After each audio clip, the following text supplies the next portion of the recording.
Charles Dickens' 200th Anniversary Collection, Volume 4. Lively Turtle from Household Words, Volume 2, Number 31. By Charles Dickens. I have a comfortable property. What I spend upon myself, and what I don't spend I save. Those are my principles. I am warmly attached to my principles, and stick to them on all occasions. I am not, as some people have represented, a mean man. I never denied myself anything that I thought I should like to have. I may have said to myself, "Snoady," that is my name, "you will get those peaches cheaper if you wait till next week." Or I may have said to myself, "Snoady, you will get that wine for nothing if you wait till you are asked out to dine." But I never deny myself anything. If I can't get what I want without buying it, and paying its price for it, I do buy it and pay its price for it. I have an appetite bestowed upon me, and, if I balked it, I should consider that I was flying in the face of Providence. I have no near relation but a brother. If he wants anything of me, he don't get it. All men are my brothers, and I see no reason why I should make his an exceptional case. I live at a cathedral town where there is an old corporation. I am not in the church, but it may be that I hold a little place of some sort. Never mind, it may be profitable. Perhaps yes, perhaps no. It may, or it may not, be a sinecure. I don't choose to say. I never enlightened my brother on these subjects, and I consider all men my brothers. The Negro is a man and a brother. Should I hold myself accountable for my position in life to him? Certainly not. I often run up to London. I like London. The way I look at it is this. London is not a cheap place, but, on the whole, you can get more of the real thing for your money there, I mean the best thing, whatever it is, than you can get in most places. Therefore I say to the man who has got the money and wants the thing, go to London for it, and treat yourself. When I go, I do it in this manner. I go to Mrs. Skim's private hotel and commercial lodging house, near Aldersgate Street, City (it is advertised in Bradshaw's Railway Guide, where I first found it), and there I pay for bed and breakfast, with meat 2 and 9 per day, including servants. Now I have made a calculation, and I am satisfied that Mrs. Skim cannot possibly make much profit out of me. In fact, if all her patrons were like me, my opinion is, the woman would be in the Gazette next month.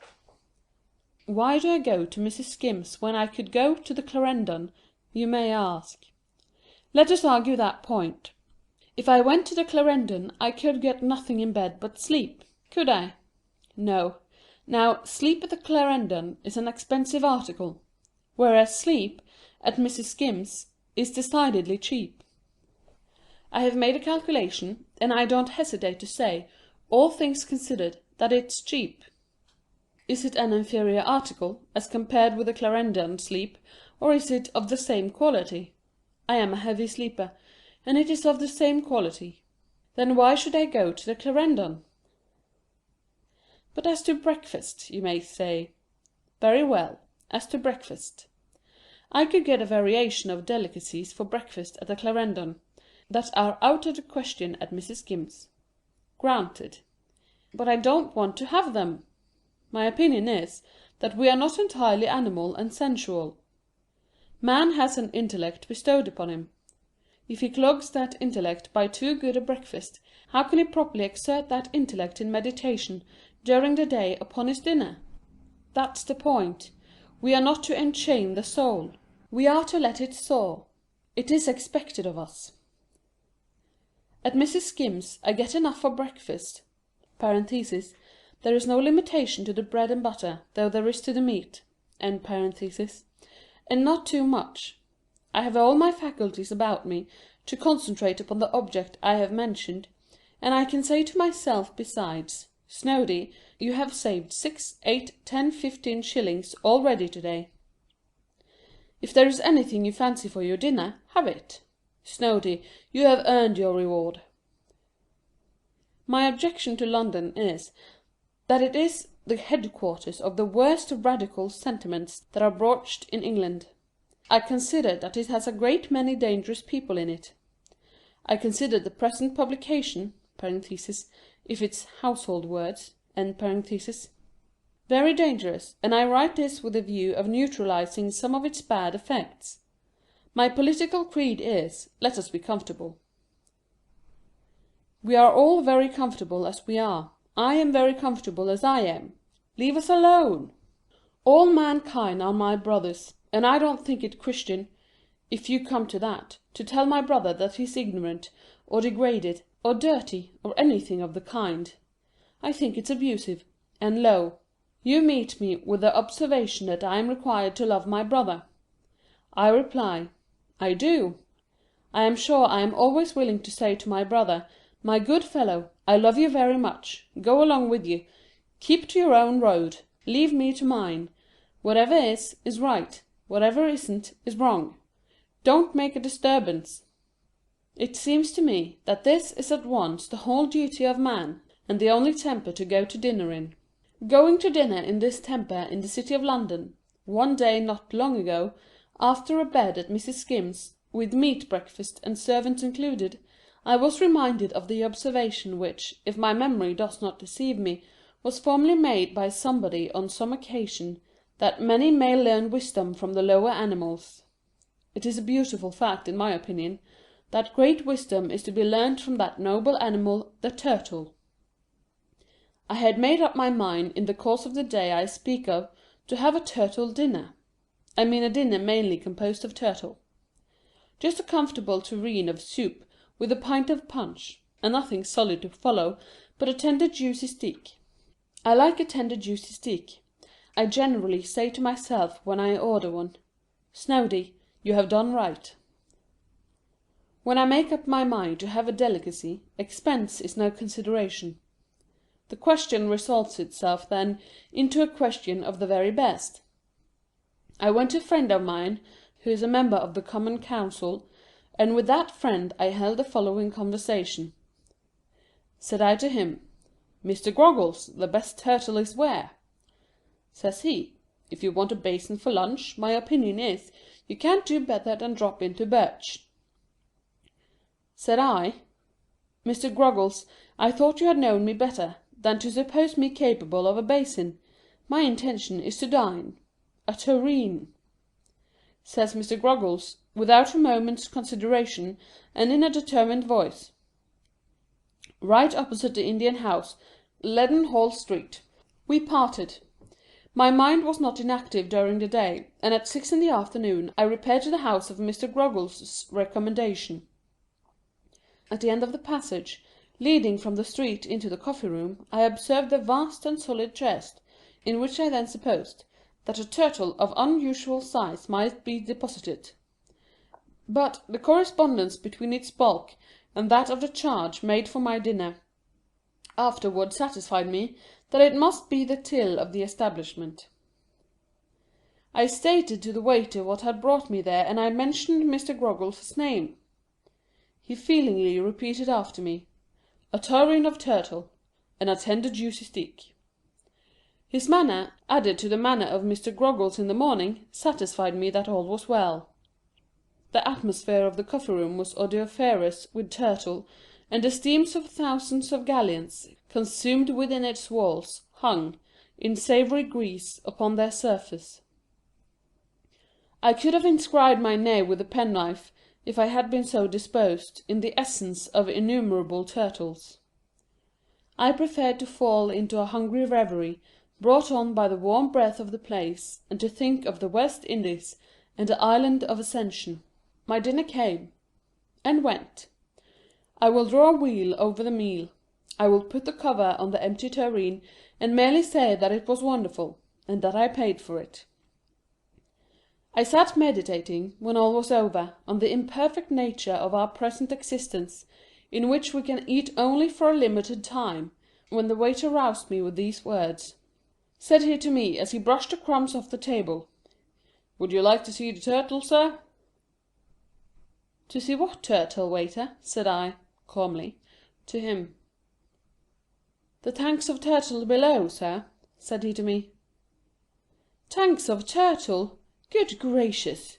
"Yes." The waiter lighted a candle, and conducted me downstairs to a range of vaulted apartments, cleanly whitewashed and illuminated with gas, where I saw a sight of the most astonishing and gratifying description, illustrative of the greatness of my native country. "Snoady," was my first observation to myself. "Rule Britannia, Britannia rules the waves." There were 200 or 300 turtle in the vaulted apartments, all alive. Some in tanks, and some taking the air in long dry walks littered down with straw. They were of all sizes, many of them enormous. Some of the enormous ones had entangled themselves with the smaller ones, and pushed and squeezed themselves into corners, with their fins over water-pipes and their heads downwards, where they were apoplectically struggling and splashing, apparently in the last extremity. Others were calm at the bottom of the tanks, others languidly rising to the surface. The turtle in the walks littered down with straw were calm and motionless. It was a thrilling sight. I admire such a sight. It rouses my imagination. If you wish to try its effect on yours, make a call right opposite the India House any day you please. Dine, pay, and ask to be taken below.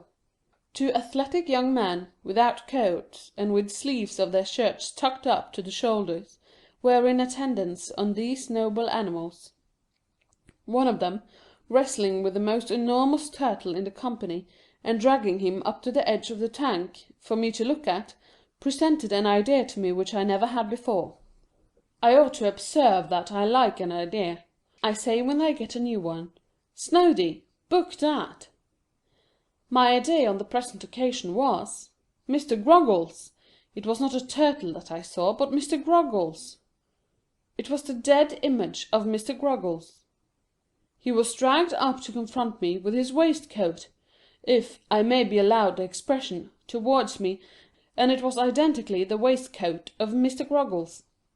It was the same shape, very nearly the same colour, only wanted a gold watch chain and a bunch of seals to be the waistcoat of Mr. Groggles.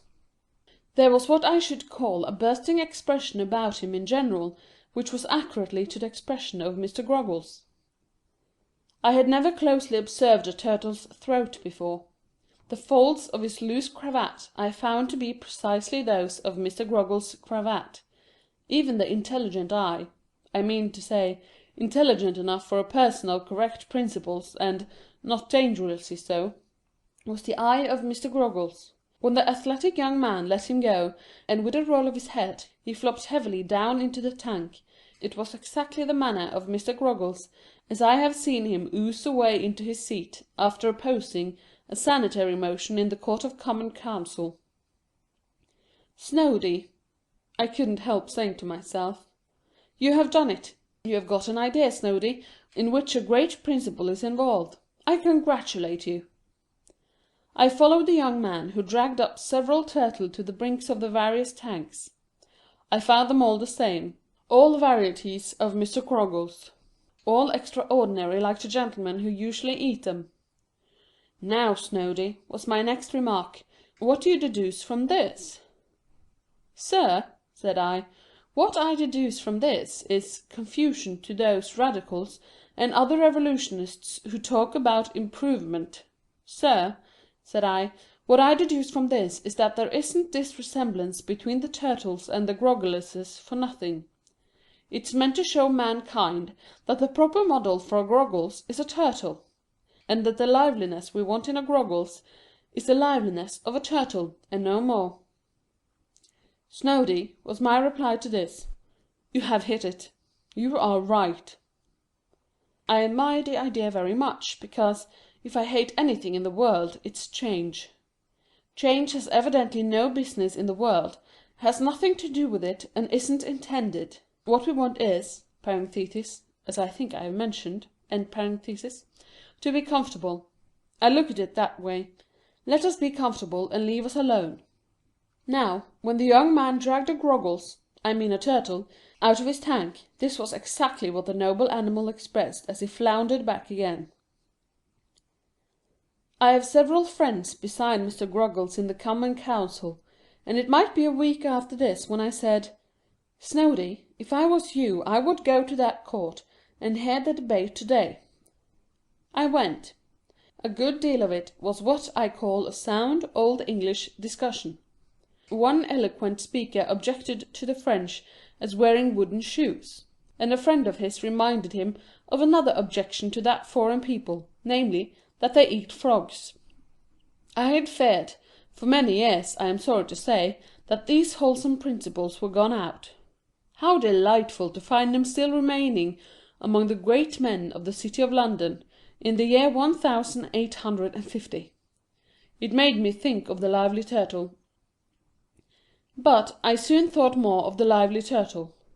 Some radicals and revolutionists have penetrated even the Common Council, which otherwise I regard as one of the last strongholds of our afflicted constitution, and speeches were made about removing Smithfield Market, which I consider to be a part of that constitution, and about appointing a medical officer for the city, and about preserving the public health, and other treasonable practices opposed to Church and State. These proposals Mr. Groggles, as might have been expected of such a man, resisted.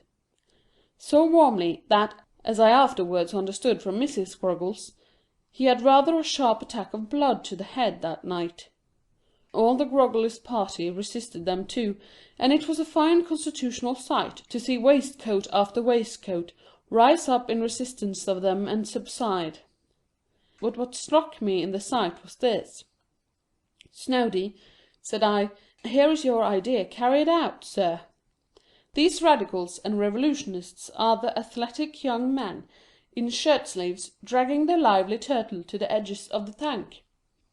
The Groggleses are the turtle, looking out for a moment and flopping down again. Honour to the Groggleses! Honour to the court of lively turtle! The wisdom of the turtle is the hope of England!" There are three heads in the moral of what I had to say. First, Turtle and Groggles are identical. Wonderfully alike externally, wonderfully alike mentally. Secondly, Turtle is a good thing every way, and the liveliness of the turtle is intended as an example for the liveliness of man. You are not to go beyond that. Thirdly, we are all quite comfortable. Leave us alone. End of Lively Turtle, from Household Words, Volume 2, Number 31. Charles Dickens' 200th Anniversary Collection, Volume 4. The Out and Out Young Gentleman, from Sketches of Young Gentlemen, by Charles Dickens. The Out and Out Young Gentleman. Out and out young gentlemen may be divided into two classes: those who have something to do, and those who have nothing. I shall commence with the former, because that species come more frequently under the notice of young ladies, whom it is our province to warn and to instruct. The out and out young gentleman is usually no great dresser, his instructions to his tailor being all comprehended in the one general direction to make that what's-a-name a regular bang-up sort of thing. For some years past, the favorite costume of the out and out young gentleman has been a rough pilot coat with two gilt hooks and eyes to the velvet collar, buttons somewhat larger than crown pieces, a black or fancy neckerchief, loosely tied, a wide-brimmed hat with a low crown, tightish inexpressibles, and iron-shod boots. Out of doors he sometimes carries a large ash stick, but only on special occasions, for he prefers keeping his hands in his coat pockets. He smokes at all hours, of course, and swears considerably. The out-and-out young gentleman is employed in a city counting-house or solicitor's office, in which he does as little as he possibly can. His chief places of resort are the streets, the taverns, and the theatres. In the streets at evening time, out-and-out young gentlemen have a pleasant custom of walking 6 or 8 abreast, thus driving females and other inoffensive persons into the road, which never fails to afford them the highest satisfaction, especially if there be any immediate danger of their being run over, which enhances the fun of the thing materially. In all places of public resort, the out-and-outers are careful to select each a seat to himself, upon which he lies at full length, and if the weather be very dirty, but not in any other case, he lies with his knees up and the soles of his boots planted firmly on the cushion, so that if any low fellow should ask him to make room for a lady, he takes ample revenge upon her dress, without going at all out of his way to do it. He always sits with his hat on, and flourishes his stick in the air, while the play is proceeding, with a dignified contempt of the performance. If it be possible for 1 or 2 out-and-out young gentlemen to get up a little crowding in the passages, they are quite in their element, squeezing, pushing, whooping, and shouting in the most humorous manner possible.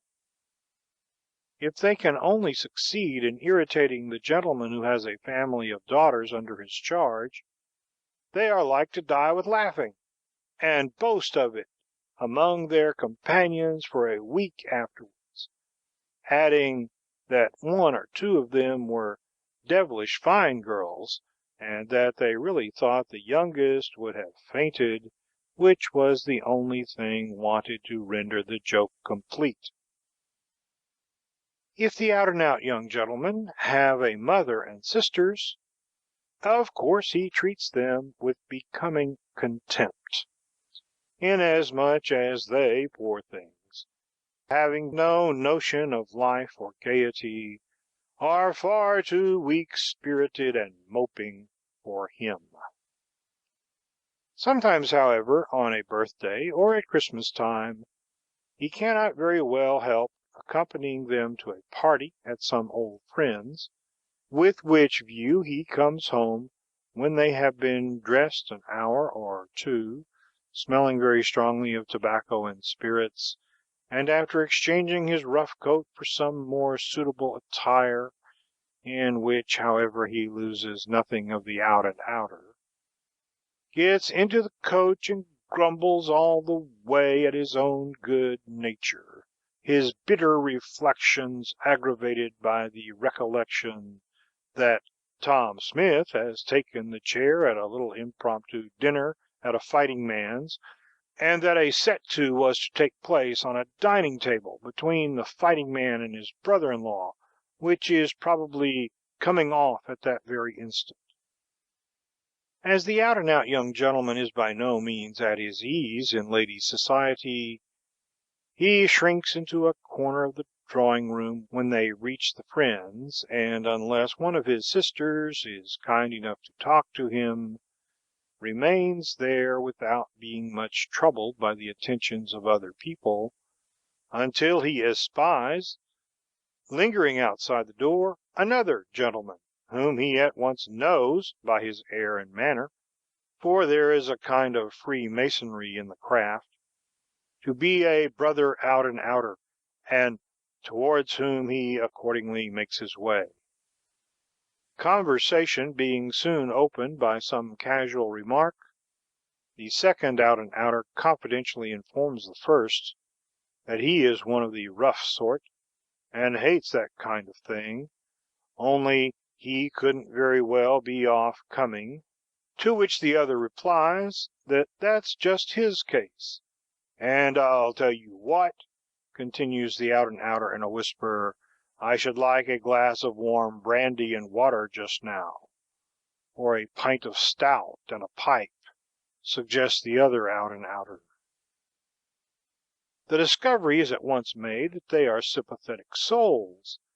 Each of them says at the same moment that he sees the other understands what's what, and they become fast friends at once, more especially when it appears that the second out-and-outer is no other than a gentleman long favorably known to his familiars as Mr. Warmint Blake, who upon divers occasions has distinguished himself in a manner that would not have disgraced the fighting man, and who, having been a pretty long time about town, had the honor of once shaking hands with the celebrated Mr. Thurtell himself.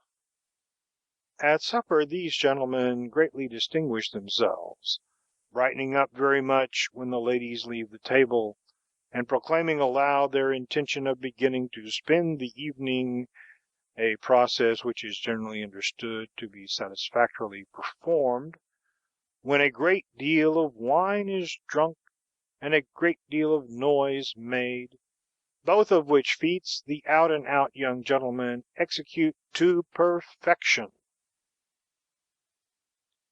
Having protracted their sitting until long after the host and the other guests have adjourned to the drawing-room, and finding that they have drained the decanters empty, they follow them thither with complexions rather heightened, and faces rather bloated with wine, and the agitated lady of the house whispers her friends as they waltz together, to the great terror of the whole room, that both Mr. Blake and Mr. Dummins are very nice sort of young men in their way, only they are eccentric persons, and unfortunately rather too wild. The remaining class of out-and-out young gentlemen is composed of persons who, having no money of their own and a soul above earning any, enjoy similar pleasures, nobody knows how.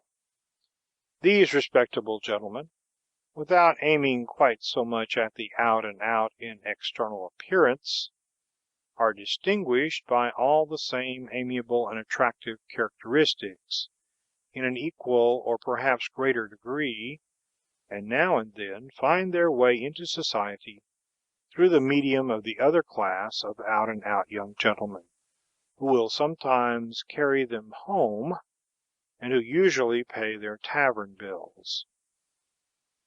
As they are equally gentlemanly, clever, witty, intelligent, wise, and well-bred, we need scarcely have recommended them to the peculiar consideration of the young ladies, if it were not that some of the gentle creatures whom we hold in such high respect are perhaps a little too apt to confound a great many heavier terms with the light word eccentricity, which we beg them henceforth to take in a strictly Johnsonian sense, without any liberality or latitude of construction.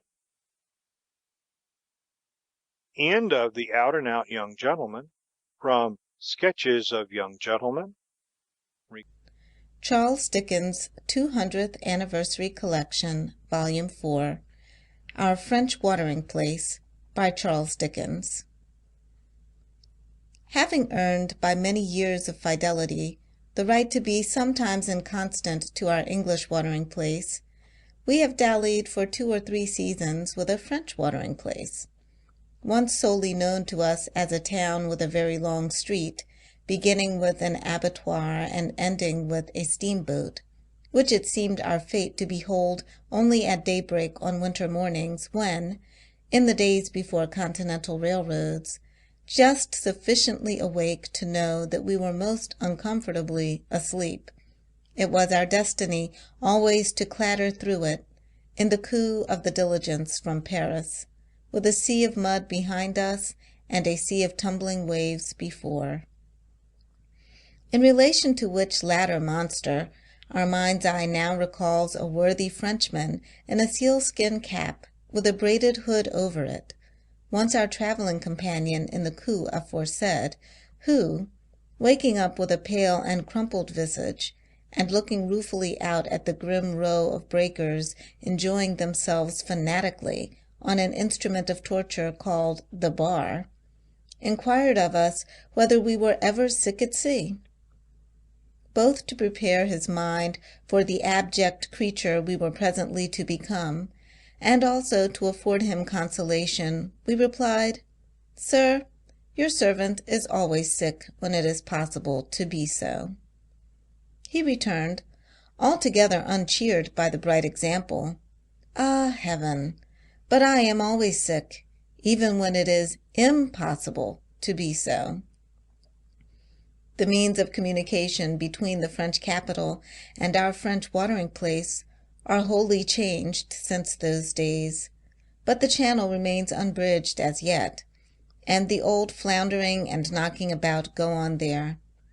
It must be confessed that saving in reasonable and therefore rare sea weather, the act of arrival at our French watering-place from England is difficult to be achieved with dignity.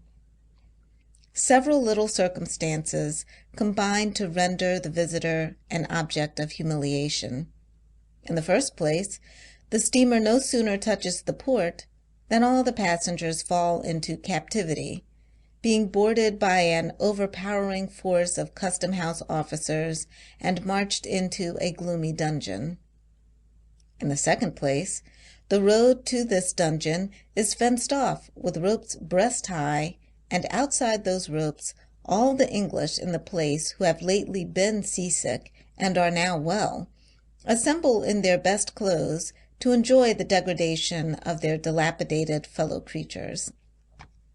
Oh, my gracious, how ill this one has been!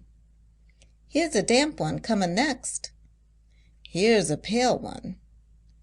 Oh, ain't he green in the face, this next one? Even we ourselves, not deficient in natural dignity, have a lively remembrance of staggering up this detested lane one September day in a gale of wind, when we were received like an irresistible comic actor, with a burst of laughter and applause, occasioned by the extreme imbecility of our legs. We were coming to the third place. In the third place, the captives, being shut up in the gloomy dungeon, are strained, 2 or 3 at a time, into an inner cell, to be examined as to passports, and across the doorway of communication stands a military creature making a bar of his arm. 2 ideas are generally present to the British mind during these ceremonies. First, that it is necessary to make for the cell with violent struggles, as if it were a lifeboat and the dungeon a ship going down. Secondly, that the military creature's arm is a national affront, which the government at home ought instantly to take up. The British mind and body, becoming heated by these fantasies, delirious answers are made to inquiries, and extravagant actions performed. Thus, Johnson persists in giving Johnson as his baptismal name, and substituting for his ancestral designation the national "damn." Neither can he by any means be brought to recognize the distinction between a portmanteau key and a passport, but will obstinately persevere in tendering the one when asked for the other. This brings him to the fourth place, in a state of mere idiocy, and when he is, in the fourth place, cast out at a little door into a howling wilderness of touters, he becomes a lunatic with wild eyes and floating hair until rescued and soothed. If friendless and unrescued, he is generally put into a railway omnibus and taken to Paris. But our French watering-place, when it is once got into, is a very enjoyable place. It has a varied and beautiful country around it, and many characteristic and agreeable things within it. To be sure, it might have fewer bad smells and less decaying refuse, and it might be better drained, and much cleaner in many places, and therefore infinitely more healthy. Still, it is a bright, airy, pleasant, cheerful town. And if you were to walk down either of its 3 well-paved main streets towards 5 o'clock in the afternoon, when delicate odors of cookery fill the air, and its hotel windows, it is full of hotels, give glimpses of long tables set out for dinner and made to look sumptuous by the aid of napkins folded fanwise, you would rightly judge it to be an uncommonly good town to eat and drink in. We have an old walled town, rich in cool public wells of water, on the top of a hill within and above the present business town, and if it were some hundreds of miles further from England, instead of being on a clear day within sight of the grass growing in the crevices of the chalk cliffs of Dover, you would long ago have been bored to death about that town. It is more picturesque and quaint than half the innocent places which tourists, following their leader like sheep, have made impostors of. To say nothing of its houses with grave courtyards, its queer by-corners, and its many-windowed streets, white and quiet in the sunlight. There is an ancient belfry in it that would have been in all the annuals and albums, going and gone, these 100 years, if it had but been more expensive to get at.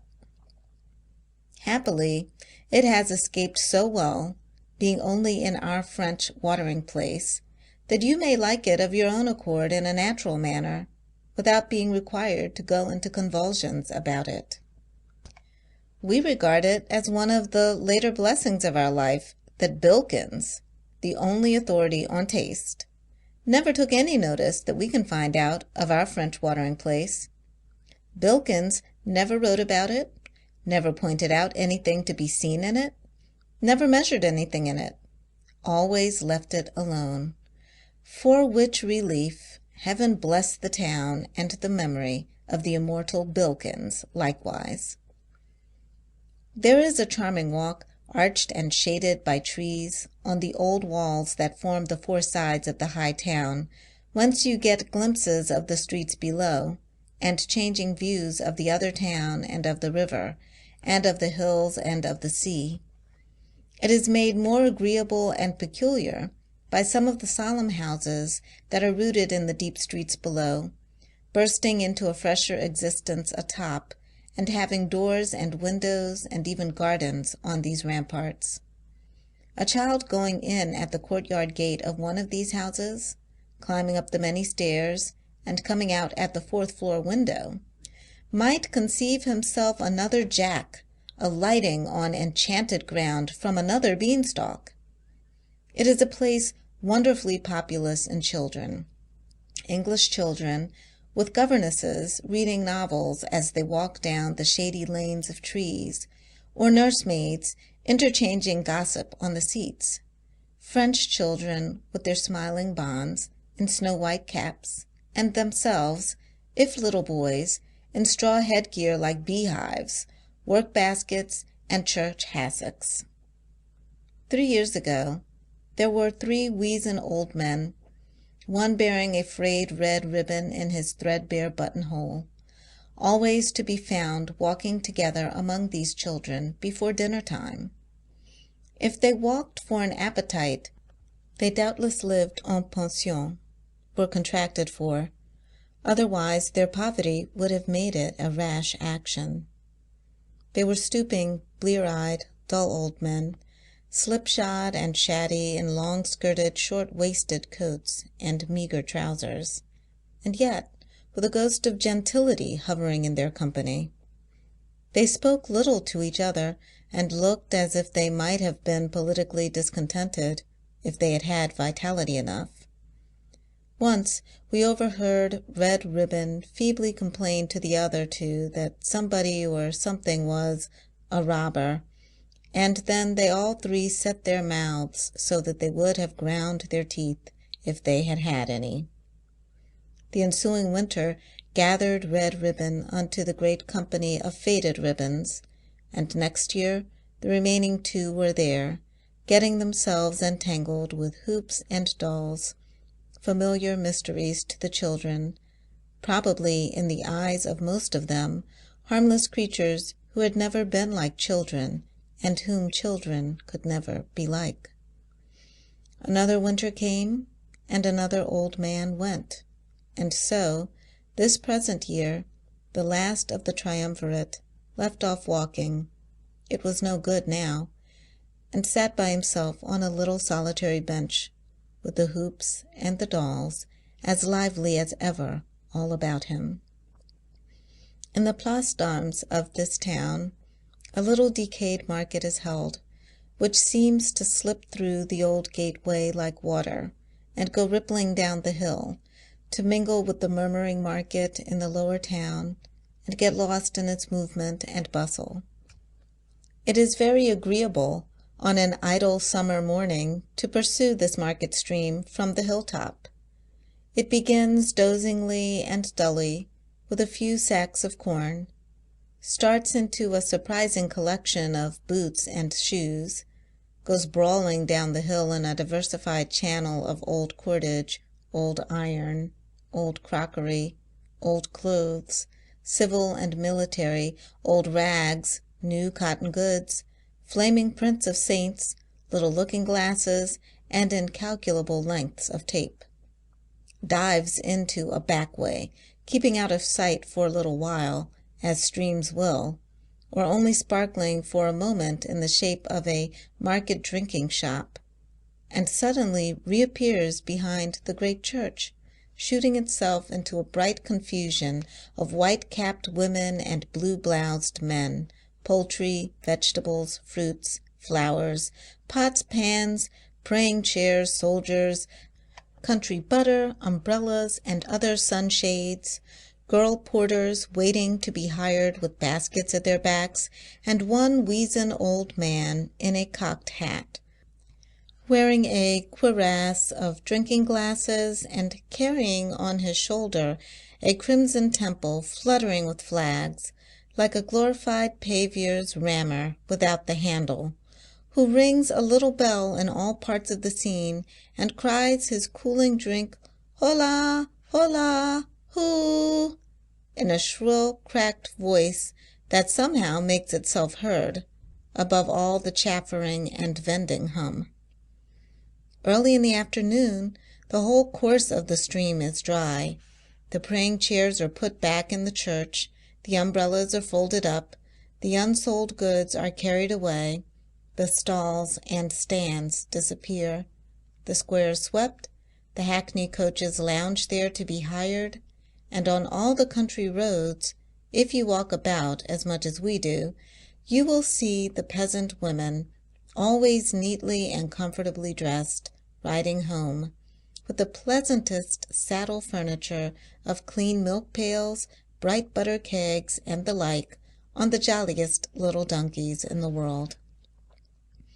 We have another market in our French watering place, that is to say, a few wooden hutches in the open street down by the port, devoted to fish. Our fishing boats are famous everywhere, and our fishing people, though they love lively colors and taste is neutral, see Dickens, are among the most picturesque people we ever encountered. They have not only a quarter of their own in the town itself, but they occupy whole villages of their own on the neighboring cliffs. Their churches and chapels are their own. They consort with one another. They intermarry among themselves. Their customs are their own, and their costume is their own and never changes. As soon as one of their boys can walk, he is provided with a long, bright red nightcap, and one of their men would as soon think of going afloat without his head as without that indispensable appendage to it. Then they wear the noblest boots, with the hugest tops, flapping and bulging over anyhow, above which they encase themselves in such wonderful overalls and petticoat trousers, made to all appearance of tarry old sails, so additionally stiffened with pitch and salt that the wearers have a walk of their own, and go straddling and swinging about among the boats and barrels and nets and rigging, a sight to see. Then their younger women, by dint of going down to the sea barefoot, to fling their baskets into the boats as they come in with the tide, and bespeak the first fruits of the haul, with propitiatory promises to love and marry that dear fisherman who shall fill that basket like an angel, have the finest legs ever carved by nature in the brightest mahogany, and they walk like Juno. Their eyes, too, are so lustrous that their long gold earrings turn dull beside those brilliant neighbors. And when they are dressed, what with these beauties, and their fine fresh faces, and their many petticoats, striped petticoats, red petticoats, blue petticoats, always clean and smart, and never too long, and their homemade stockings, mulberry-colored, blue, brown, purple, lilac, which the older women, taking care of the Dutch-looking children, sit in all sorts of places, knitting, knitting, knitting, from morning to night. And what with their little saucy bright blue jackets, knitted too, and fitting close to their handsome figures, and what with the natural grace with which they wear the commonest cap, or fold the commonest handkerchief round their luxuriant hair, we say, in a word, and out of breath, that taking all these premises into our consideration, it has never been a matter of the least surprise to us that we have never once met, in the cornfields, on the dusty roads, by the breezy windmills, on the plots of short sweet grass overhanging the sea, anywhere, a young fisherman and fisherwoman of our French watering place together, but the arm of that fisherman has invariably been, as a matter of course, and without any absurd attempt to disguise so plain a necessity, round the neck or waist of that fisherwoman. And we have no doubt whatever, standing looking at their uphill streets, house rising above house, and terrace above terrace, and bright garments here and there lying sunning on rough stone parapets, that the pleasant mist on all such objects, caused by their being seen through the brown nets hung across on poles to dry, is, in the eyes of every true young fisherman, a mist of love and beauty, setting off the goddess of his heart. Moreover, it is to be observed that these are an industrious people, and a domestic people, and an honest people. And though we are aware that at the bidding of Dickens it is our duty to fall down and worship the Neapolitans, we make bold very much to prefer the fishing people of our French watering place, especially since our last visit to Naples within these 12 months, when we found only 4 conditions of men remaining in the whole city, to wit, Lazzaroni, priests, spies, and soldiers, and all of them beggars, the paternal government having banished all its subjects, except the rascals. But we can never henceforth separate our French watering place from our own landlord of 2 summers, Monsieur Loyal de Vasseur, citizen and town councillor. Permit us to have the pleasure of presenting Monsieur Loyal de Vasseur. His own family name is simply Loyal, but as he is married, and as in that part of France a husband always adds to his own name the family name of his wife, he writes himself Loyal de Vasseur. He owns a compact little estate of some 20 or 30 acres on a lofty hillside, and on it he has built 2 country houses, which he lets furnished. They are by many degrees the best houses that are so let near our French watering place. We have had the honor of living in both, and can testify. The entrance hall of the first we inhabited was ornamented with a plan of the estate, presenting it as about twice the size of Ireland, insomuch that when we were yet new to the property, Monsieur Loyal always speaks of it as la propriété. We went 3 miles straight on end in search of the bridge of Austerlitz. which we afterwards found to be immediately outside the window.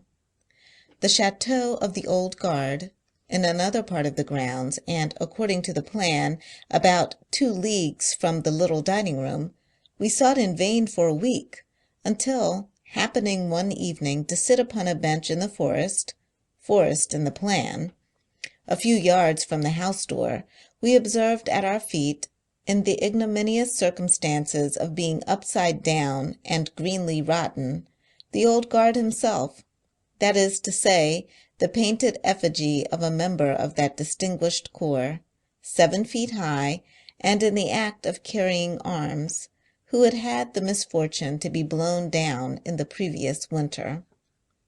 It will be perceived that M. Loyal is a staunch admirer of the great Napoleon. He is an old soldier himself, captain of the National Guard, with a handsome gold vase on his chimney-piece presented to him by his company, and his respect for the memory of the illustrious general is enthusiastic. Medallions of him, portraits of him, busts of him, pictures of him are thickly sprinkled all over the property. During the first month of our occupation it was our affliction to be constantly knocking down Napoleon.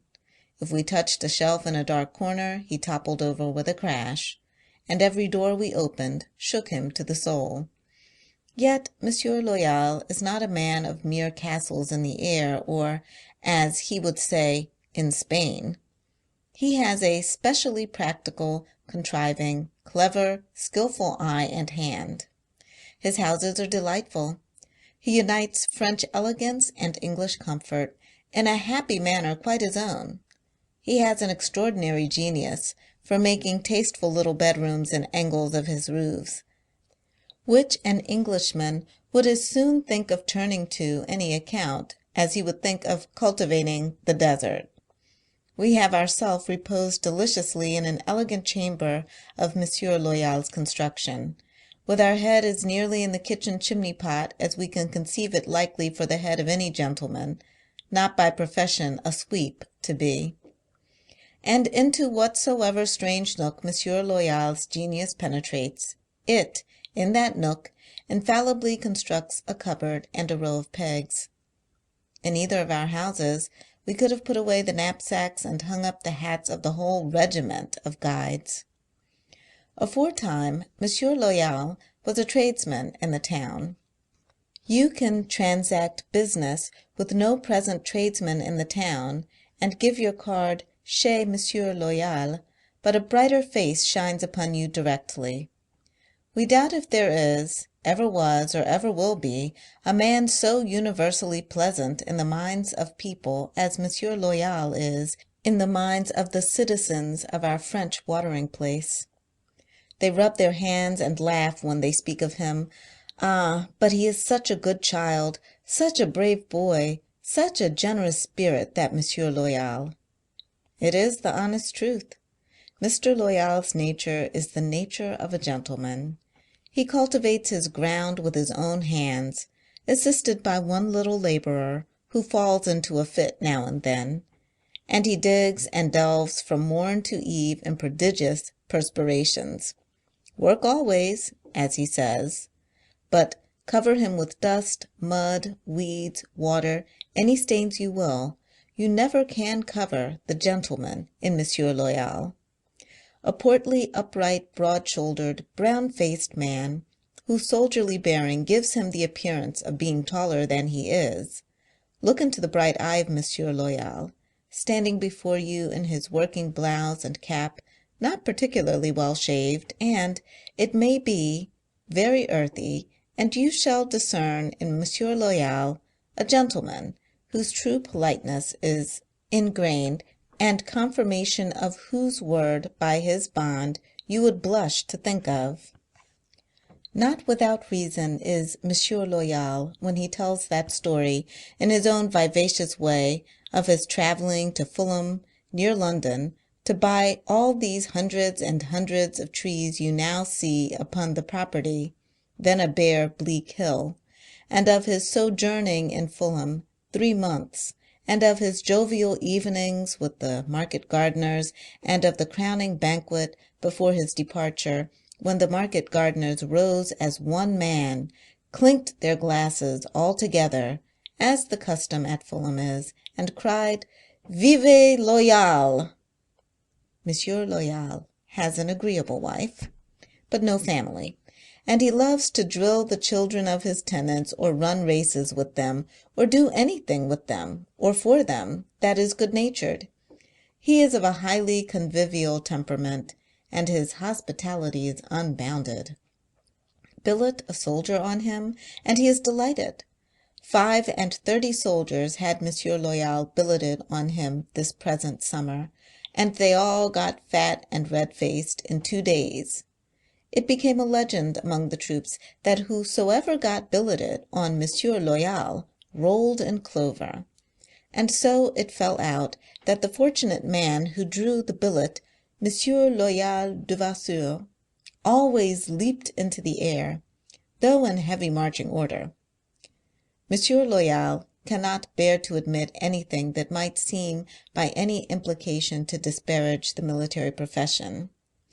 We hinted to him once that we were conscious of a remote doubt arising in our mind whether a sou a day for pocket money, tobacco, stockings, drink, washing, and social pleasures in general left a very large margin for a soldier's enjoyment. "Pardon," said Monsieur Loyal, rather wincing. It was not a fortune, but, à la bonne heure, it was better than it used to be. What, we asked him, on another occasion, were all those neighboring peasants, each living with his family in one room, and each having a soldier, perhaps two, billeted on him every other night, required to provide for those soldiers? "Faith," said Monsieur Loyal reluctantly, "a bed, monsieur, and fire to cook with, and a candle. And they share their supper with those soldiers. It is not possible that they could eat alone." "And what allowance do they get for this?" said we. Monsieur Loyal drew himself up taller, took a step back, laid his hand upon his breast, and said with majesty, as speaking for himself and all France, "Monsieur, it is a contribution to the state." It is never going to rain, according to Monsieur Loyal. When it is impossible to deny that it is now raining in torrents, he says it will be fine, charming, magnificent tomorrow. It is never hot on the property, he contends. Likewise, it is never cold. The flowers, he says, come out delighting to grow there. It is like paradise this morning. It is like the Garden of Eden. He is a little fanciful in his language, smilingly observing of Madame Loyal, when she is absent at vespers, that she is gone to her salvation. Allez à son salut. He has a great enjoyment of tobacco, but nothing would induce him to continue smoking face to face with a lady. His short black pipe immediately goes into his breast pocket, scorches his blouse, and nearly sets him on fire. In the town council and on occasions of ceremony he appears in a full suit of black, with a waistcoat of magnificent breadth across the chest, and a shirt collar of fabulous proportions. Good Monsieur Loyal, under blouse or waistcoat, he carries one of the gentlest hearts that beat in a nation teeming with gentle people. He has had losses, and has been at his best under them. Not only the loss of his way by night in the Fulham Times, when a bad subject of an Englishman, under pretence of seeing him home, took him into all the night public-houses, drank arf an arf in every one at his expense, and finally fled, leaving him shipwrecked at Cleefy Way, which we apprehend to be Ratcliffe Highway, but heavier losses than that. Long ago, a family of children and a mother were left in one of his houses without money a whole year. Monsieur Loyal, anything but as rich as we wish he had been, had not the heart to say, "You must go." So they stayed on, and paying tenants who would have come in couldn't come in, and at last they managed to get helped home across the water, and Monsieur Loyal kissed the whole group and said, "Adieu, my poor infants," and sat down in their deserted salon and smoked his pipe of peace. "The rent, Monsieur Loyal? Well, the rent." Monsieur Loyal shakes his head. "Le bon Dieu," says Monsieur Loyal presently, "will recompense me." And he laughs and smokes his pipe of peace. May he smoke it on the property and not be recompensed these 50 years. There are public amusements in our French watering place, or it would not be French. They are very popular and very cheap. The sea bathing, which may rank as the most favored daylight entertainment, inasmuch as the French visitors bathe all day long and seldom appear to think of remaining less than an hour at a time in the water, is astoundingly cheap. Omnibuses convey you, if you please, from a convenient part of the town to the beach and back again. You have a clean and comfortable bathing machine, dress, linen, and all appliances, and the charge for the whole is half a franc, or 5 pence. On the pier there is usually a guitar which seems presumptuously enough to set its tinkling against the deep hoarseness of the sea, and there is always some boy or woman who sings, without any voice, little songs without any tune.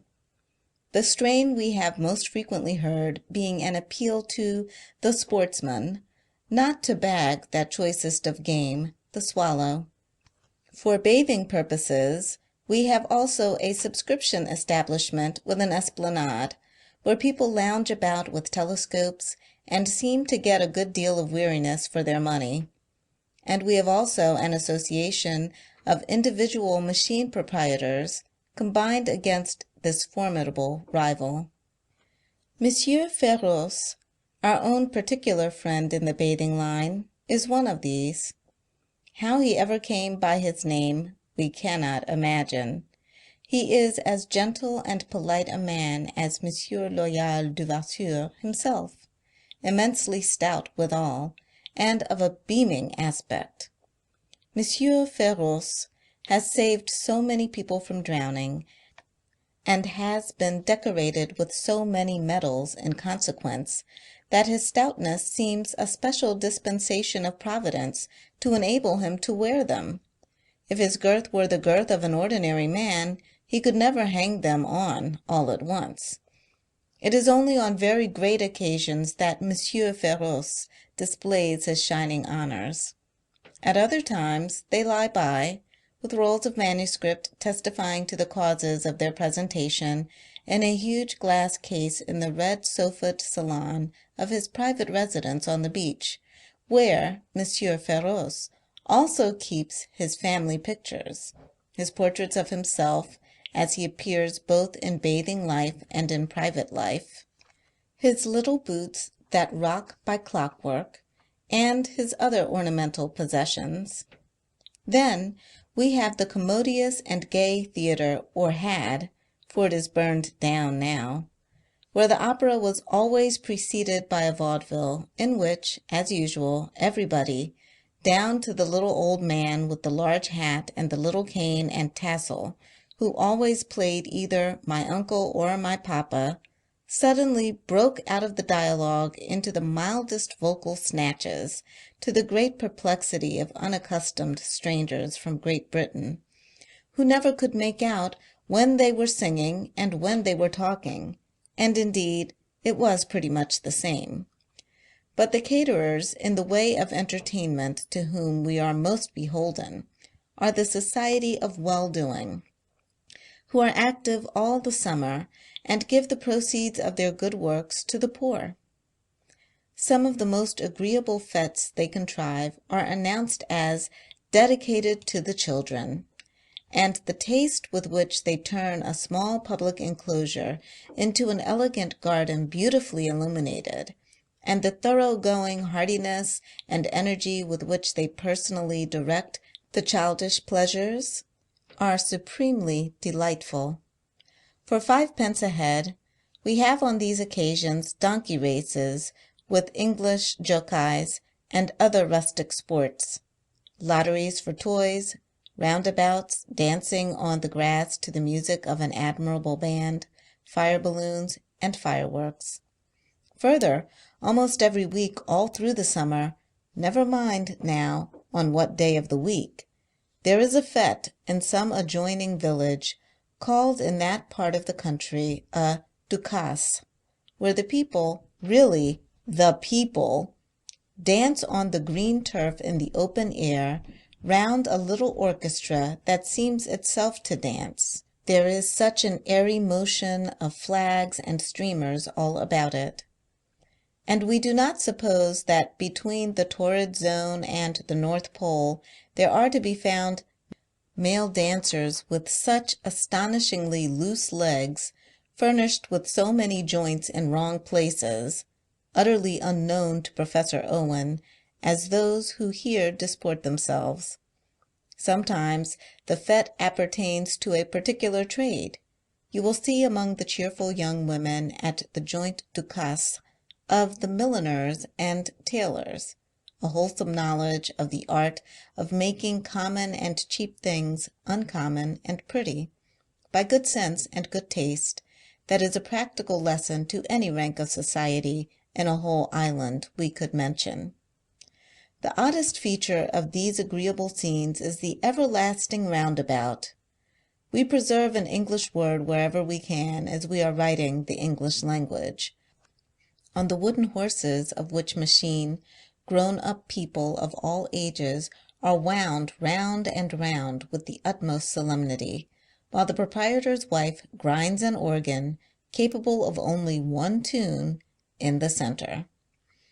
As to the boarding-houses of our French watering-place, they are legion, and would require a distinct treatise.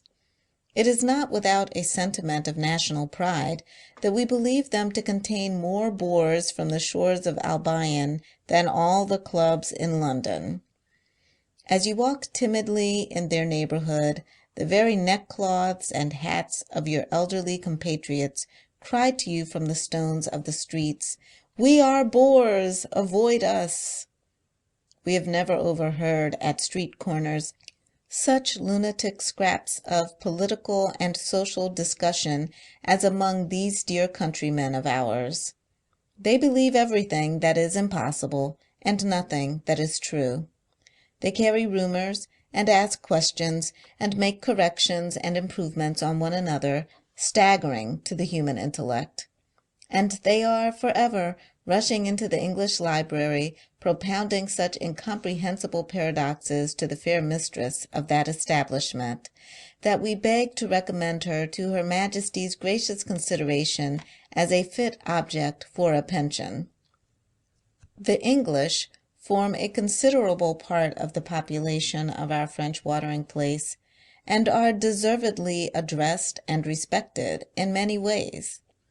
Some of the surface addresses to them are odd enough, as when a laundress puts a placard outside her house announcing her possession of that curious British instrument, a mingle, or when a tavern keeper provides accommodation for the celebrated English game of knock'emdon.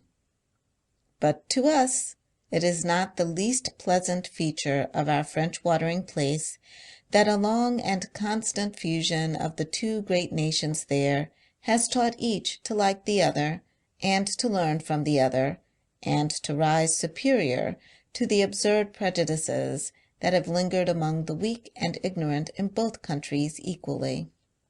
Drumming and trumpeting, of course, go on forever in our French watering-place.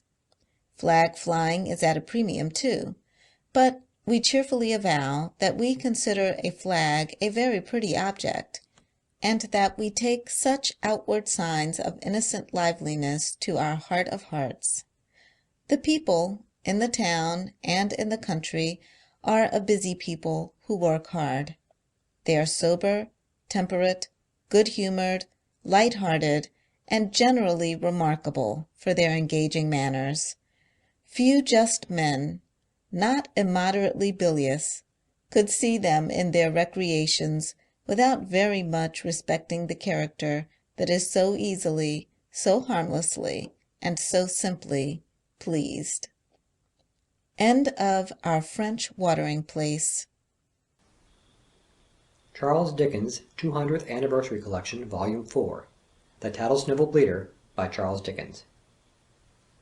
The pen is taken in hand on the present occasion by a private individual, not wholly unaccustomed to literary composition, for the exposure of a conspiracy of a most frightful nature, a conspiracy which, like the deadly upsa-tree of Java, on which the individual produced a poem in his earlier youth, not wholly devoid of length, which was so flatteringly received, in circles not wholly unaccustomed to form critical opinions, that he was recommended to publish it, and would certainly have carried out the suggestion but for private considerations, not wholly unconnected with expense.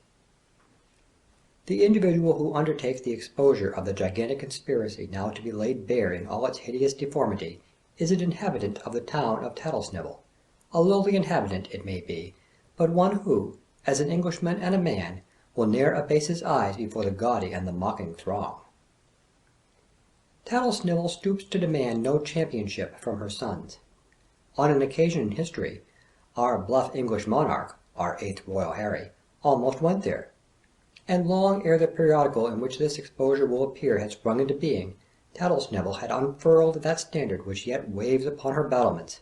The standard alluded to is the Tattlesnivel Bleater, containing the latest intelligence and state of markets, down to the hour of going to press, and presenting a favorable local medium for advertisers, on a graduated scale of charges, considerably diminishing in proportion to the guaranteed number of insertions. It were bootless to expatiate on the host of talent engaged in formidable phalanx to do fealty to the Bleater. Suffice it to select, for present purposes, one of the most gifted and, but for the wide and deep ramifications of an un-English conspiracy, most rising, of the men who were bold Avion's prize. It were needless, after this preamble, to point the finger more directly at the London correspondent of the Tattlesnivel Bleater. On the weekly letters of that correspondent, on the flexibility of their English, on the boldness of their grammar, on the originality of their quotations, never to be found as they are printed in any book existing, on the priority of their information, on their intimate acquaintance with the secret thoughts and unexecuted intentions of men, it would ill become the humble Tattlesnivelian who traces these words to dwell.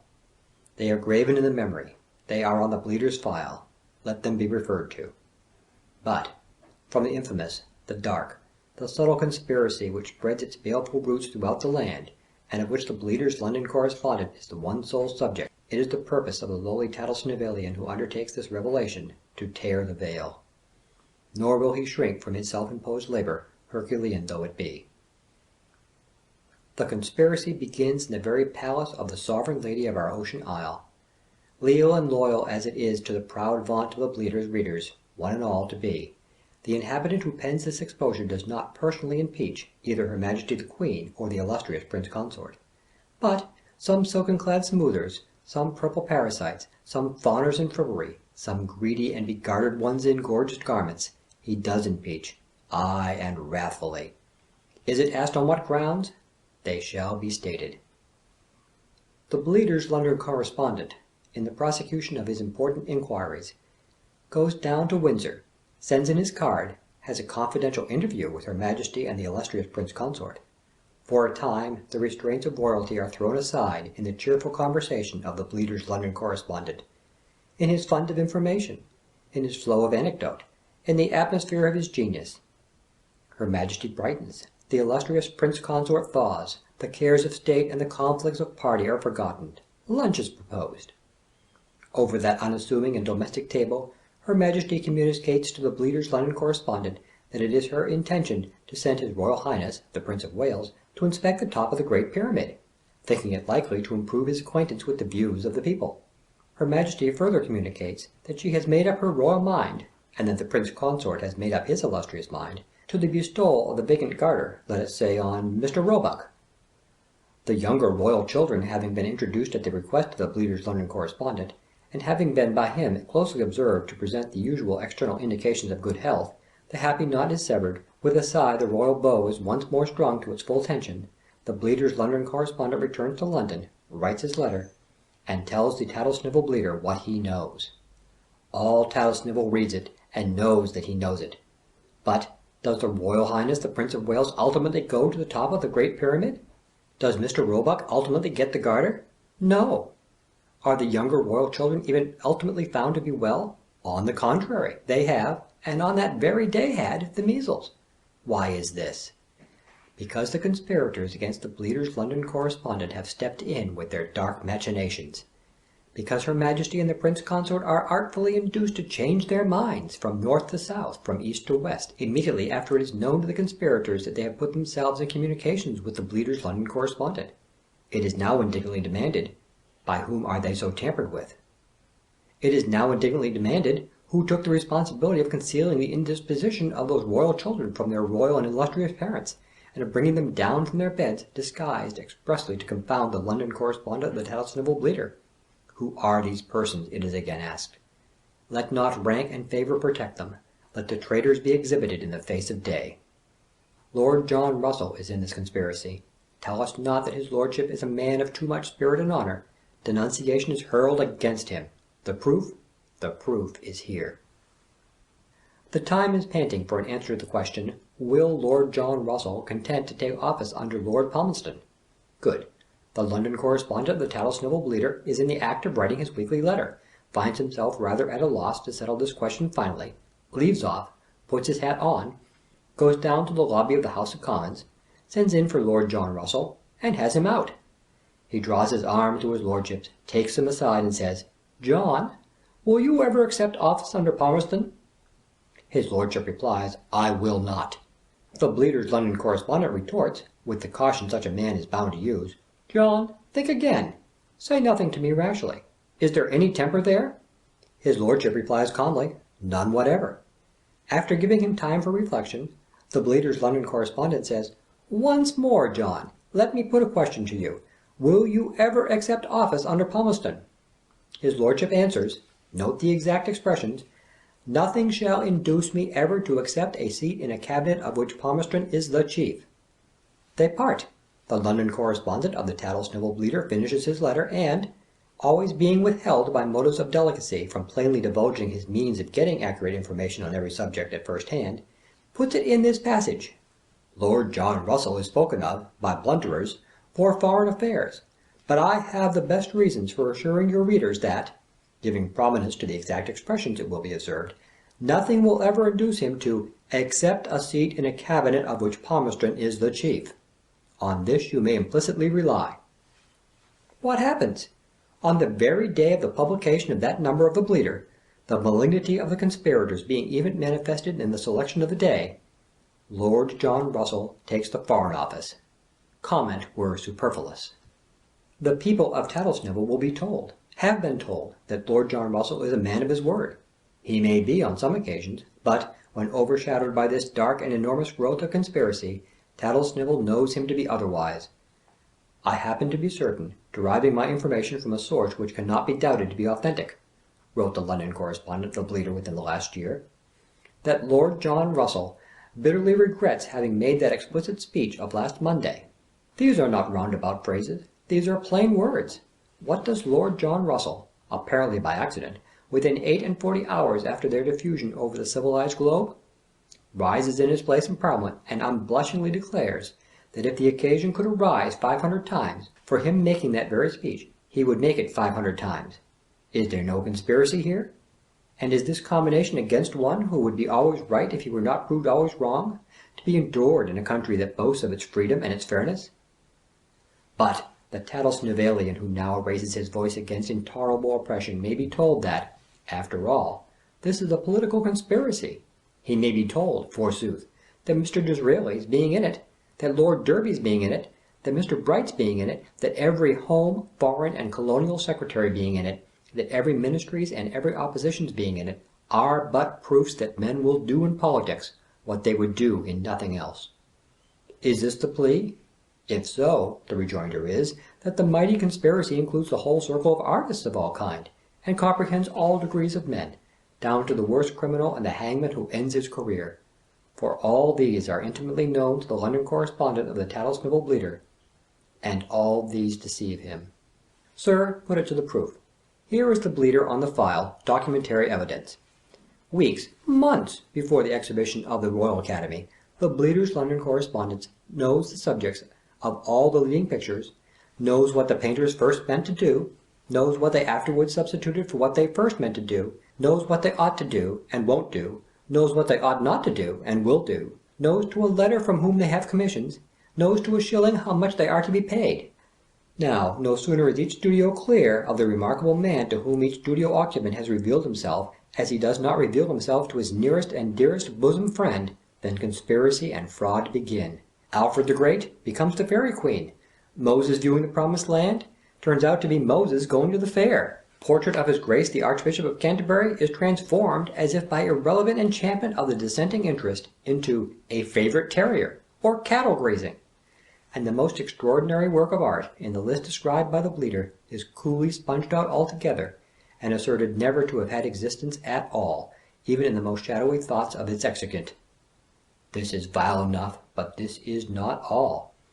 Picture buyers then come forth from their secret positions, and creep into their places in the assassin multitude of conspirators. Mr. Baring, after expressly telling the Bleater's London correspondents that he has bought number 39 for 1,000 guineas, gives it up to someone unknown for a couple of £100. The Marquis of Lansdowne pretends to have no knowledge whatever of the commissions to which the London correspondent of the Bleater swore him, but allows a railway contractor to cut out for half the money. Similar examples might be multiplied. Shame, shame on these men. Is this England? Sir, look again at literature. The Bleater's London correspondent is not merely acquainted with all the eminent writers, but is in possession of the secrets of their souls. He is versed in their hidden meanings and references, sees their manuscripts before publication, and knows the subject and titles of their books when they are not begun. How dare these writers turn upon the eminent man and depart from every intention they have confided to him? How do they justify themselves in entirely altering their manuscripts, changing their titles, and abandoning their subjects? Will they deny, in the face of Tattlesnivel, that they do so? If they had such hardihood, let the file of the Bleater strike them dumb. By their fruits they shall be known. Let their works be compared with the anticipatory letters in the Bleater's London correspondent, and their falsehood and deceit will become manifest as the sun. It will be seen that they do nothing which they stand pledged to the Bleater's correspondents to do. It will be seen that they are among the blackest parties in this black and base conspiracy. It will become apparent, sir, not only as to their public proceedings, but as to their private affairs. The outraged Tattlesnivelian who now drags this infamous combination into the face of day charges those literary persons with making away with their property, imposing on the income tax commissioners, keeping false books, and entering into sham contracts. He accuses them on the unimpeachable faith of the London correspondent of the Tattlesnivel Bleater, with whose evidence they will find it impossible to reconcile their own account of any transaction of their lives. The national character is degenerating under the influence of the ramifications of this tremendous conspiracy. Forgery is committed, constantly. A person of note, any sort of person of note, dies. The Bleater's London correspondent knows what his circumstances are, what his savings are, if any, who his creditors are, all about his children and relations, and, in general, before his body is cold, describes his will. Is that will ever proved?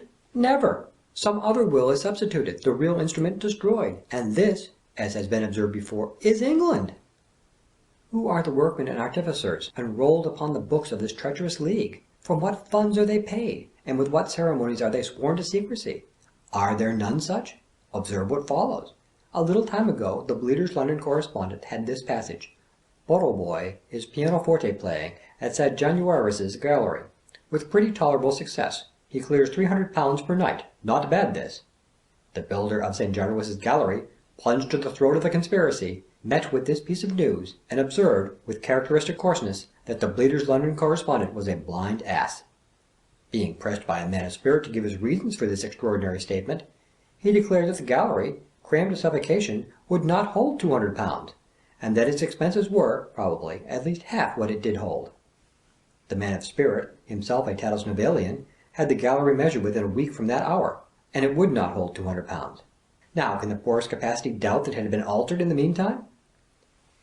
And so the conspiracy extends, through every grade of society, down to the condemned criminal in prison, the hangman and the ordinary. Every famous murderer within the last 10 years has desecrated his last moments by falsifying his confidences imparted specially to the London correspondent of the Tattlesnivel Bleater.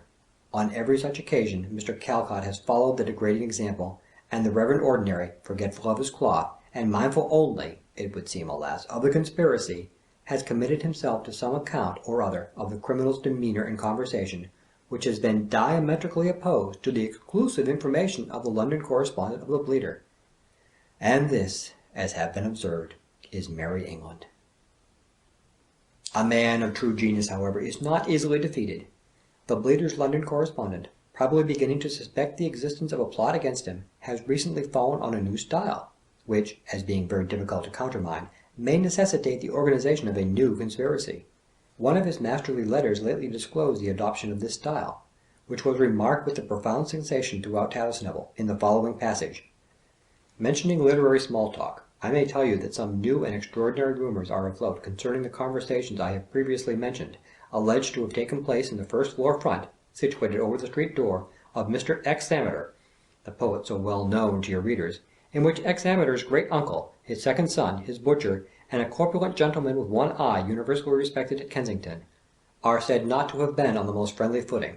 I forbear, however, to pursue this subject further this week, my informant not being able to supply me with exact particulars. But enough, sir. The inhabitant of Tattlesnivel who has taken pen in hand to expose this odious association of unprincipled men against a shining local character, turns from it with disgust and contempt. Let him in few words strip the remaining flimsy covering from the nude object of the conspirators, and his loathsome task is ended. Sir, that object, he contends, is evidently twofold. First, to exhibit the London correspondent of the Tattlesnivel Bleater in the light of a mischievous blockhead who, by hiring himself out to tell what he cannot possibly know, is as great a public nuisance as a blockhead in a corner can be. Second, to suggest to the men of Tattlesnivel that it does not improve their town to have so much dry rubbish shot there. Now, sir, on both these points Tattlesnivel demands in accents of thunder, where is the Attorney General? Why doesn't the Times take it up? Is the latter in the conspiracy? It never adopts his views, or quotes him, and incessantly contradicts him. Tattlesnivel, sir, remembering that our forefathers contended with the Normans of Hastings, and bled at a variety of other places that will readily occur to you, demands that its birthright shall not be bartered away for a mess of pottage. Have a care, sir, have a care, or Tattlesnivel, its idle rifles piled in its scouted streets, may be seen ere long, advancing with its Bleater to the foot of the throne, and demanding redress for this conspiracy, from the orbed and sceptred hands of Majesty itself. End of the Tattlesnivel Bleater. Charles Dickens' 200th Anniversary Collection, Volume 4. The Amusements of the People, Part 2. By Charles Dickens.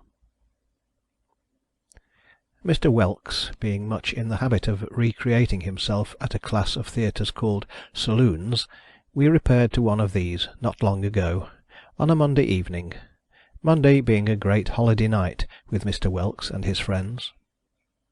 The saloon in question is the largest in London. That which is known as the Eagle in the City Road should be accepted from the generic term, as not presenting by any means the same class of entertainment, and is situate not far from Shoreditch Church. It announces the People's Theatre as its second name. The prices of admission are: to the boxes a shilling, to the pit sixpence, to the lower gallery fourpence, to the upper gallery and back seats threepence. There is no half price. The opening piece on this occasion was described in the bills as the greatest hit of the season, the grand new legendary and traditionary drama, combining supernatural agencies with historical facts, and identifying extraordinary superhuman causes with material, terrific, and powerful effects. All the Queen's horses and all the Queen's men could not have drawn Mr. Whelks into the place like this description. strengthened by lithographic representations of the principal superhuman causes, combined with the most popular of the material, terrific and powerful effects, it became irresistible. Consequently, we had already failed once in finding 6 square inches of room within the walls to stand upon, and when we now paid our money for a little stage box like a dry shower bath, we did so in the midst of a stream of people who persisted in paying theirs for other parts of the house, in despite of the representations of the money-taker that it was very full everywhere. The outer avenues and passages of the People's Theatre bore abundant testimony to the fact of its being frequented by very dirty people. Within, the atmosphere was far from odoriferous. The place was crammed to excess in all parts. Among the audience were a large number of boys and youths, and a great many very young girls grown into bold women before they had well ceased to be children. These last were the worst features of the whole crowd, and were more prominent there than in any other sort of public assembly that we know of, except at a public execution. There was no drink supplied, beyond the contents of the porter can, magnified in its dimensions perhaps, which may be usually seen traversing the galleries of the largest theatres as well as the least, and which was seen here everywhere. Huge ham sandwiches piled on trays like deals in a timber yard were handed about for sale to the hungry, and there was no stint of oranges, cakes, brandy balls, or other similar refreshments. The theatre was capacious, with a very large capable stage, well lighted, well appointed, and managed in a business-like, orderly manner in all respects. The performances had begun so early as 6:15, and had been then in progress for 3/4 of an hour. It was apparent here, as in the theatre we had previously visited, that one of the reasons of its great attraction was its being directly addressed to the common people, in the provision made for their seeing and hearing. Instead of being put away in a dark gap in the roof of an immense building, as in our once national theatres, they were here in possession of eligible points of view, and thoroughly able to take in the whole performance. Instead of being at a great disadvantage in comparison with the mass of the audience, they were the audience, for whose accommodation the place was made. We believe this to be one great cause of the success of these speculations. In whatever way the common people are addressed, whether in churches, chapels, schools, lecture-rooms, or theatres, to be successfully addressed they must be directly appealed to. No matter how good the feast, they will not come to it on mere sufferance.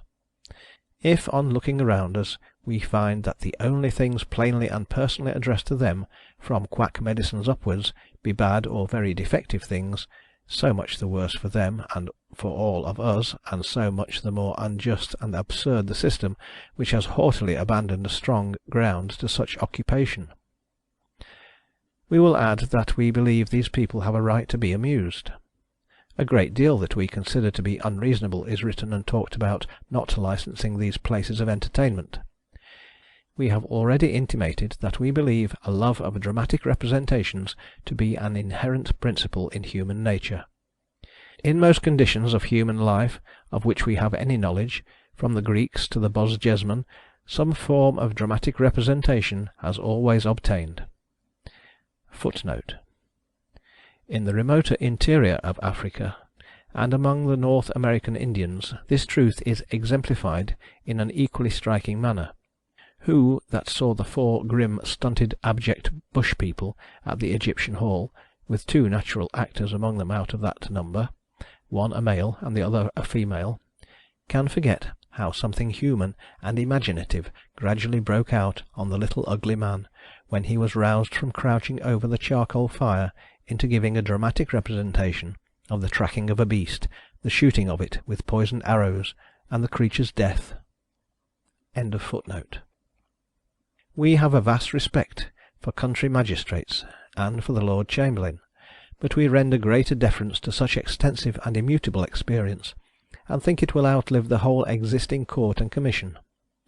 We would assuredly not bear harder on the 4-penny theatre than on the 4-shilling theatre or the 4-guinea theatre, but we would decidedly interpose to turn to some wholesome account the means of instruction which it has at command, and we would make that office of dramatic licenser, which, like many other offices, has become a mere piece of court favour and dandy conventionality, a real, responsible, educational trust.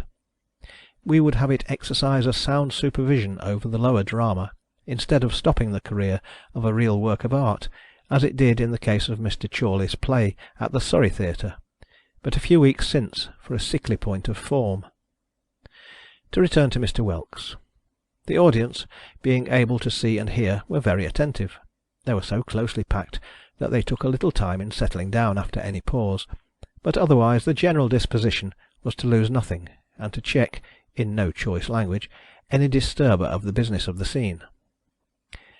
On our arrival Mr. Whelks had already followed Lady Hatton, the heroine, whom we faintly recognised as a mutilated theme of the late Thomas Ingoldsby, to the gloomy dell and Suicide's Tree, where Lady H.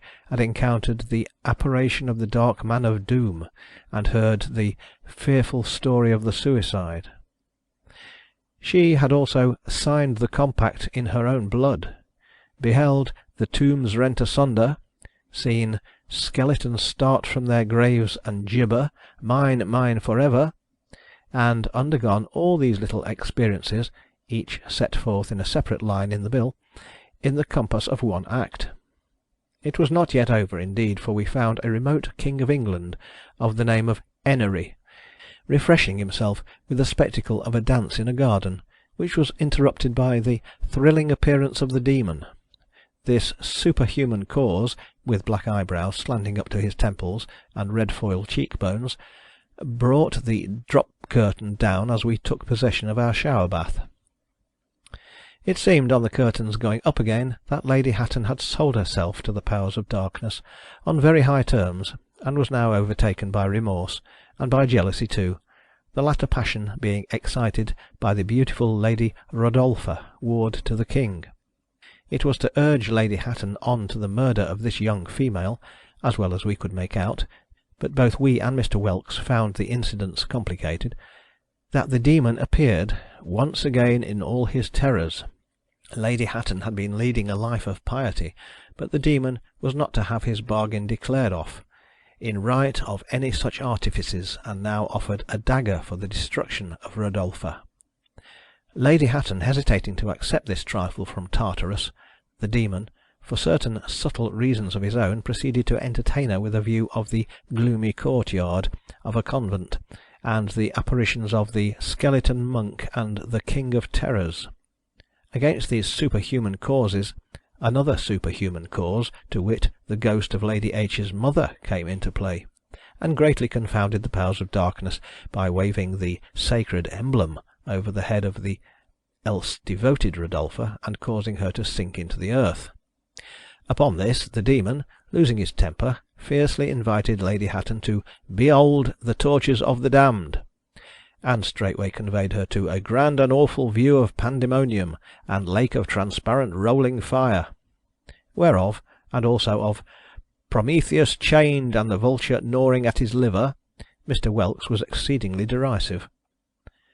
The Demon, still failing, even there, and still finding the ghost of the old lady greatly in his way, exclaimed that these vexations had such a remarkable effect upon his spirit as to sear his eyeballs, and that he must go deeper down, which he accordingly did.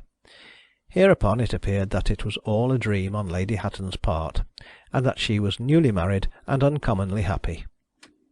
This put an end to the incongruous heap of nonsense, and set Mr. Whelks applauding mightily, for, except with the lake of transparent rolling fire, which was not half infernal enough for him, Mr. Whelks was infinitely contented with the whole of the proceedings. 10,000 people every week, all the year round, are estimated to attend this place of amusement. If it were closed tomorrow, if there were 50 such, and they were all closed tomorrow, the only result would be to cause that to be privately and evasively done, which is now publicly done, to render the harm of it much greater, and to exhibit the suppressive power of the law in an oppressive and partial light. The people who now resort here will be amused somewhere. It is of no use to blink that fact, or to make pretences to the contrary. we had far better apply ourselves improving the character of their amusement. It would not be exacting much, or exacting anything very difficult, to require that the pieces represented in these theatres should have at least a good, plain, healthy purpose in them. To the end that our experiences might not be supposed to be partial or unfortunate, we went the very next night to the theatre where we saw May Morning, and found Mr. Whelks engaged in the study of an original old English domestic and romantic drama called Eva the Betrayed, or The Lady of Lambeth. We proceeded to develop the incidents which gradually unfolded themselves to Mr. Whelks' understanding.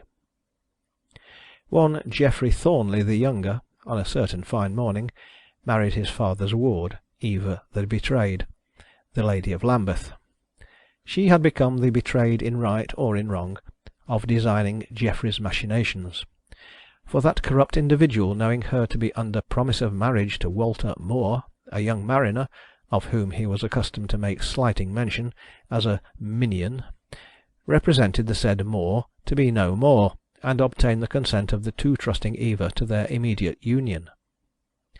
Now it came to pass, by a singular coincidence, that on the identical morning of the marriage Moore came home, and was taking a walk about the scenes of his boyhood, a little faded since that time, when he rescued Wilbert the Hunchback from some very rough treatment.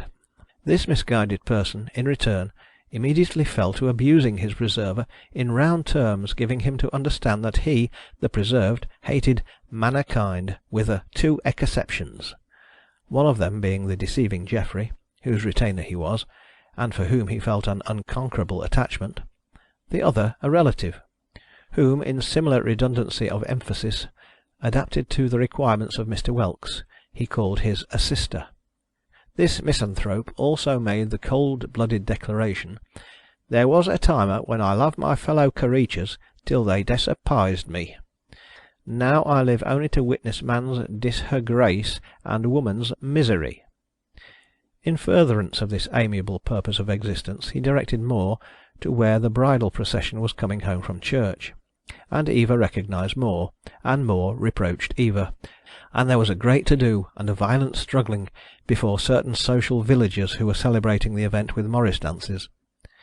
Eva was borne off in a tearing condition, and the bill very truly observed that the end of that part of the business was despair and madness. Geoffrey, Geoffrey, why were you already married to another? Why could you not be true to your lawful wife Catherine, instead of deserting her, and leaving her to come tumbling into public houses, on account of weakness, in search of you? You might have known what it would end in, Geoffrey Thornley. You might have known that she would come up to your house on your wedding day with her marriage certificate in her pocket, determined to expose you. You might have known beforehand, as you now very composedly observe, that you would have but one course to pursue. That course, clearly, is to wind your right hand in Catherine's long hair, wrestle with her, stab her, throw down the body behind the door (cheers from Mr. Whelks), and tell the devoted hunchback to get rid of it. On the devoted hunchback's finding that it is the body of his assister, and taking her marriage certificate from her pocket, and denouncing you, of course, you have still but one course to pursue, and that is to charge the crime upon him, and have him carried off with all speed into the deep and massive dungeons beneath Thornley Hall. Moore having, as he was rather given to boast, a goodly vessel on the lordly Thames, had better have gone with it, weather permitting, than gone after Eva. Naturally he got carried down to the dungeons too, for lurking about, and got put into the next dungeon to the hunchback, then expiring from poison. And there they were, hard and fast, like two wild beasts in dens, trying to get glimpses of each other through the bars, to the unutterable interest of Mr. Whelks. But when the hunchback made himself known, and when Moore did the same, and when the hunchback said he had got the certificate which rendered Eva's marriage illegal, and when Moore raved to have it given to him, and when the hunchback, as having some grains of misanthropy in him to the last, persisted in going into his dying agonies in a remote corner of his cage, and took unheard-of trouble not to die anywhere near the bars that were within Moore's reach, Mr. Whelks applauded to the echo. At last the hunchback was persuaded to stick the certificate on the point of a dagger and hand it in, and that done died extremely hard, knocking himself violently about to the very last gasp, and certainly making most of all the life that was in him. Still more had yet to get out of his den before he could turn his certificate to any account. His first step was to make such a violent uproar as to bring into his presence a certain Norman Freelance, who kept watch and ward over him. His second, to inform this warrior, in the style of the polite letter-writer, that circumstances had occurred, rendering it necessary that he should be immediately let out. The warrior declining to submit himself to the force of these circumstances, Mr. Moore proposed to him, as a gentleman and a man of honour, to allow him to step out into the gallery, and there adjust an old feud subsisting between them by single combat. The unwary Freelance, consenting to this reasonable proposal, was shot from behind by the comic man, whom he bitterly designated as a snipe for that action, and then died exceedingly game. All this occurred in one day, the bridal day of the Lady of Lambeth, and now Mr. Whelks concentrated all his energies into a focus, bent forward, looked straight in front of him, and held his breath. For, the night of the eventual day being come, Mr. Whelks was admitted to the bridal chamber of the Lady of Lambeth, where he beheld a toilet table, and a particularly large and desolate four-post bedstead. Here the lady, having dismissed her bridesmaids, was interrupted in deploring her unhappy fate by the entrance of her husband, and matters, under these circumstances, were proceeded to very desperate extremities, when the lady, by this time aware of the existence of the certificate, found a dagger on the dressing-table, and said, "Attempt to enfold me in thy pernicious embrace, and this poignard," etc. He did attempt it, however, for all that, and he and the lady were dragging one another about like wrestlers, when Mr. Moore broke open the door, and entering with the whole domestic establishment and a Middlesex magistrate, took him into custody and claimed his bride. It is but fair to Mr. Whelks to remark on one curious fact of this entertainment. When the situations were very strong indeed, they were very like what some favourite situations in the Italian opera would be to a profoundly deaf spectator. The despair and madness at the end of the first act, the business of the long hair, and the struggle in the bridal chamber, were as like the conventional passion of the Italian singers as the orchestra was unlike the opera band, or its hurries unlike the music of the great composers. So do extremes meet, and so is there some hopeful congeniality between what will excite Mr. Whelks and what will rouse a duchess. Charles Dickens' 200th Anniversary Collection, Volume 4. Romance from the pen of Miss Nettie Ashford, aged 6:30, by Charles Dickens. There is a country which I will show you when I get into maps, where the children have everything their own way. It is a most delightful country to live in. The grown-up people are obliged to obey the children, and are never allowed to sit up to supper, except on their birthdays. The children order them to make jam and jelly and marmalade, and tarts and pies and puddings, and all manner of pastry. If they say they won't, they are put in the corner till they do.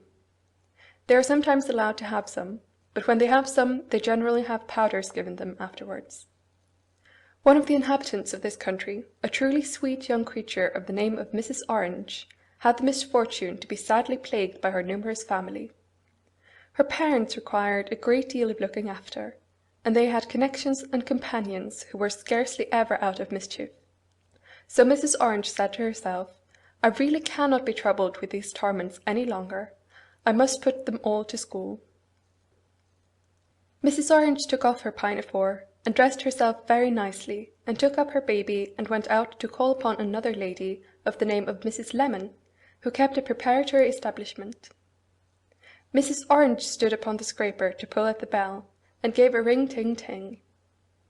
Mrs. Lemon's neat little housemaid, pulling up her socks as she came along the passage, answered the ring-ting-ting. "Good morning," said Mrs. Orange. "Fine day. How do you do? Mrs. Lemon at home?"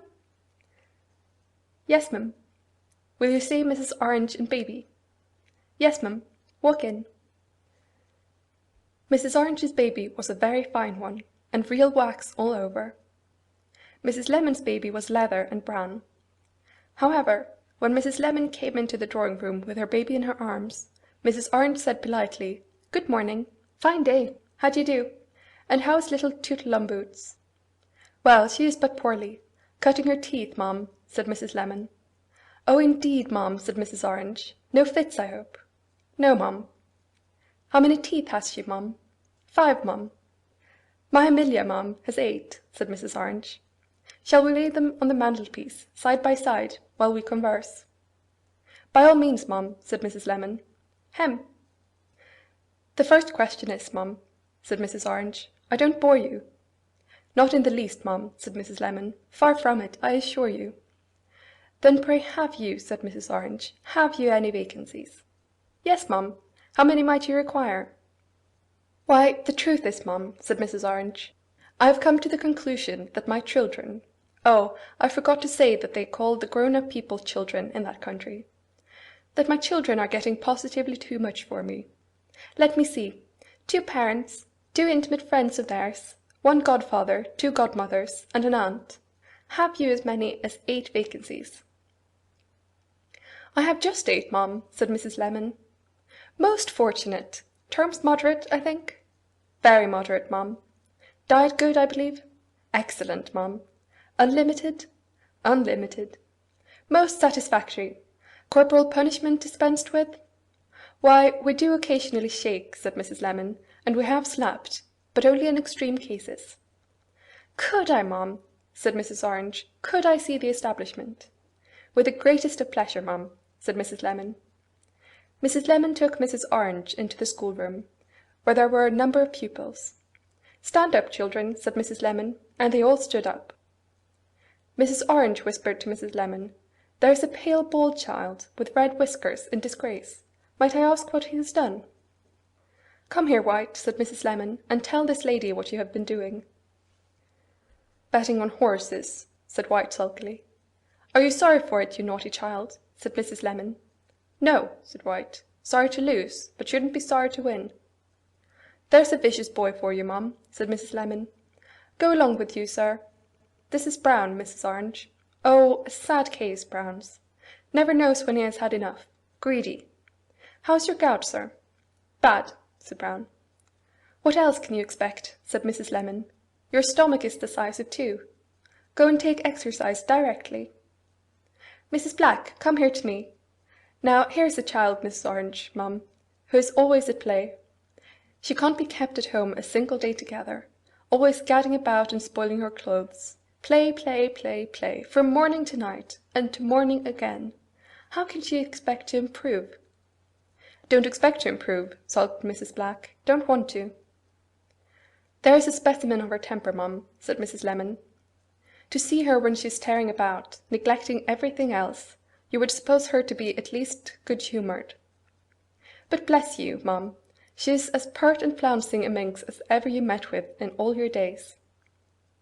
"You must have a great deal of trouble with them, ma'am," said Mrs. Orange. "As I have, indeed, ma'am," said Mrs. Lemon. "What with their tempers, what with their quarrels, what with their never knowing what's good for them, and what with their always wanting to domineer, deliver me from these unreasonable children." "Well, I wish you good morning, ma'am," said Mrs. Orange. "Well, I wish you good morning, ma'am," said Mrs. Lemon. So Mrs. Orange took up her baby and went home, and told the family that plagued her so that they were all going to be sent to school. They said they didn't want to go to school, but she packed up their boxes and packed them off. "Oh, dear me, dear me! Rest and be thankful," said Mrs. Orange, throwing herself back in her little arm-chair. "Those troublesome troubles are got rid of, please the pigs." Just then another lady, named Mrs. Alicumpaine, came calling at the street door with a ring-ting-ting. "My dear Mrs. Alicumpaine," said Mrs. Orange, "how do you do? Pray stay to dinner. We have but a simple joint of sweet stuff, followed by a plain dish of bread and treacle, but if you will take us as you find us, it will be so kind." "Don't mention it," said Mrs. Alicumpaine. "I shall be too glad. But what do you think I have come for, ma'am? Guess, ma'am." "I really cannot guess, ma'am," said Mrs. Orange. "Why, I am going to have a small juvenile party to-night," said Mrs. Alicumpaine, "and if you and Mr. Orange and baby would but join us, we should be complete." "More than charmed, I am sure," said Mrs. Orange. "So kind of you," said Mrs. Alicumpaine, "but I hope the children won't bore you." "Dear things, not at all," said Mrs. Orange. "I dote upon them." Mr. Orange here came home from the city, and he came, too, with a ring-ting-ting. "James, love," said Mrs. Orange, "you look tired. What has been doing in the city to-day?" "Trap, bat, and ball, my dear," said Mr. Orange, "and it knocks a man up." "That dreadfully anxious city, ma'am," said Mrs. Orange to Mrs. Alicumpaine. "So wearing, is it not?" "Oh, so trying," said Mrs. Alicumpaine. "John has lately been speculating on the peg-top ring, and I often say to him at night, 'John, is the result worth the wear and tear?'" Dinner was ready by this time, so they sat down to dinner, and while Mr. Orange carved the joint of sweetstuff, he said, "It's a poor heart that never rejoices. Jane, go down to the cellar and fetch a bottle of the uppest ginger beer." At tea time, Mr. and Mrs. Orange and baby and Mrs. Alicumpaine went off to Mrs. Alicumpaine's house. The children had not come yet, but the ball-room was ready for them, decorated with paper flowers. "How very sweet," said Mrs. Orange. "The dear things! How pleased they will be!" "I don't care for children myself," said Mr. Orange, gaping. "Not for girls?" said Mrs. Alicumpaine. "Come, you care for girls?" Mr. Orange shook his head, and gaped again. "Frivolous and vain, ma'am." "My dear James," cried Mrs. Orange, who had been peeping about, "do look here. Here's the supper for the darlings, ready laid in the room behind the folding doors. Here's their little pickled salmon, I do declare. And here's their little salad, and their little roast beef and fowls, and their little pastry, and their wee champagne." "Yes, I thought it best, ma'am," said Mrs. Alicumpaine, "that they should have their supper by themselves. Our table is in the corner here, where the gentlemen can have their wine-glass of negus, and their egg sandwich, and their quiet game at beggar my neighbour, and look on. As for us, ma'am, we shall have quite enough to do to manage the company." "Oh, indeed, you may say so. Quite enough, ma'am," said Mrs. Orange. The company began to come. The first of them was a stout boy, with a white top-knot and spectacles. The housemaid brought him in and said, "Compliments," and at what time was he to be fetched? Mrs. Alicumpaine said, "Not a moment later than 10. "How do you do, sir? Go and sit down." Then a number of other children came, boys by themselves and girls by themselves, and boys and girls together.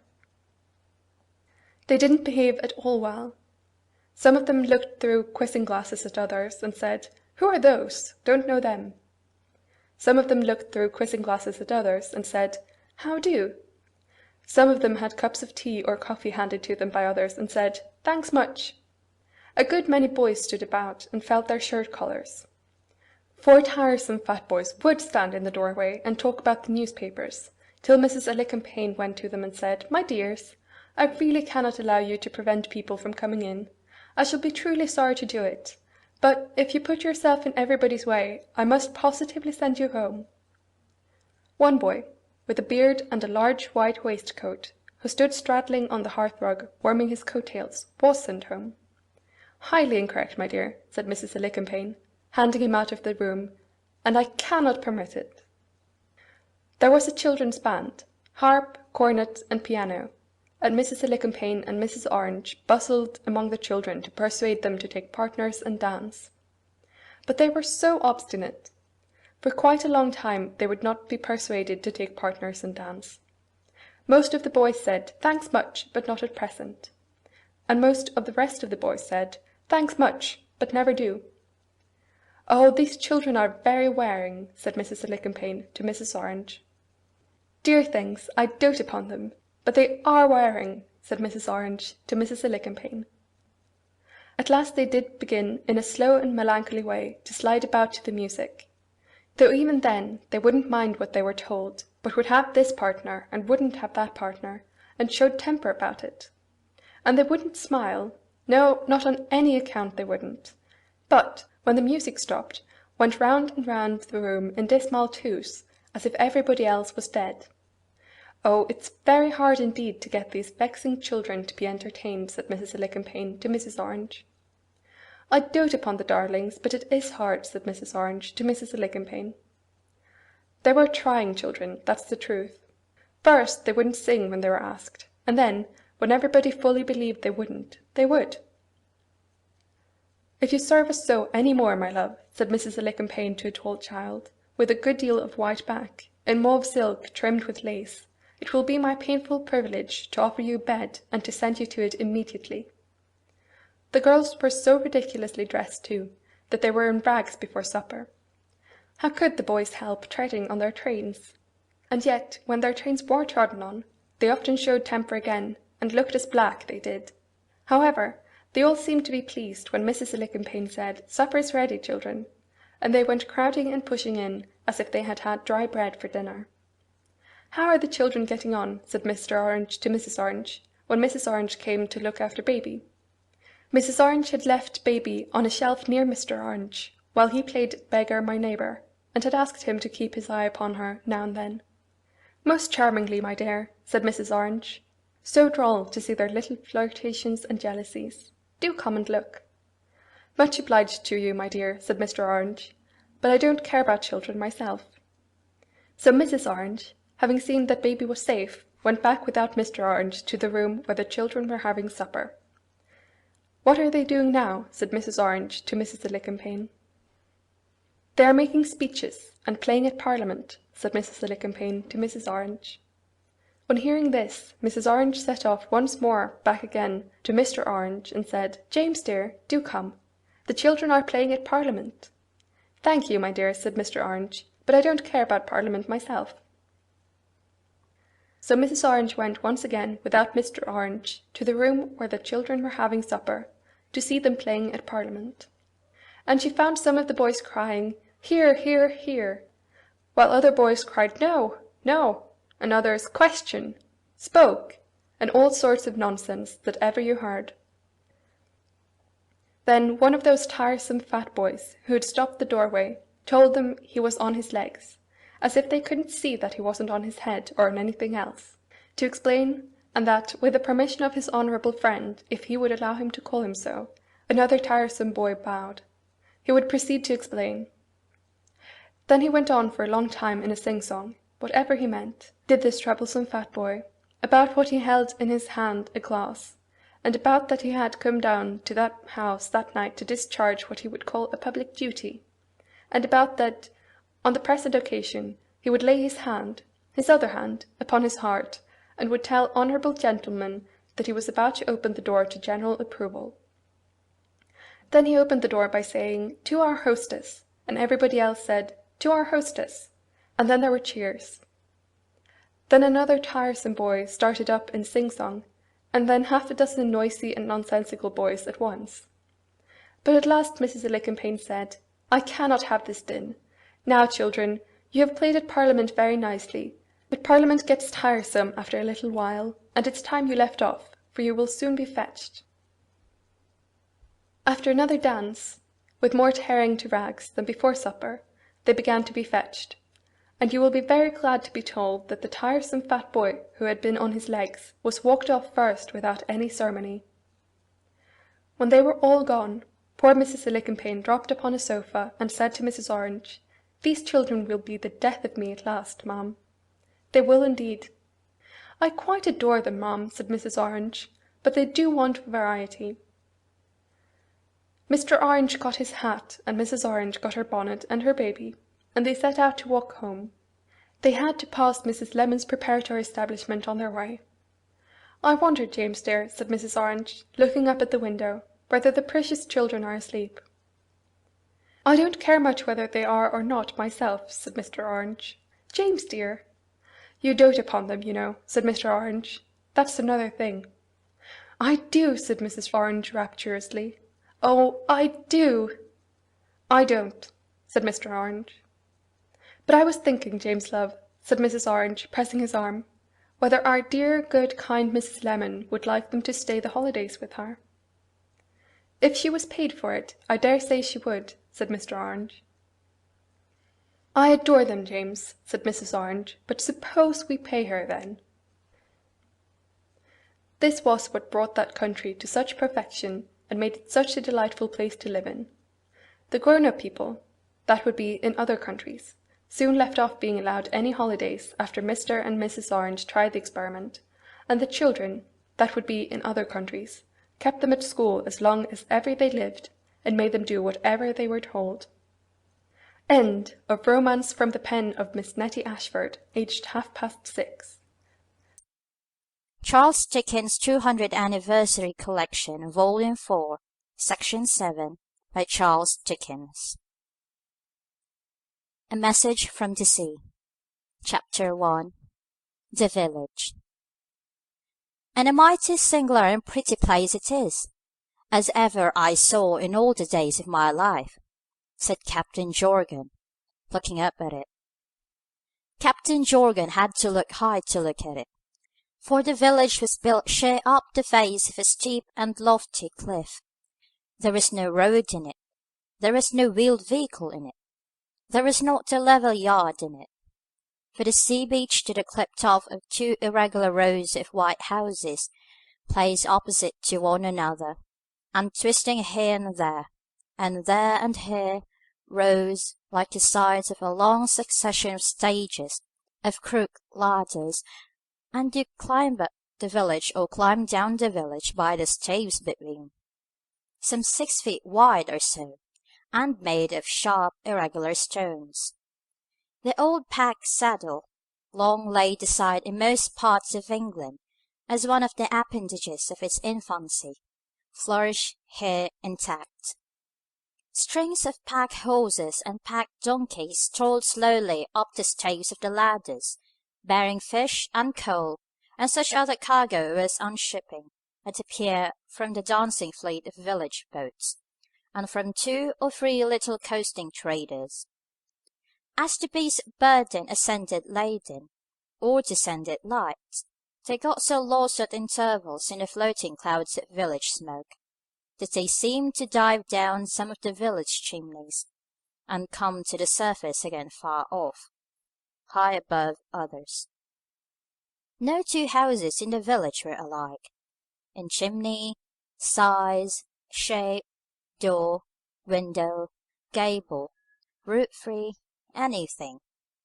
The sides of the ladders were musical with water, running clear and bright.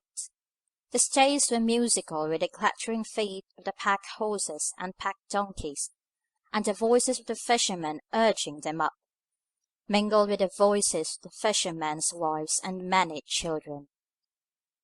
The pier was musical with the wash of the sea, the creaking of the captains and the windlasses, and the airy fluttering of little vanes and sails, the rough, sea-bleached boulders of which the pier was made, and the whiter boulders of the shore, were brown with drying nets. The red-brown cliffs, richly wooded to the extremest verge, had their softened and beautiful forms reflected in the bluest water, under the clear North Devonshire sky of a November day, without a cloud. The village itself was so steeped in autumnal foliage, from the houses lying on the pier to the topmost round of the topmost ladder, that one might have fancied it was out a bird's nesting. Out was, as indeed it was, a wonderful climber. And mentioning birds, the place was not without some music from them too. For the rook was very busy, with the higher levels, and the gull with his flapping wings with fishing in the bay, and the lusty little robin was hopping among the great stone blocks and iron rings of the breakwater, fearless in the fate of his ancestors and the children in the wood. Thus it came to pass that Captain Jorgan, sitting balancing himself on a pier wall, struck his leg with his open hand, as some men do when they are pleased, as he always did when he was pleased, and said, "A mighty singular and pretty place it is, as ever I saw in all the days of my life." Captain Jorgan had not been through the village, but had come down to the pier by a winding side road, though a preliminary look at it from the level of his own natural element. He had seen many things and places, and had stowed them all away in a shrewd intellect and a vigorous memory. He was an American born, was Captain Jorgan, a New Englander, but he was a citizen of the world, and a combination of the best qualities of most of its best countries. For Captain Jorgan to sit anywhere in his long-skirted blue coat and blue trousers, without holding converse with everybody within speaking distance, was a sheer impossibility. So the captain fell to talking with the fishermen, and to asking them knowing questions about the fishery, and the tides, and the currents, and the race of water off point yonder, and what you kept in your eye, and got into a line without what else when you run into the little harbour, and other nautical profundities. Among the men who exchanged ideas with the captain was a young fellow, who exactly hit his fancy, a young fisherman of 22 or 23, in a rough sea-dress of his craft, with a brown face, dark curling hair, and bright modest eyes under the sou'western hat, and with a frank, but simple and retiring manner, which the captain found uncommonly taking. "I'd bet $1,000," said the captain to himself, "that your father was an honest man."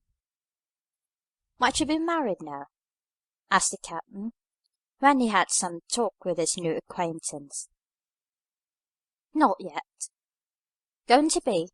said the captain. "I hope so." The captain's keen glance followed the slightest possible turn of the dark eye, and the slightest possible tilt of the sou'western hat. The captain then slapped both his legs, and said to himself, "Never knew such a good thing in all my life. There's his sweetheart looking over the wall." There was a very pretty girl looking over the wall, from a little platform of a cottage, vine and fuchsia, and she certainly did not look as if the presence of this young fisherman in the landscape made it any less sunny and hopeful for her.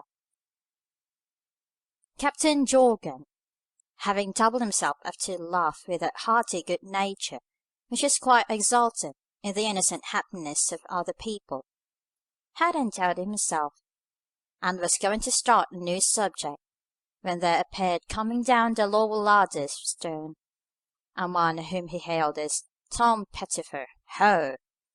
Tom Pettifer, ho! responded with alacrity, and in speedy course descended on the pier. "Afraid of a sunstroke in England in November, Tom, that you wear your tropical hat, strongly paid outside the paper lined inside here?" said the captain, eyeing it. "It's as well to be on the safe side, sir," replied Tom. "Safe side!" repeated the captain, laughing. "You'd guard against sunstroke with that old hat in a nice pack. Well, what have you made out of the post office?" "It is the post office, sir." "What's the post office?" said the captain. "The name, sir. The name that keeps the post office." "A coincidence," said the captain. "A lucky bit. Show me where it is. Good-bye, shipmates, for the present. I shall come and have another look at you, afore I leave, this afternoon." This was addressed to all there, but especially the young fisherman. So all there acknowledged him, especially the young fisherman. "He's a sailor," said to one another, as they looked after the captain moving away. That he was, and so outspeaking was the sailor in him, that although his dress had nothing nautical about with it, with the single exception of its colour, but was a suit of a shore-going shape and form, too long in the sleeves and too short in the legs, and too unaccommodating everywhere, terminating earthward in a pair of Wellington boots, and surmounted by a tall, stiff hat, which no mortal could have worn at sea in any wind under heaven. Nevertheless, a glimpse at his sagacious, weather-beaten face, or his strong brown hand, would have established the captain's calling. Whereas Mr. Pettifer, a man of a certain plump neatness, with a curly whisker, and elaborately nautical in the jacket, and shoes, and all things correspondent, looked no more like a seaman, beside Captain Jorgan, than he looked like a sea-serpent. The two climbed high up the village, which had the most arbitrary turns and twists in it, so that the cobbler's house came dead across the ladder, and to have held a reasonable course, He must have gone through his house, and through him too, as he sat at his work between two little windows, with one eye microscopically on the geological formation of that part of Devonshire, and the other telescopically in the open sea. The two climbed high up the village, and stopped before a quaint little house, on which was painted Mrs. Raybrock, Draper, and also Post Office. Before it ran a rill of murmuring water, and access to it was gained by a little plank bridge. "Here's the name," said Captain Jorgan. "Sure enough. You can come in if you like, Tom." The captain opened the door and passed into an odd little shop, about 6 feet high, with a great variety of beams and bumps in the ceiling, and besides the principal window giving on the ladder of stones, a purblind little window of a single pane of glass, peeping out of an abutting corner at the sun-lighted ocean, and winking at its brightness. "How do you do, ma'am?" said the captain. "I'm very glad to see you. I've come to see a long way to see you." "Have you, sir? Then I'm sure I'm very glad to see you, though I don't know you from Adam." There's a comely elderly woman, short of stature, plump form, sparkling and dark of eye, who, perfectly clean and neat herself, stood in the midst of her perfectly clean and neat arrangements, and surveyed Captain Jorgan with smiling curiosity. "Ah, but you are sailors, sir," she added, almost immediately, and with a slight movement of her hands that was not very unlike wringing them. "Then you're heartily welcome." "Thank you, ma'am," said the captain. "I don't know what it is, I'm sure, that brings out the salt in me, but everybody seems to see it on the crown of my hat and the collar of my coat. Yes, ma'am, I'm in that way of life." "And the other gentleman too, Miss Raybrock." "Well now, ma'am," said the captain, glancing shrewdly at the other gentleman, "you all deny right that he goes to sea, if that makes him a sailor. This is my steward, ma'am, Tom Pettifer. He's been almost all trades you can name, in the course of his life. Would have bought all your chairs and tables once, if you had wished to sell 'em. But now he's my steward. My name's Jorgan, and I'm a ship owner, and I sell my own in my partnership, and have done so this 25 year. According to custom, I'm called Captain Jorgan, but I'm no more than captain, bless your heart, than you are. Perhaps you'll come into my parlour, sir, and take a chair," said Mrs. Raybrock. "Exactly what I was going to propose myself, ma'am. After you."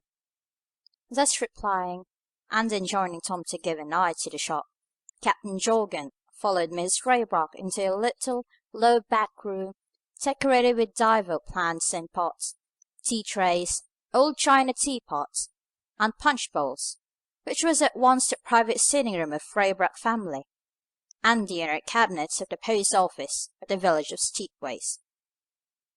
"Now, ma'am," said the captain, "it don't signify a cent to you where I am born, except—" But here the shadow of some one entering fell upon the captain's figure, and he broke off to double himself up, slap both his legs, and ejaculate, "Never knew such a thing in all my life! Here he is again! How are you?" These words referred to a young fellow who had so taken Captain Jorgan's fancy down at the pier. To make it all quite complete, he came in accompanied by the sweetheart whom the captain had detected looking over the wall. A prettier sweetheart the sun could not have shone upon that shining day. As she stood before the captain, with her rosy lips just parted in surprise, her brown eyes a little wider open than usual from the same cause, and her breathing a little quickened by the ascent, and possibly by some mysterious hurry and flurry at the parlour door, in which the captain had observed her face to be for a moment totally eclipsed by a southwestern hat. She looked so charming that the captain felt himself under a moral obligation to slap both his legs again. She was very simply dressed, with no other ornament than an autumnal flower in her bosom. She wore neither hat nor bonnet, but merely a scarf or kerchief, folded squarely back over the head, to keep the sun off, according to a fashion that may be sometimes seen in the marginal parts of England, as well as of Italy, and which is probably the first fashion of headdress that came into the world when grasses and leaves went out. "In my country," said the captain, rising to give her his chair, and dexterously sliding it close to another chair on which the young fisherman must necessarily establish himself, "in my country we should call Devonshire beauty first rate. Whenever a frank manner is offensive, it is because it's strained or feigned, for there may be quite as much intolerable affectation in plainness as in mincing nicety. All that the captain said and did was honestly according to his nature, and his nature was open nature and good nature. Therefore, when he paid this little compliment, and expressed with a sparkle or two of his knowing eye, 'I see how it is, and nothing could be better,' he had established a delicate confidence on that subject with the family. I was saying to your worthy mother," said the captain to the young man, after again introducing himself by name and occupation, "I was saying to your mother, and you're very like her, that it didn't signify where I was born, except that I was raised on a question-asking ground, where the babies as soon as they've come into the world inquire of their mothers, 'Now how old may you be, and what air you going to name me?' which is a fact." Here he slapped his leg. "Such being the case, I may be excused for asking if your name is Alfred." "Yes, sir, my name is Alfred," returned the young man. "I'm not a conjurer," pursued the captain, "and don't think me so, or I shall right soon undeceive you. Likewise don't think, if you please, though I do come from that country of the babies, that I'm asking questions for question asking sake, for I'm not somebody belonging to you went to the sea." "My elder brother, Hugh," returned the young man. He said it in an altered and lower voice, and glanced at his mother, who raised her hands hurriedly, and put them together across her black gown, and looked eagerly at the visitor. "No, for God's sake don't think that," said the captain, in a solemn way. "I bring no good tidings of him." There was a silence, and the mother turned her face to the fire, and put her hand between it and her eyes. The young fisherman slightly motioned toward the window, and the captain, looking in that direction, saw a young widow, sitting at a neighbouring window across the little garden, engaged in needlework, with a young child sleeping on her bosom. The silence continued until the captain asked of Alfred, "How long is it since it happened?" "He shipped for his last voyage better than 3 years ago." "Shipwreck upon some reef or rock, as I take it?" said the captain. "And all hands lost?" "Yes." "Well," said the captain, after a shorter silence, "here I sit who may come to the same end, like enough. He holds the seas in the hollow of his hand. We must all strike somewhere and go down. Our comfort, then, for ourselves and one another is to have done our duty. I'd wager your brother did his." "He did," answered the young fisherman. "If ever man strove faithfully in all occasions to do his duty, my brother did. My brother was not a quick man, anything but that, but he was a faithful, true, and just man. We were the sons of a small tradesman in this country, sir, yet our father was as watchful of his good name as if he had been a king." "A precious sight more so, I hope, bearing into mind the general run of that class of critter," said the captain, but I interrupt. "My brother considered that our father left a good name to us, to keep clear and true." "Your brother considered right," said the captain, "and you couldn't take care of the better legacy. But again I interrupt. No, for I have nothing more to say. We know that you live well for the good name, and we feel certain that he died well for the good name.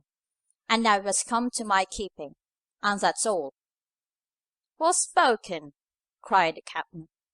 "Well spoken, young man, concerning the manner of your brother's death." By this time the captain had released the hand he had shaken, and sat with his own broad brown hands spread out on his knees, and spoke aside. "Concerning the manner of your brother's death, It may be that I have some information to give you, though it may not be, for I am far from sure. Can we have a little talk alone?" The young man rose, but not before the captain's quick eye had noticed that, on the pretty sweetheart's turning to the window to greet the young widow with a nod and a wave of the hand, the young widow had held up to her needlework, on which she was engaged, with a patient, pleasant smile. So the captain said, being on his legs, "What might she be making now?" "What is Margaret making, Kitty?" asked the young fisherman, with one of his arms apparently mislaid somewhere. As Kitty only blushed in reply, the captain doubled himself up as far as he could, standing, and said, with a slap of his leg, "In my country we should call it wedding clothes. Fact, we should, I do assure you." But it seemed to strike the captain in another light too, for his laugh was not a long one, and he added, in quite a gentle tone, "And it's very pretty, my dear, to see her, poor young thing with a fatherless child upon her bosom, giving up her thoughts to your home and your happiness. It's very pretty, my dear, and it's very good. May your marriage be more prosperous than hers, and be a comfort to her too. May the blessed sun see you all happy together, in possession of the good name, long after I have done ploughing the great salt field that is never sown." Kitty answered very earnestly, "Oh, thank you, sir, with all my heart," and in her loving little way kissed her hand to him, and possibly by implication to the young fisherman, too, as the latter held the parlour door open for the captain to pass out. Section 7. A Message from the Sea. Chapter 1. Charles Dickens' 200th Anniversary Collection, Volume 4. A Message from the Sea, Chapter 2. By Charles Dickens. "The stairs are very narrow, sir," said Alfred Raybot to Captain Jorgan. "Like my cabin stairs," returned the captain, "on many a voyage, and they are rather inconvenient for the head." "If my head can't take care of itself by this time, after all the knocking about the world it has had," replied the captain, as unconcernedly as if he had no connection with it, "it's not worth looking after." Thus they came into the young fisherman's bedroom, which was as perfectly neat and clean as the shop and parlour below, though it was but a little place, with a sliding window and a phrenological ceiling expressive of all the peculiarities of the house roof. Here the captain sat down on the foot of the bed, and glancing at a dreadful libel on Kitty which ornamented the wall, the production of some wandering limner, whom the captain secretly admired as having studied portraiture from the figureheads of ships, motioned to the young man to take the rush chair on the other side of the small round table. That done, the captain put his hand in the deep breast pocket of his long-skirted blue coat, and took out of it a strong square case bottle, not a large bottle, but such as may be seen in an ordinary ship's medicine chest. Setting this bottle on the table without removing his hand from it, Captain Jorgan then spoke as follows. "In my last voyage homeward bound," said the captain, "and that's the voyage off of which I now come straight, I encountered such weather off the Horn as is not very often met with, even there. I have rounded that stormy cape pretty often, and I believe I first beat about there in the identical storms that blew the devil's horns and tail off, and led to the horns being worked up into toothpicks for the plantation overseers in my country, whom may be seen, if you travel down south or way west far enough, picking their teeth with them, while the whips made of tail flog hard. In this last voyage, homeward bound for Liverpool from South America, I say to you, my young friend, it blew. Whole measures, no half measures, nor making believe to blow, it blew. Now I weren't blown clean out of the water into the sky, though I expected to be even that. but I was blown clean out of my course.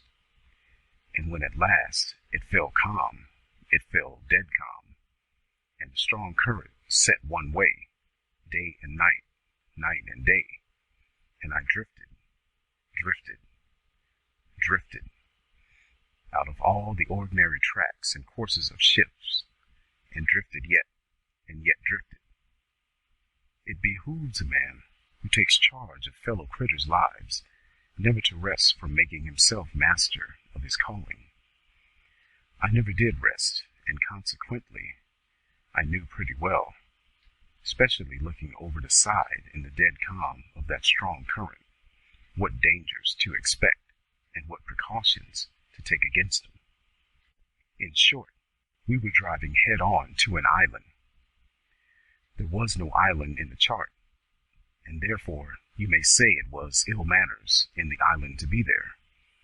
I don't dispute its bad breeding, but there it was. Thanks be to heaven, I was as ready for the island as the island was ready for me. I made it out myself from the masthead, and I got a long way upon her in good time to keep her off.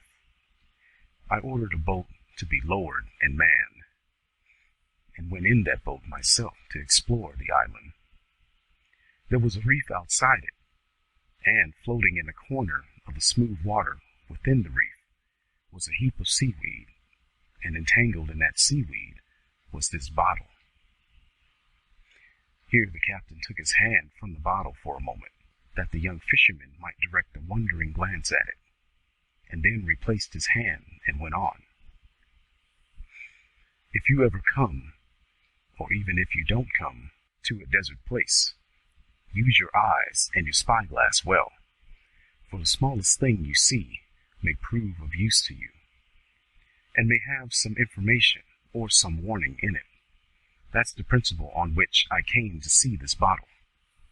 I picked up the bottle and ran the boat alongside the island, and made fast and went ashore armed with a part of my boat's crew. We found that every scrap of vegetation on the island, I give it to you as my opinion, but scant and scrubby at the best of times, had been consumed by fire. As we were making our way cautiously and toilsomely over the pulverized embers, one of my people sank into the earth breast high. He turned pale, and haul me out, smart shipmates, says he, for my feet are among bones. We got him on his legs again, and then we dug up the spot, and we found that the man was right, and that his feet had been among bones. More than that, they were human bones, though whether the remains of one man, or of 2 or 3 men, what with calcination and ashes, and what with a poor practical knowledge of anatomy, I can't undertake to say. We examined the whole island, and made out nothing else, save and except that, from its opposite side, I sighted a considerable tract of land, which land I was able to identify, and according to the bearings of which, not to trouble you with my log, I took a fresh departure. When I got aboard again, I opened the bottle, which was oilskin covered as you see, and glass stoppered as you see. Inside of it, pursued the captain, suiting his action to his words, I found this little crumpled folded paper, just as you see. Outside of it was written, as you see, these words: whoever finds this is solemnly entreated by the dead to convey it, unread, to Alfred Raybrock, Steepways, North Devon, England. A sacred charge, said the captain, concluding his narrative, and Alfred Raybrock, there it is. This is my poor brother's writing. I suppose so, said Captain Jorgan. I'll take a look out of this little window while you read it. Pray no, sir, I should be hurt. My brother couldn't know it would fall into such hands as yours. The captain sat down again on the foot of the bed, and the young man opened the folded paper with a trembling hand, and spread it on the table. The ragged paper, evidently creased and torn both before and after being written on, was much blotted and stained, and the ink had faded and run, and many words were wanting. What the captain and the young fisherman made out together, after much rereading and much humoring of the folds of the paper, is given on the next page.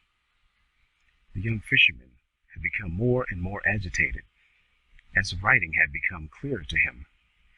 He now left it lying before the captain, over whose shoulder he had been reading it, and dropping into his former seat, leaned forward on the table and laid his face in his hands. "What, man?" urged the captain. "Don't give in.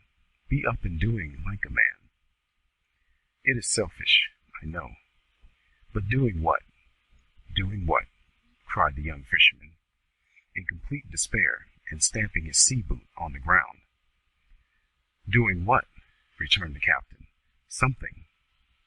I'd go down to the little breakwater below yonder, and take a wrench at one of the salt-rusted iron rings there, and either wrench it up by the roots, or wrench my teeth out of my head sooner than I do nothing." "Nothing!" ejaculated the captain.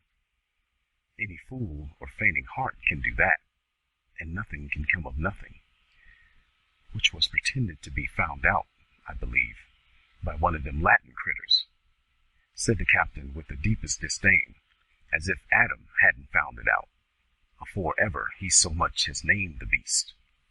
Yet the captain saw, in spite of his bold words, that there was some greater reason than he yet understood for the young man's distress, and he eyed him with a sympathizing curiosity. "Come, come," continued the captain, "speak out. What is it, boy?" "You have seen how beautiful she is, sir," said the young man, looking up for the moment with a flushed face and rumpled hair. "Did any man ever say she weren't beautiful?" retorted the captain. "If so, go and lick him." The young man laughed fretfully in spite of himself and said, "It's not that. It's not that." "Well, then, what is it?" said the captain in a more soothing tone. The young fisherman mournfully composed himself to tell the captain what was, and began. "We were to have been married next Monday week." "Were to have been," interrupted Captain Jorgan, "and are to be, hey?" Young Raybrock shook his head and traced out with his forefinger the words, "Poor father's £500," in the written paper. "Go along," said the captain. £500, yes, the sum of money," pursued the young fisherman, entering with the greatest earnestness on his demonstration, while the captain eyed him with equal earnestness, "was all my late father possessed. When he died, he owed no man more than he left means to pay, but he had been able to lay by only £500. £500, repeated the captain. "Yes, in his lifetime years before, he had expressively laid the money aside to leave to my mother, like to settle upon her, if I make myself understood." "Yes, he had risked it once. My father put down in writing at that time respecting the money, and was resolved never to risk it again." "Not a spectator," said the captain. "My country wouldn't have suited him." "Yes, my mother has never touched the money till now, and now it was to have been laid out this very next week, in buying me a handsome share in our neighboring fishery here, to settle me in life with Kitty." The captain's face fell, and he passed and repassed his sun-browned right hand over his thin hair in a discomfited manner.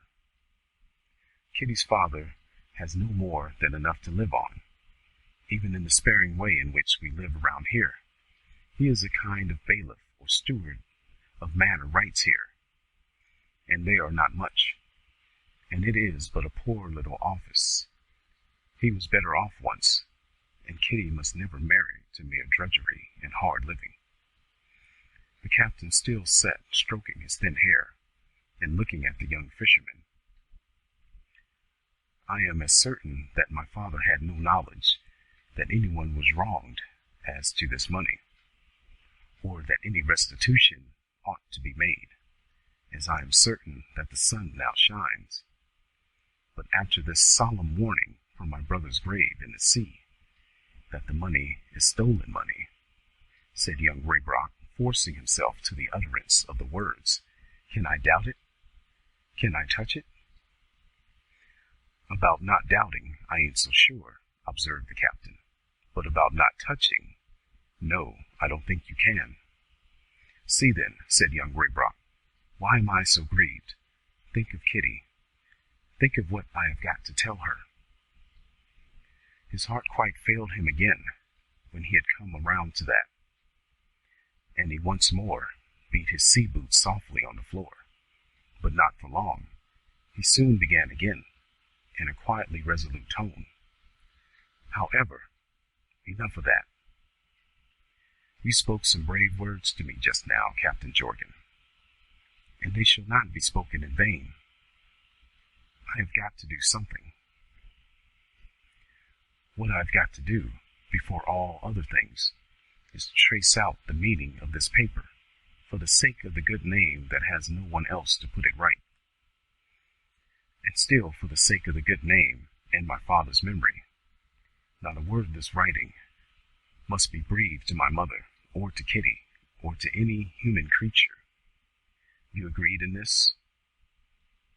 I don't know what they'll think of us below, said the captain, but for certain I can't oppose it.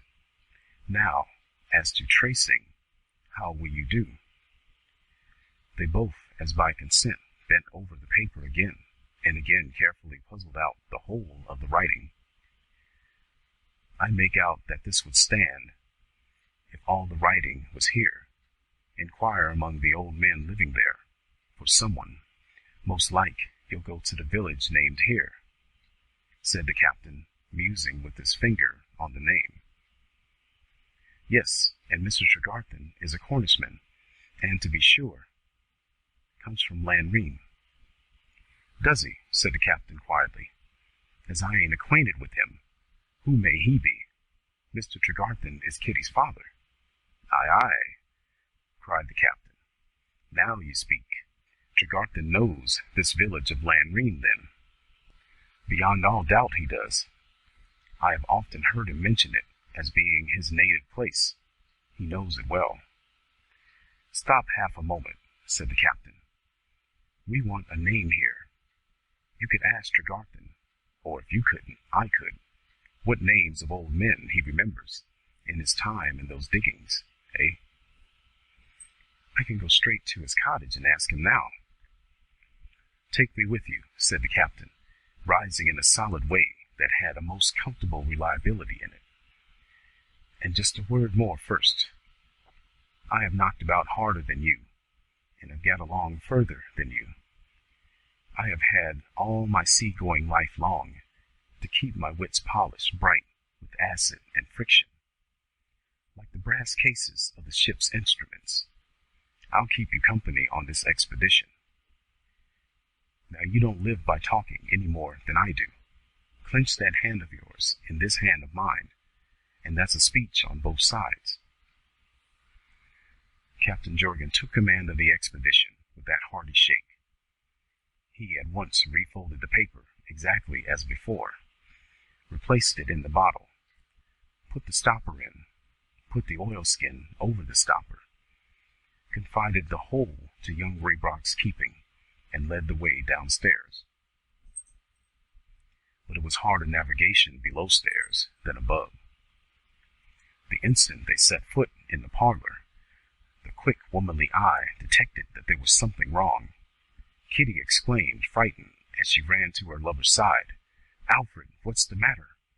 Miss Raybrock cried out to the captain, "Gracious, what have you done to my son to change him like this all in a minute?"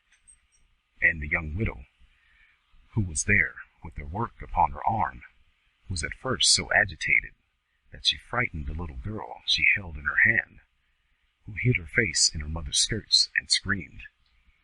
The captain, conscious of being held responsible for this domestic change, contemplated it with quite a guilty expression of countenance, and looked to the young fisherman to come to his rescue. "Kitty, darling," said young Raybrock. "Kitty, dearest love, I must go away to Lanrean, and I don't know where else or how much further this very day.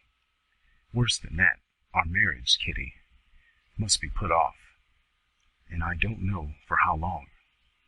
Kitty stared at him in doubt and wonder and in anger, and pushed him from her with her hand.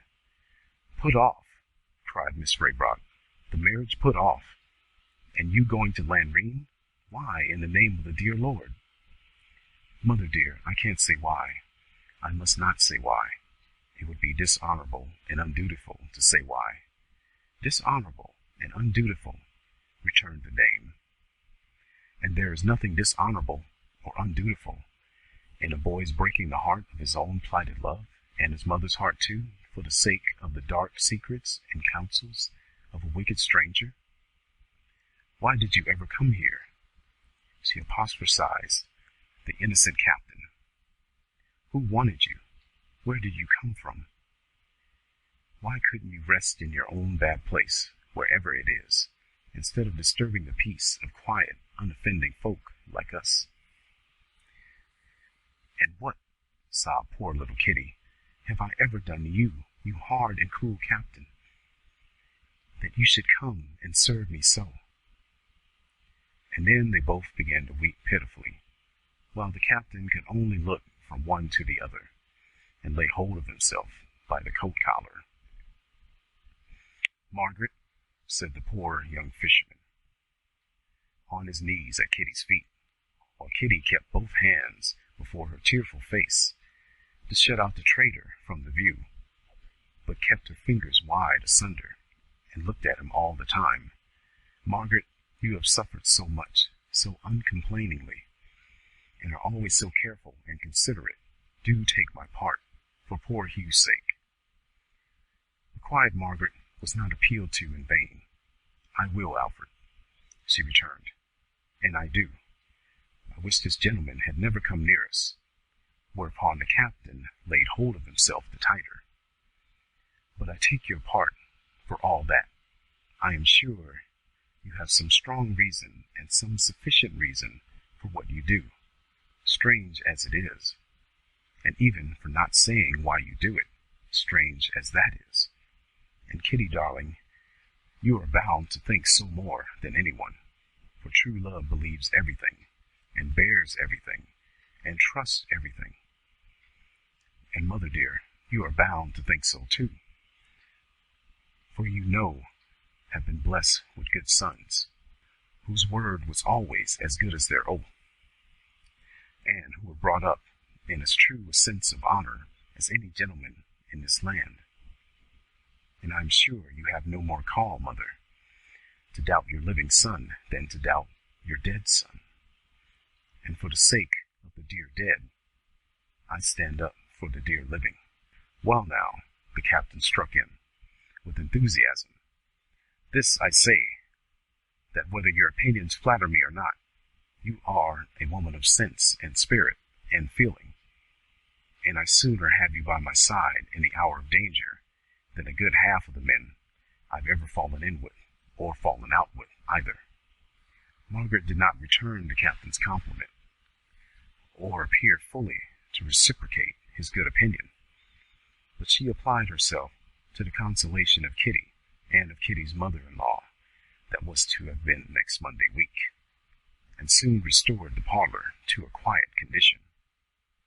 "Kitty, my darling," said the young fisherman, "I must go to your father to entreat him still to trust me in spite of this wretched change and mystery, and to ask him for some directions concerning Lanrean. Will you come home? Will you come with me, Kitty?" Kitty answered not a word, but rose sobbing, with the end of her simple headdress at her eyes. Captain Jorgan followed the lovers out quite sheepishly, pausing in the shop to give an instruction to Mr. Pettifer. "Here, Tom," said the captain in a low voice, "here's something in your line. Here's an old lady poorly and low in her spirits. Cheer her up a bit, Tom. Cheer 'em all up."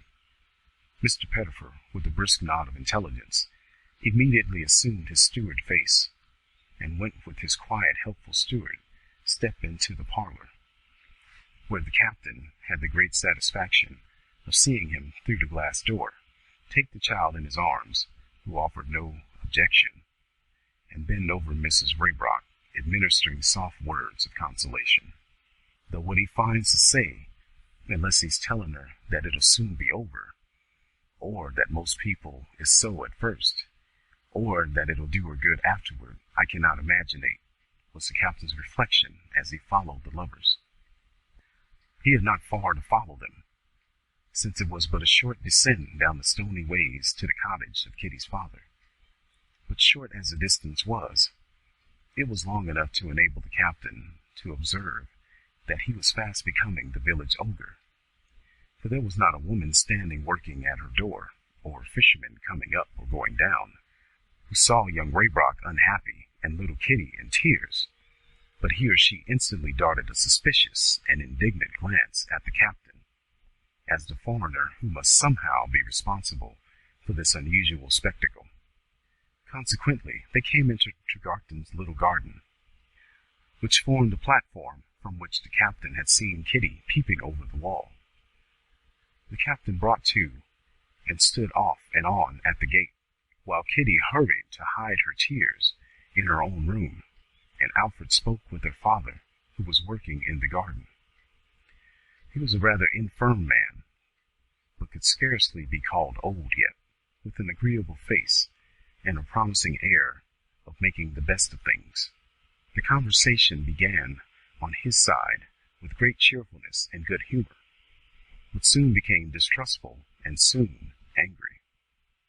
That was the captain's cue for striking both into the conversation and the garden. "Morning, sir," said Captain Jorgan.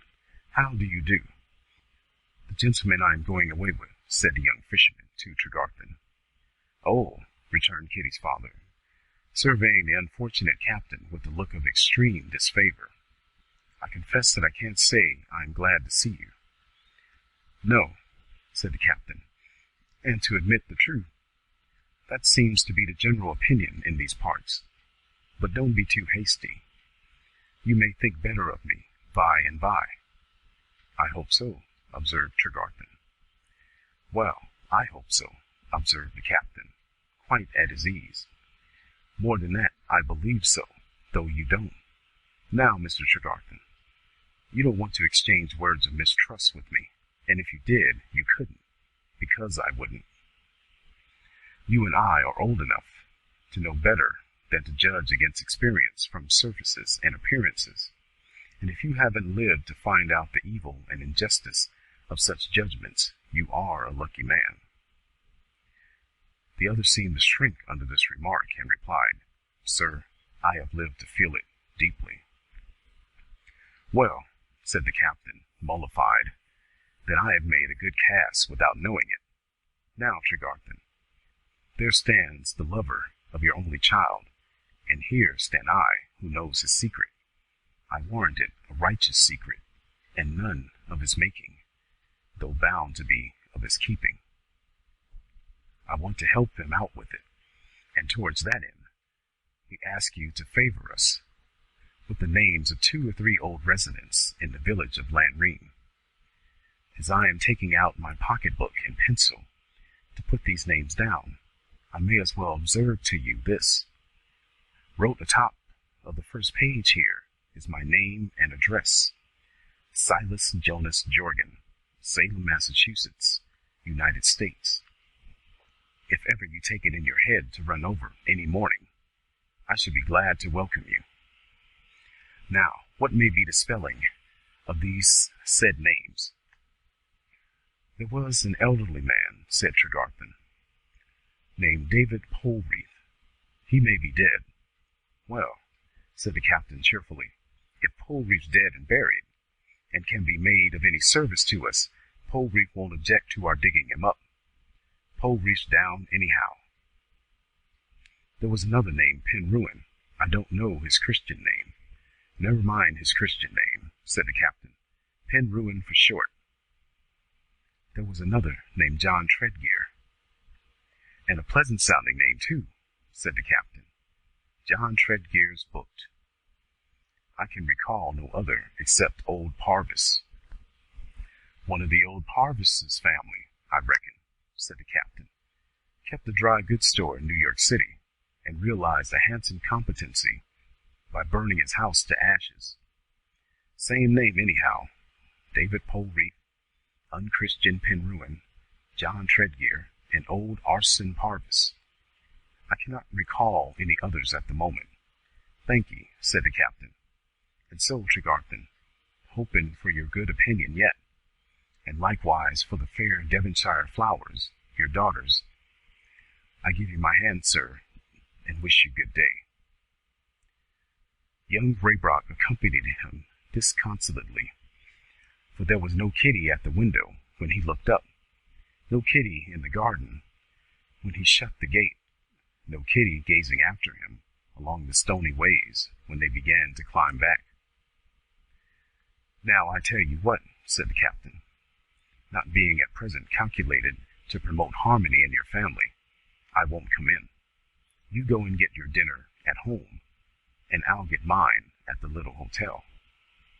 Let our hour of meeting be 2 o'clock, and you'll find me smoking a cigar in the sun afore the hotel door. Tell Tom Pettifer, my steward, to consider himself on duty, and to look after your people till we come back. You'll find he'll have made himself useful to 'em already, and will be quite acceptable. All was done as Captain Jorgan directed. Punctually at 2 o'clock the young fisherman appeared with his knapsack at his back, and punctually at 2 o'clock the captain jerked away the last feather end of his cigar. Let me carry your baggage, Captain Jorgan. I can easily take it with mine. Thank ye, said the captain. I'll carry it myself. It's only a comb. They climbed out of the village and paused among the trees and fern on the summit of the hill above, to take breath and to look down at the beautiful sea. Suddenly the captain gave his leg a resounding slap and cried, Never knew such a right thing in all my life, and ran away. The cause of this abrupt retirement on the part of the captain was little Kitty among the trees. The captain went out of sight and waited, and kept out of sight and waited, until it occurred to him to beguile the time with another cigar. He lighted it and smoked it out, and still he was out of sight and waiting. He stole within sight at last, and saw the lovers, with their arms intertwined and their bent heads touching, moving slowly among the trees. It was the golden time of the afternoon then, and the captain said to himself, Golden sun, golden sea, golden sails, golden leaves, golden love, golden youth, a golden state of things altogether. Nevertheless, the captain found it necessary to hail his young companion before going out of sight again. In a few moments more, he came up, and they began their journey. That still young woman with the fatherless child, said Captain Jorgan, as they fell into step, didn't throw her words away, but good honest words are never thrown away. And now that I am conveying you off from that tender little thing that loves and relies and hopes, I feel just as if I was the snarling critter in the pictures, with the tight legs, the long nose, and the feather in his cap, the tips of whose mustache get up nearer to his eyes, the wickeder he gets. The young fisherman knew nothing of Mephistopheles, but he smiled when the young captain stopped to double himself up and slap his leg, and they went along in right good fellowship. End of A Message from the Sea, Chapter 2. Dickens didn't write chapters 3 and 4, and they are omitted in this edition. The story continues with Captain Jorgan and Alfred at Lanrean. Chapter 5. The Restitution. Captain Jorgan, up and out betimes, had put the whole village of Lanrean under an amicable cross-examination, and was returning to the King Arthur's Arms to breakfast, none the wiser for his trouble, when he beheld the young fisherman advancing to meet him, accompanied by a stranger. A glance at this stranger assured the captain that he could be no other than the seafaring man, and the captain was about to hail him as a fellow craftsman, when the two stood still and silent before the captain, and the captain stood still, silent, and wondering before them. "Why, what's this?" cried the captain, when at last he broke the silence. "You two are alike. You two are much alike. What's this?" Not a word was answered on the other side, until after the seafaring brother had got hold of the captain's right hand, and the fisherman brother had got hold of the captain's left hand. And if ever the captain had had his fill of handshaking from his birth to that hour, he had it then. And presently up and spoke the two brothers, one at a time, two at a time, 24 at a time, for the bewilderment into which they plunged the captain, until he gradually had Hugh Raybrock's deliverance made clear to him, and also unravelled the fact that the person referred to in the half-obliterated paper was Tregarthen himself. "Formerly, dear Captain Jorgan," said Alfred, "of Lanrean, you recollect? Kitty and her father came to live at Steepways after Hugh shipped on his last voyage." "Aye, aye," cried the captain, fetching a breath. "Now you have me in tow." "Then your brother here don't know his sister-in-law that is to be so much as by name?" "Never saw her, never heard of her." "Aye, aye, aye," cried the captain. "Why then we every one go back together, paper, writer, and all, and take Tregarthen into the secret we kept from him." "Surely," said Alfred. "We can't help it now. We must go through with our duty." "Not a doubt," returned the captain. "Give me an arm apiece, and let us set this ship shape." So walking up and down in the shrill wind on the wild moor, while the neglected breakfast cooled within, the captain and the brothers settled their course of action.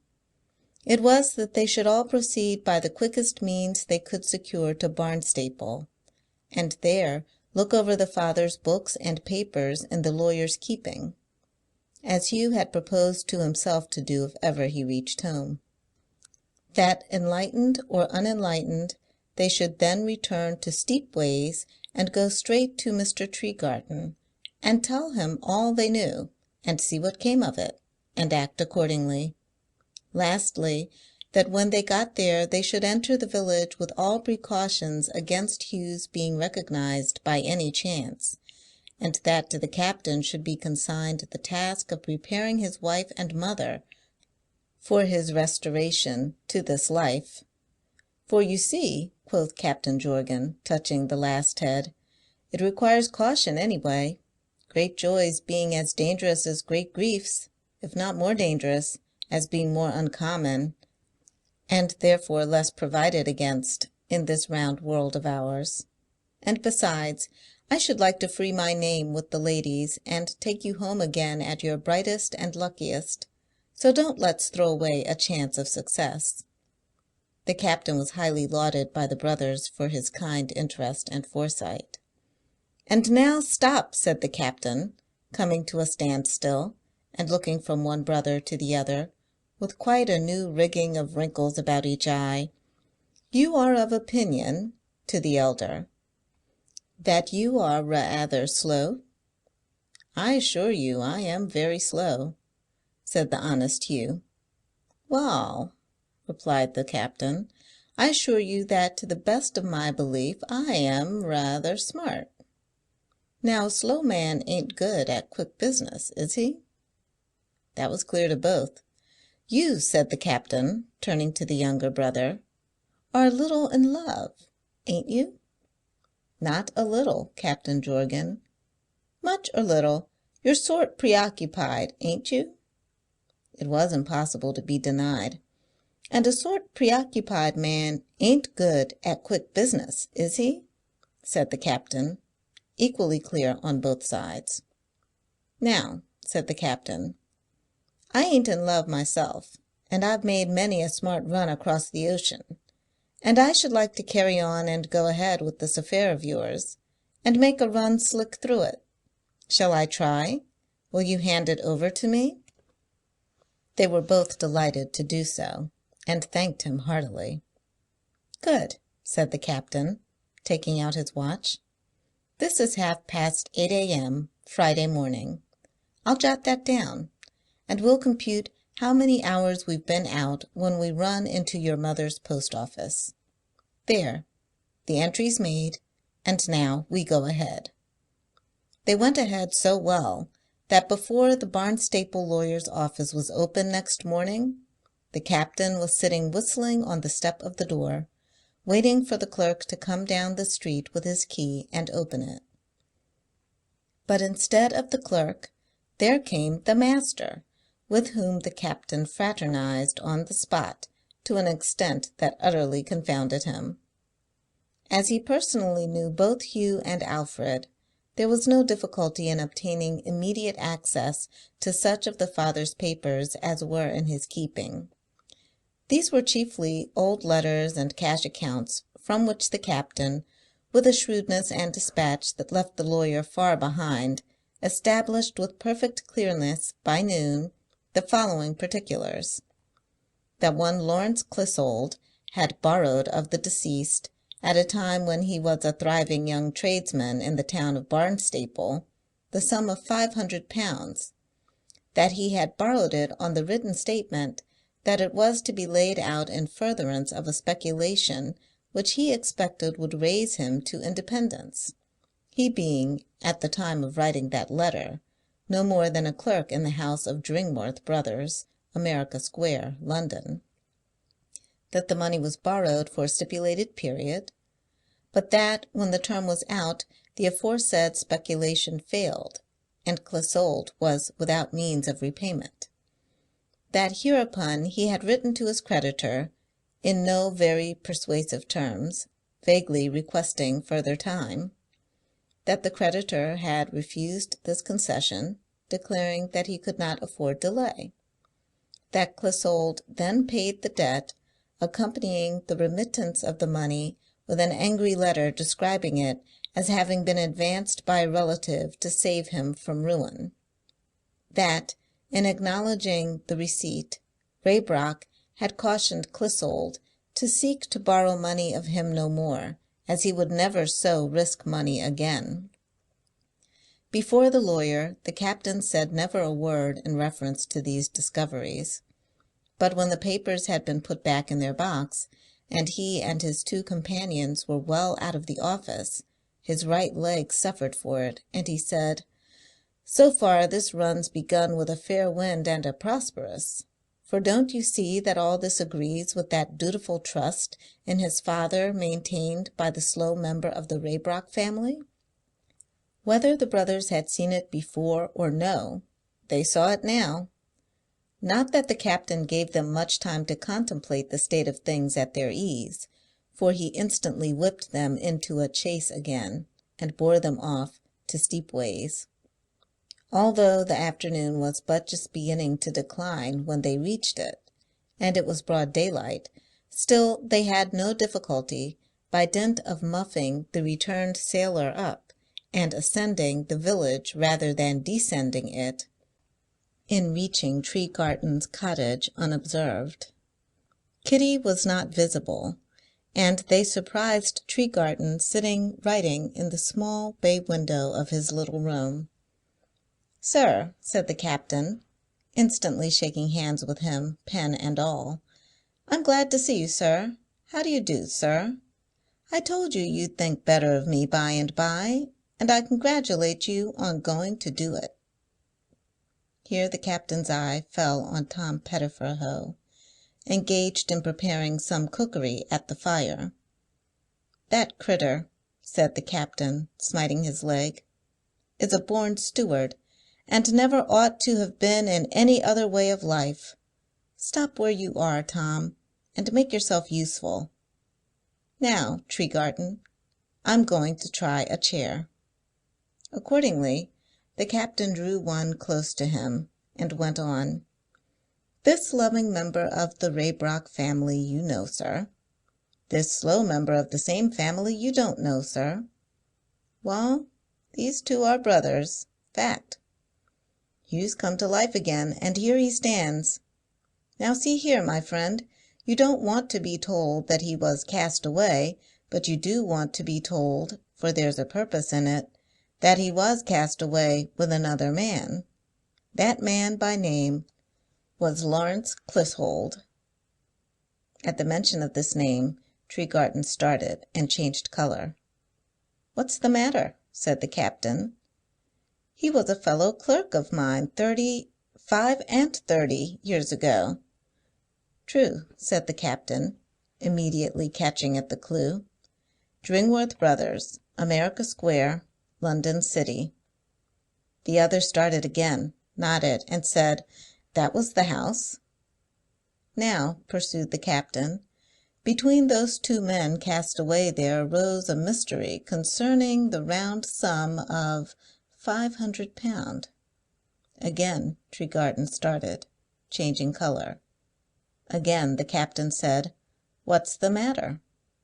As Tregarthen only answered, "Please to go on," the captain recounted, very tersely and plainly, the nature of Clissold's wanderings on the barren island, as he had condensed them in his mind from the seafaring man. Tregarthen became greatly agitated during this recital, and at length exclaimed, "Clissold was the man who ruined me. I have suspected it for many a long year, and now I know it." "And how?" said the captain, drawing his chair still closer to Tregarthen, and clapping his hand upon his shoulder. "How may you know it?" "When we were fellow clerks," replied Tregarthen, "in that London house, it was one of my duties to enter daily in a certain book an account of the sums received that day by the firm, and afterward paid into the banks. One memorable day, a Wednesday, the black day of my life, among the sums I so entered was one of £500. "I begin to make it out," said the captain. "Yes, it was one of Clissold's duties to copy from this entry a memorandum of the sums which the clerk employed to go to the bankers paid in there. It was my duty to hand the money to Clissold. It was Clissold's to hand it to the clerk, with that memorandum of his writing. On that Wednesday I entered a sum of £500 received. I handed that sum, as I handed the other sums in the day's entry, to Clissold. I was absolutely certain of it at the time. I have been absolutely certain of it ever since. A sum of £500 was afterward found by the house to have been that day wanting from the bag, from Clissold's memorandum, and from the entries in my book. Clissold, being questioned, stood upon his perfect clearness in the matter, and emphatically declared that he asked no better than to be tested by Tregarthen's book. My book was examined, and the entry of £500 was not there." "How not there?" said the captain, "when you made it yourself?" Tregarthen continued, "I was then questioned. Had I made the entry? Certainly I had. The house produced my book, and it was not there. I could not deny my book. I could not deny my writing. I knew there must be forgery by someone, but the writing was wonderfully like mine, and I could impeach no one if the house could not. I was required to pay the money back. I did so, and I left the house, almost broken-hearted, rather than remain there, even if I could have done so, with a dark shadow of suspicion always on me. I returned to my native place, Lanrean, and remained there, clerk to a mine, until I was appointed to my little post here." "I well remember," said the captain, "that I told you that if you had no experience of ill judgments on deceiving appearances, you were a lucky man. You went hurt at that, and I see why. I'm sorry." "Thus it is," said Tregarthen. "Of my own innocence I have, of course, been sure. It has been at once my comfort and my trial. Of Clissold I have always had suspicions almost amounting to certainty, but they have never been confirmed until now. For my daughter's sake and for my own I have carried the subject in my heart as the only secret of my life, and I have long believed that it would die with me." "Well, my good sir," said the captain cordially, "the present question is, and will be long, I hope, concerning living and not dying. Now, here are our two honest friends, the loving Raybrock and the slow. Here they stand, agreed on one point, on which I'd back 'em round the world and right across it, from north to south, and then again from east to west, and through it, from your deepest Cornish mine to China. It is, that they will never use the same so often mentioned sum of money, and that restitution of it must be made to you. These two, the loving member and the slow, for the sake of the right and of their father's memory, will have it ready for you to-morrow. Take it, and ease their minds and mine, and end a most unfortunate transaction." Tregarthen took the captain by the hand and gave his hand to each of the young men, but positively and finally answered no. He said they trusted to his word, and he was glad of it and at rest in his mind, but there was no proof, and the money must remain as it was. All were very earnest over this, and earnestness in men when they are right and true is so impressive that Mr. Pettifer deserted his cookery and looked on quite moved. "And so," said the captain, "so we come, as that lawyer critter over yonder where we were this morning might, to mere proof. Do we? We must have it, must we? How? From this Clissold's wanderings, and from what you say, it ain't hard to make out that there was a neat forgery of your writing committed by the too smart rowdy that was Grease and Ashes when I made his acquaintance, and a substitution of a forged leaf in your book for a real and torn leaf torn out.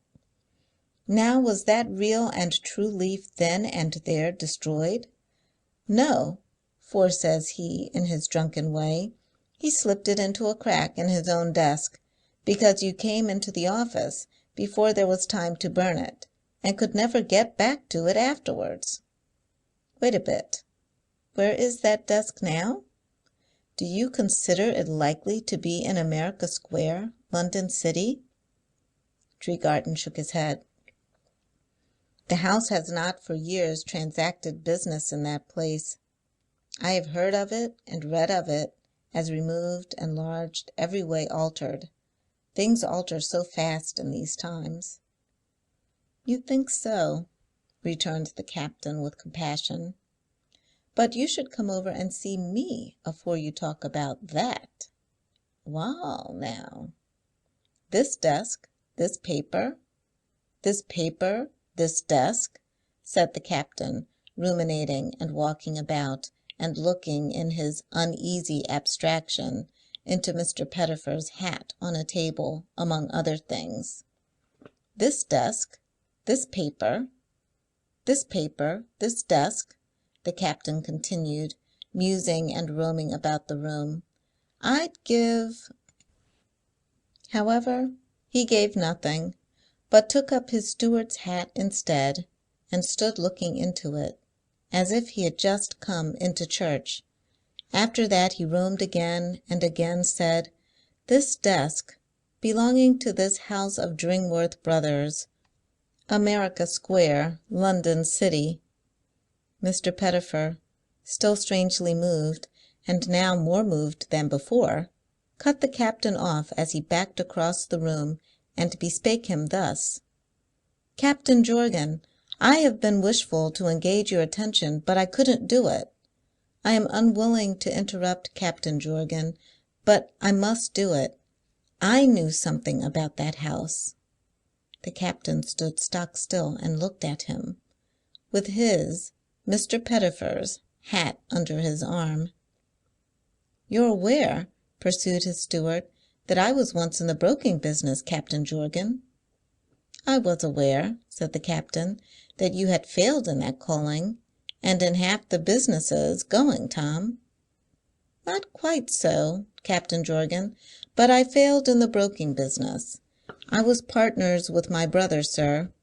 There was a sale of old office furniture at Dringworth Brothers when the house was moved from America Square, and me and my brother made what we call in the trade a deal there, sir. And I'll make bold to say, sir, that the only thing I ever had from my brother or from any relation, for my relations have mostly taken property from me instead of giving me any, was an old desk we bought at that same sale with a crack in it. My brother wouldn't have given me even that when we broke partnership, if it had been worth anything." "Where is that desk now?" said the captain. "Well, Captain Jorgan," replied the steward, "I couldn't say for certain where it is now, but when I saw it last, which was last time we were outward bound, it was at a very nice lady's at Wapping, along with a little chest of mine, which was detained for a small matter of a bill owing." The captain, instead of paying that rapt attention to his steward which was rendered by the other 3 persons present, went to church again in respect of the steward's hat, and a most especially agitated and memorable face the captain produced from it after a short pause. "Now, Tom," said the captain, "I spoke to you when we first came here, respecting your constitutional weakness on the subject of sunstroke." "You did, sir." "Will my slow friend," said the captain, "lend me his arm, or I shall sink right backwards into this blessed steward's cookery?" "Now, Tom," pursued the captain, when the required assistance was given, "on your oath as a steward, didn't you take that desk to pieces to make a better one of it and put it together fresh, or something of the kind?" "On my oath I did, sir," replied the steward. "And by the blessing of heaven, my friends, one and all," cried the captain, radiant with joy, "of the heaven that put it into this Tom Pettifer's head to take so much care of his head against the bright sun, he lined his hat with the original leaf in Tregarthen's writing, and here it is." With that the captain, to the utter destruction of Mr. Pettifer's favourite hat, produced the book leaf, very much worn, but still legible, and gave both his legs such tremendous slaps that they were heard far off in the bay, and never accounted for. "A 5:15 p.m., said the captain, pulling out his watch, "and that's 33 hours and a quarter in all, and a pretty run." How they were all overpowered with delight and triumph! How the money was restored then and there to Tregarthen! How Tregarthen then and there gave it all to his daughter! How the captain undertook to go to Dringworth Brothers and re-establish the reputation of their forgotten old clerk! How Kitty came in and was nearly torn to pieces, and the marriage was reappointed, needs not to be told. Nor how she and the young fisherman went home to the post office to prepare the way for the captain's coming by declaring him to be the mightiest of men, who had made all their fortunes, and then dutifully withdrew together in order that he might have the domestic coast entirely to himself. How he availed himself of it is all that remains to tell. Deeply delighted with his trust, and putting his heart into it, he raised the latch of the post office parlour where Mrs. Raybrock and the young widow sat, and said, "May I come in?" "Sure you may, Captain Jorgan," replied the old lady, "and good reason you have to be free of the house, though you have not been too well used in it by some who ought to have known better. I ask your pardon." "No, you don't, ma'am," said the captain, "for I won't let you." "Wall, to be sure." By this time he had taken a chair on the hearth between them. "Never felt such an evil spirit in the whole course of my life.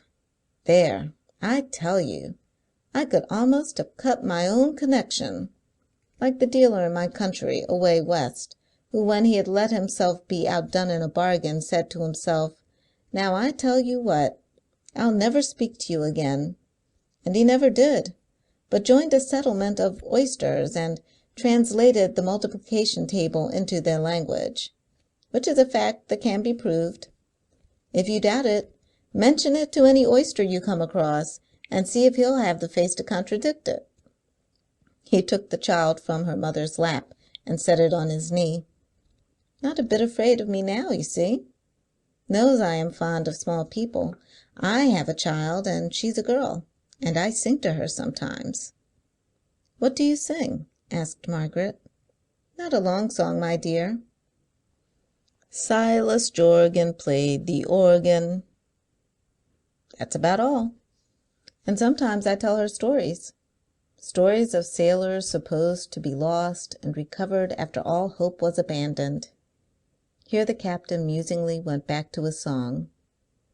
"Silas Jorgan played the organ," repeating it with his eyes on the fire, as he softly danced the child on his knee, for he felt that Margaret had stopped working. "Yes," said the captain, still looking at the fire, "I make up stories and tell 'em to that child. Stories of shipwreck on desert islands, and long delay in getting back to civilized lands. It is to stories the like of that mostly that Silas Jorgan plays the organ." There was no light in the room but the light of the fire, for the shades of night were on the village, and the stars had begun to peep out of the sky one by one, as the houses of the village peeped out from among the foliage when the night departed. The captain felt that Margaret's eyes were upon him, and thought it discreetest to keep his own eyes on the fire. "Yes, I make 'em up," said the captain. "I make up stories of brothers brought together by the good providence of God, of sons brought back to mothers, husbands brought back to wives, fathers raised from the deep for little children like herself." Margaret's touch was on his arm, and he could not choose but look round now. Next moment her hand moved imploringly to his breast, and she was on her knees before him, supporting the mother, who was also kneeling. "What's the matter?" said the captain. "What's the matter?" "Silas Jorgan played the—" Their looks and tears were too much for him, and he could not finish the song, short as it was.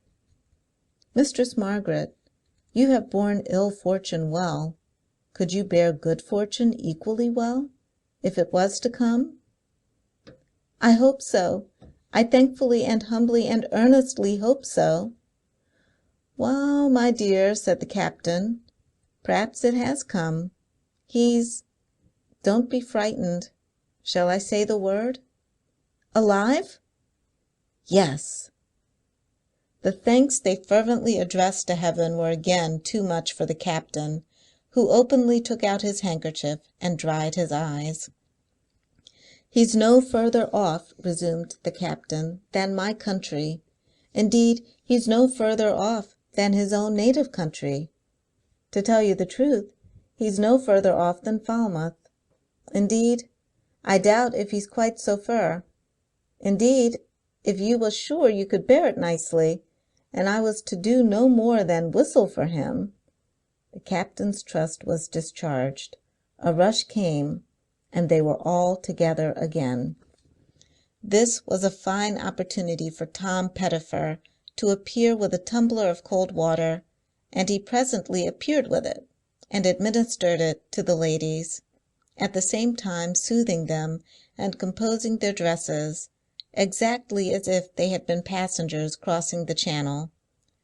The extent to which the captain slapped his legs when Mr. Pettifer acquitted himself of this act of stewardship could have been thoroughly appreciated by no one but himself, inasmuch as he must have slapped them black and blue, and they must have smarted tremendously.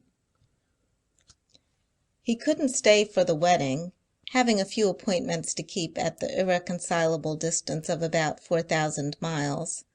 So next morning all the village cheered him up to the level ground above, and there he shook hands with a complete census of its population, and invited the whole, without exception, to come and stay several months with him at Salem, Mass., U.S.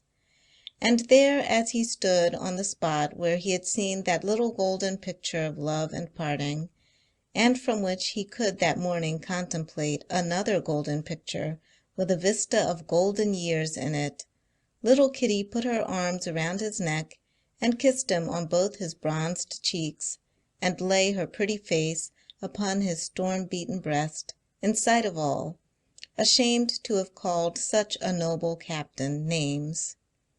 And there the captain waved his hat over his head 3 final times, and there he was last seen, going away accompanied by Tom Pettifer Ho, and carrying his hands in his pockets. And there, before that ground was softened with the fallen leaves of 3 more summers, a rosy little boy took his first unsteady run to a fair young mother's breast, and the name of that infant fisherman was Jorgen Raybrock. End of A Message from the Sea, Chapter 5. Charles Dickens' 200th Anniversary Collection, Volume 4. The Toady Tree, from Household Words, Volume 11, Number 270, by Charles Dickens. The Toady Tree. It is not a new remark that any real and true change for the public benefit must derive its vitality from the practice of consistent people. Whatever may be accepted as the meaning of the adage, charity begins at home, which for the most part has very little meaning that I could ever discover, it is pretty clear that reform begins at home. If I had the lungs of Hercules and the eloquence of Cicero, and devoted them at any number of monster meetings to a cause which I deserted in my daily life whensoever the opportunity of desertion was presented to me, say on average 50 times a day, I had far better keep my lungs and my eloquence to myself, and at all times and seasons leave that cause alone. The humble opinion of the present age is that no privileged class should have an inheritance in the administration of the public affairs, and that a system which fails to enlist in the service of the country the greatest fitness and merit that the country produces, must have in it something inherently wrong. It might be supposed, the year 1 having been for some time in the calendar of the past, that this is on the whole a moderate and reasonable opinion, not very far in advance of the period, or of any period, and involving no particularly unchristian revenge for a great national breakdown. Yet, to the governing class in the main, the sentiment is altogether so novel and extraordinary that we may observe it to be received as an incomprehensible and incredible thing. I have been seriously asking myself, whose fault is this? I have come to the conclusion that it is the fault of the over-cultivation of the great toady tree, the tree of many branches, which grows to an immense height in England, and which overshadows all the land. My name is Cobbs. Why do I, Cobbs, love to sit like a patriarch in the shade of my toady tree? What have I to do with it? What comfort do I derive from it? What fruit or self-respect does it yield to me? What beauty is there in it? To lure me to a public dinner, why must I have a lord in the chair? To gain me to a subscription list? Why do I need 50 barons, marquises, viscounts, dukes, and baronets, at the head of it, in a larger type and longer lines than a commonalty? If I don't want to be perpetually decorated with these boughs from the toady tree, if it be my friend Dobbs and not I, Cobbs, in whose ready buttonhole such appliances are always stuck, why don't I myself quietly and good-humouredly renounce them? Why not? Because I will be always gardening, more or less, at the foot of the toady tree. Take Dobbs. Dobbs is a well-read man, an earnest man, a man of strong and sincere convictions, a man who would be deeply wounded if I told him he was not a true administrative reformer in the best sense of the word. When Dobbs talks to me about the House of Commons, and lets off upon me those little revolvers of special official intelligence which he always carries, ready loaded and capped, why does he adopt the lobby slang, with which he has as much to do as with any dialect in the heart of Africa? Why must he speak of Mr. Fismaili as Fizzy, and of Lord Gambaroon as Gam? How comes it that he is acquainted with the intentions of the Cabinet 6 weeks beforehand? Often, indeed, so long beforehand that I shall infallibly die before there is the least sign of their having ever existed. Dobbs is perfectly clear in his generation that men are to be deferred to for their capacity for what they undertake, for their talents and worth, and for nothing else. I know he is. But I have seen Dobbs dive and double about that Royal Academy exhibition in pursuit of a nobleman in a marvellously small way. I have stood with Dobbs examining a picture when the Marquise has entered, and I have known of the Marquise's entrance without lifting my eyes or turning my head, solely by the increased gentility in the audible tones of Dobbs' critical observations. And then, the Marquis approaching, Dobbs has talked to me as his lay figure, at and for the Marquis, until the Marquis has said, "Ha, Dobbs!" And Dobbs, with his face folded into creases of deference, has piloted that illustrious nobleman away to the contemplation of some pictorial subtleties of his own discovery. Now Dobbs has been troubled and abashed in all this. Dobbs's voice, face, and manner, with a stubbornness far beyond his control, have revealed his uneasiness. Dobbs, leading the noble Marquis away, has shown me in the expression of his very shoulders that he knew I laughed at him, and that he knew he deserved it. And yet Dobbs could not for his life resist the shadow of the toady tree, and come out into the natural air. The other day, walking down Piccadilly from Hyde Park Corner, I overtook Hobbs. Hobbs had 2 relations starved to death with needless hunger and cold before Sebastopol, and one killed by mistake in the hospital at Scutari. Hobbs himself had the misfortune, about 15 years ago, to invent a very ingenious piece of mechanism highly important to dockyards, which has detained him unavailingly in the waiting rooms of public offices ever since, and which was invented last month by somebody else in France, and immediately adopted there. Hobbs had been one of the public at Mr. Roebuck's committee the very day I overtook him, and was burning with indignation at what he had heard. "This Gordian knot of red tape," said Hobbs, "must be cut. All things considered, there never was a people so abused as the English at this time, and there never was a country brought to such a pass. It will not bear thinking of, Lord Joddle." The parentheses refer to a passing carriage, which Hobbs turned and looked after with the greatest interest. "The system," he continued, "must be totally changed. We must have the right man in the right place, Duke of Twallerton on horseback, and only capability and not family connections placed in office, brother-in-law of the Bishop of Gorhambury. We must not put our trust in mere idols. How do you do, Lady Coldfield, little too highly painted, but fine woman for her years? And we must get rid, as a nation, of our ruinous gentility and deference to mere rank. Thank you, Lord Edward, I am quite well. Very glad indeed to have the honour and pleasure of seeing you. I hope Lady Edward is well, delighted I am sure." Penning the last parenthesis, he stopped to shake hands with a dim old gentleman in a flaxen wig, whose eye he had been exceedingly solicitous to catch, and, when we went on again, seemed so refreshed and braced by the interview that I believe him to have been for the time actually taller. This in Hobbs, whom I knew to be miserably poor, whom I saw with my eyes to be prematurely grey, the best part of whose life had been changed into a wretched dream from which he could never awake now, who was in mourning without and in mourning within, and all through causes that any half-dozen shopkeepers taken at random from the London Directory, and shot into Downing Street, out of sacks could have turned aside.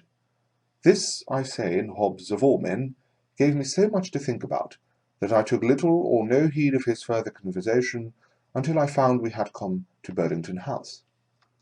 "A little sketch," he was saying then, "by a little child, and £250 already bid for it. Well, it's very gratifying, isn't it? Really, it's very gratifying. Won't you come in? Oh, do come in." I excused myself, and Hobbs went in without me, a drop in a swollen current of the general public.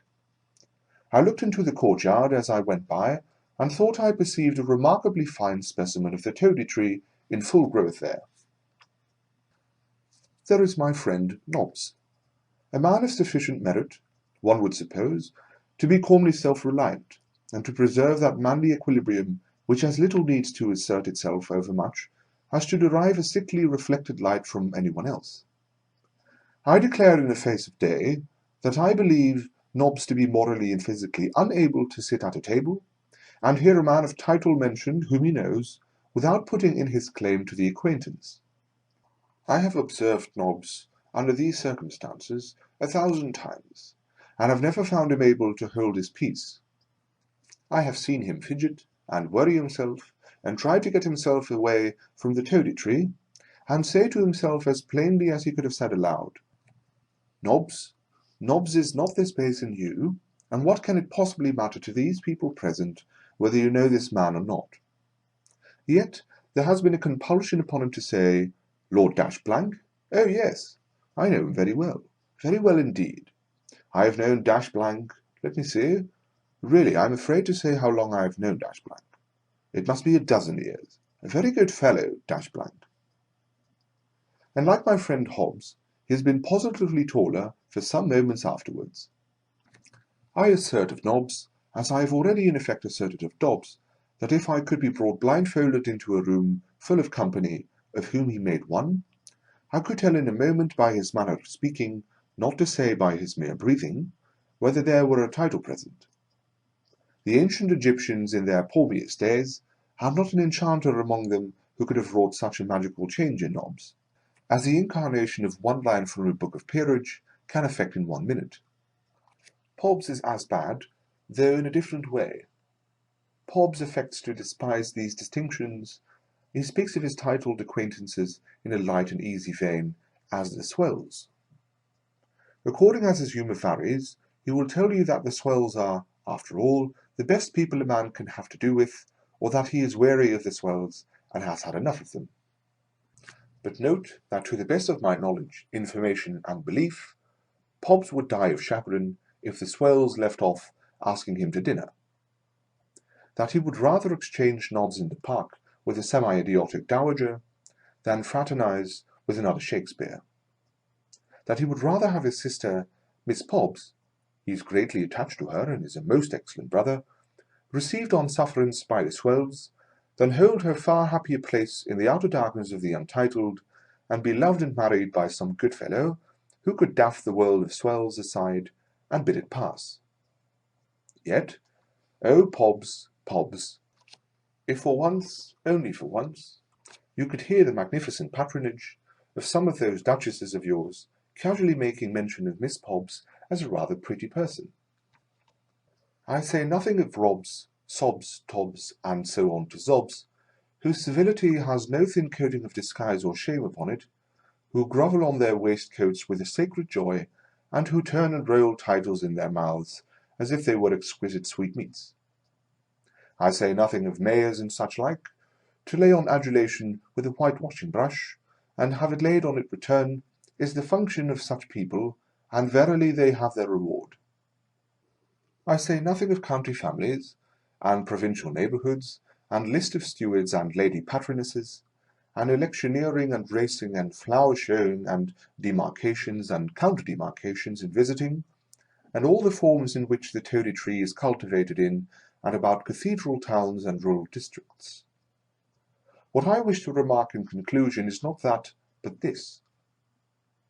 If, at a momentous crisis in the history and progress of the country we all love, we, the bulk of the people, fairly embodying the general moderation and sense, are so mistaken by a class undoubtedly of great intelligence and public and private worth, as that, either they cannot by any means comprehend our resolution to live henceforth under a government instead of a hustlement and shufflement, or, comprehending it, can think to put it away by cocking their hats in our faces, which is the official exposition of policy conceded to us on all occasions by our Chief Minister of State, the fault is our own. As the fault is our own, so is the remedy. We do not present ourselves to these personages as we really are, and we have no reason for surprise or complaint. if they take us for what we are at so much pains to appear. Let every man, therefore, apply his own axe to his own branch of the toady tree. Let him begin the essential reform with himself, and he need have no fear of its ending there. We require no ghost to tell us that many inequalities of condition and distinction there must always be. Every step at present to be counted in the great social staircase will be still there, though the shadow of the toady tree were cleared away.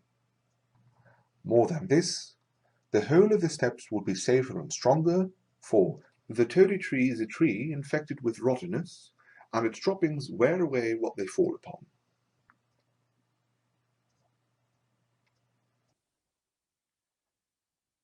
Charles Dickens' 200th Anniversary Collection, Volume 4.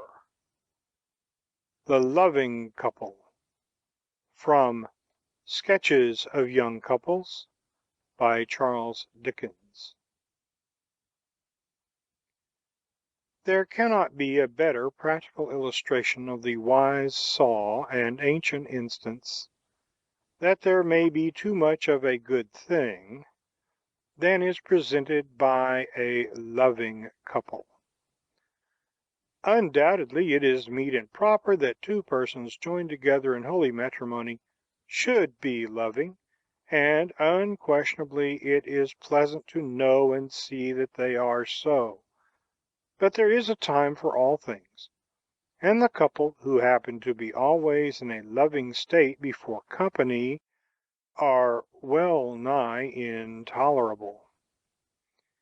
And in taking up this position, we would have it distinctly understood that we do not seek alone the sympathy of bachelors, in whose objection to loving couples we recognize interested motives and personal considerations.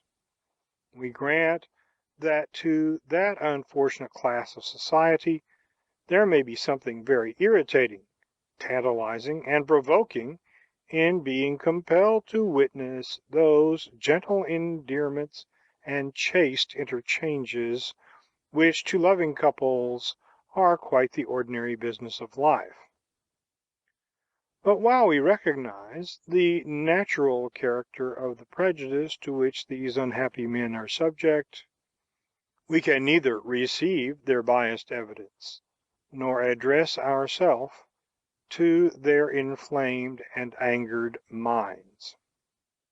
Dispassionate experience is our only guide, and in these moral essays we seek no less to reform hymeneal offenders than to hold out a timely warning to all rising couples, and even to those who have not yet set forth upon their pilgrimage towards the matrimonial market. Let all couples, present or to come, therefore, profit by the example of Mr. and Mrs. Lever, themselves a loving couple in the first degree. Mr. and Mrs. Lever are pronounced by Mrs. Starling a widow lady who lost her husband when she was young, and lost herself about the same time, for by her own count she has never since grown 5 years older, to be a perfect model of wedded felicity. You would suppose, says the romantic lady, that they were lovers only just now engaged. Never was such happiness. They are so tender, so affectionate, so attached to each other, so enamored, that positively nothing can be more charming. Augusta, my soul, says Mr. Lever. Augustus, my life, replies Mrs. Lever. Sing some little ballad, darling, quoth Mr. Lever.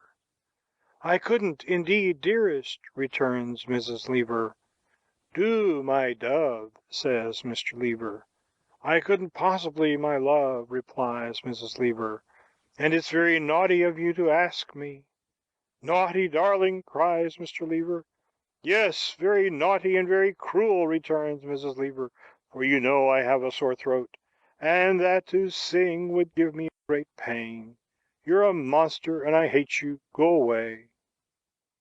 Mrs. Lever has said "go away" because Mr. Lever has tapped her under the chin.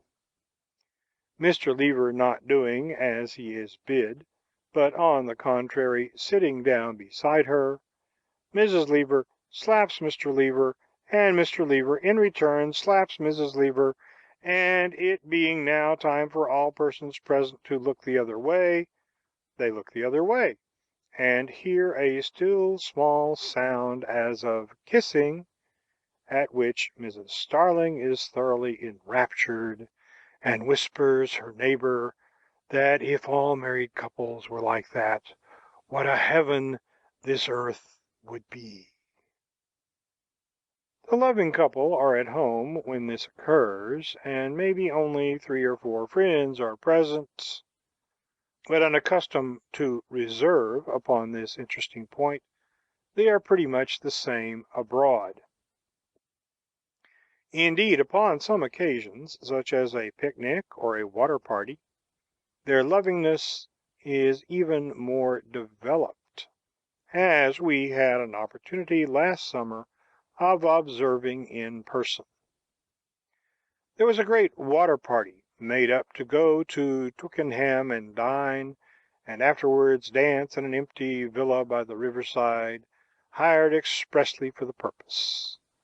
Mr. and Mrs. Lever were of the company, and it was our fortune to have a seat in the same boat, which was an 8-oared galley, manned by amateurs, with a blue striped awning of the same pattern as their Guernsey shirts, and a dingy red flag of the same shade as the whiskers of the stroke-oar.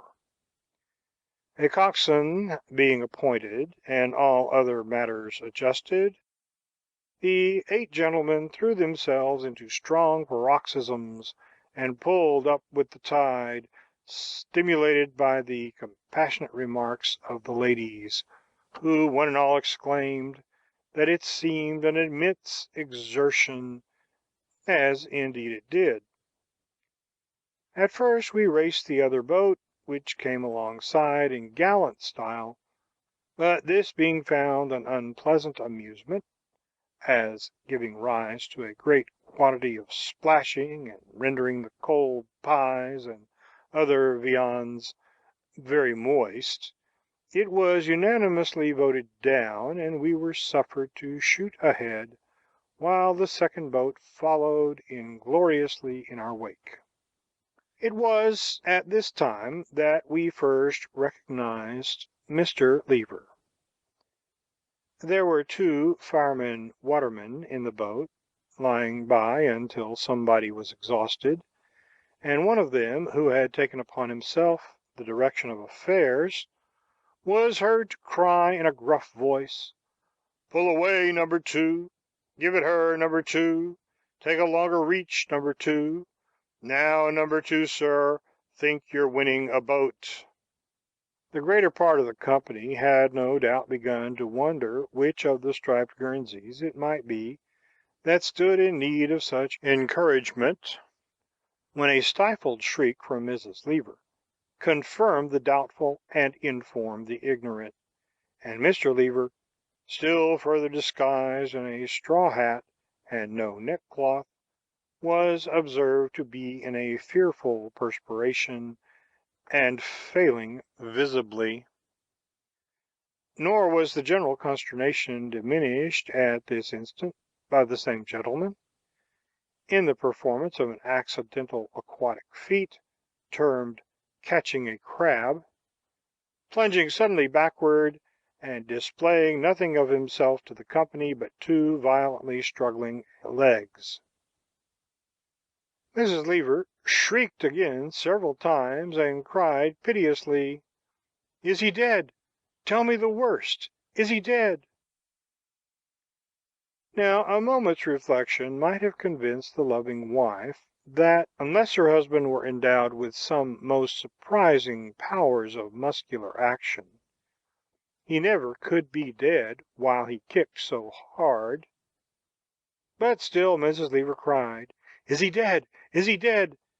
and still everybody else cried, "No, no, no," until such time as Mr. Lever was replaced in a sitting posture, and his oar, which had been going through all kinds of wrong-headed performances on its own account, was once more put in his hand by the exertions of the two firemen watermen. Mrs. Lever then exclaimed, "Augustus, my child, come to me." And Mr. Lever said, "Augusta, my love, compose yourself, I am not injured." But Mrs. Lever cried again more piteously than before, "Augustus, my child, come to me."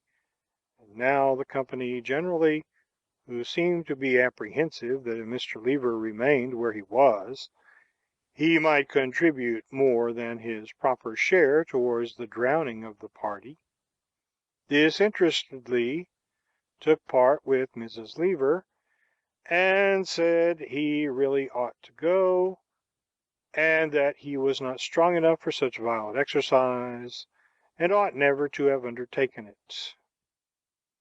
Reluctantly Mr. Lever went, and laid himself down at Mrs. Lever's feet, and Mrs. Lever, stooping over him, said, "Oh, Augustus, how could you terrify me so?" And Mr. Lever said, "Augusta, my sweet, I never meant to terrify you." And Mrs. Lever said, "You are faint, my dear." And Mr. Lever said, "I am rather so, my love." And they were very loving indeed under Mrs. Lever's veil, until at length Mr. Lever came forth again and pleasantly asked if he had not heard something said about bottled stout and sandwiches. Mrs. Starling, who was one of the party, was perfectly delighted with this scene, and frequently murmured half aside, "What a loving couple you are!" or, "How delightful it is to see man and wife so happy together!" To us she was quite poetical, for we are a kind of cousins, observing that hearts beating in unison like that made life a paradise of sweets, and that when kindred creatures were drawn together by sympathies so fine and delicate, what more than mortal happiness did not our souls partake? To all this we answered certainly, or very true, or merely sighed, as the case might be. At every new act of the loving couple, the widow's admiration broke out afresh. And when Mrs. Lever would not permit Mr. Lever to keep his hat off, lest the sun should strike to his head and give him a brain fever, Mrs. Starling actually shed tears, and said it reminded her of Adam and Eve. The loving couple were thus loving all the way to Twickenham, but when we arrived there, by which time the amateur crew looked very thirsty and vicious, they were more playful than ever, for Mrs. Lever threw stones at Mr. Lever, and Mr. Lever ran after Mrs. Lever on the grass in a most innocent and enchanting manner. At dinner, too, Mr. Lever would steal Mrs. Lever's tongue, and Mr. Lever would retaliate upon Mr. Lever's fowl, and when Mrs. Lever was going to take some lobster salad, Mr. Lever wouldn't let her have any, saying that it made her ill, and she was always sorry for it afterwards, which afforded Mrs. Lever an opportunity of pretending to be cross, and showing many other prettinesses.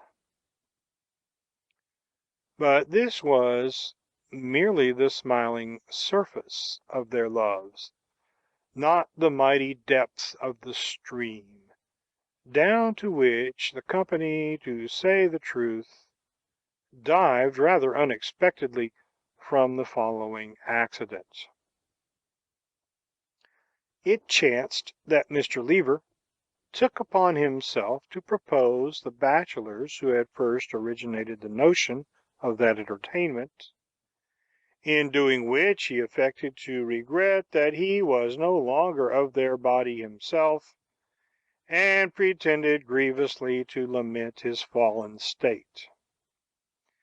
This Mrs. Leaver's feelings could not brook, even in jest, and consequently, exclaiming aloud, "He loves me not! He loves me not!" she fell in a very pitiable state into the arms of Mrs. Starling, and directly becoming insensible, was conveyed by that lady and her husband into another room. Presently Mr. Leaver came running back to know if there was a medical gentleman in company, and as there was, in what company is there not? Both Mr. Leaver and the medical gentleman hurried away together.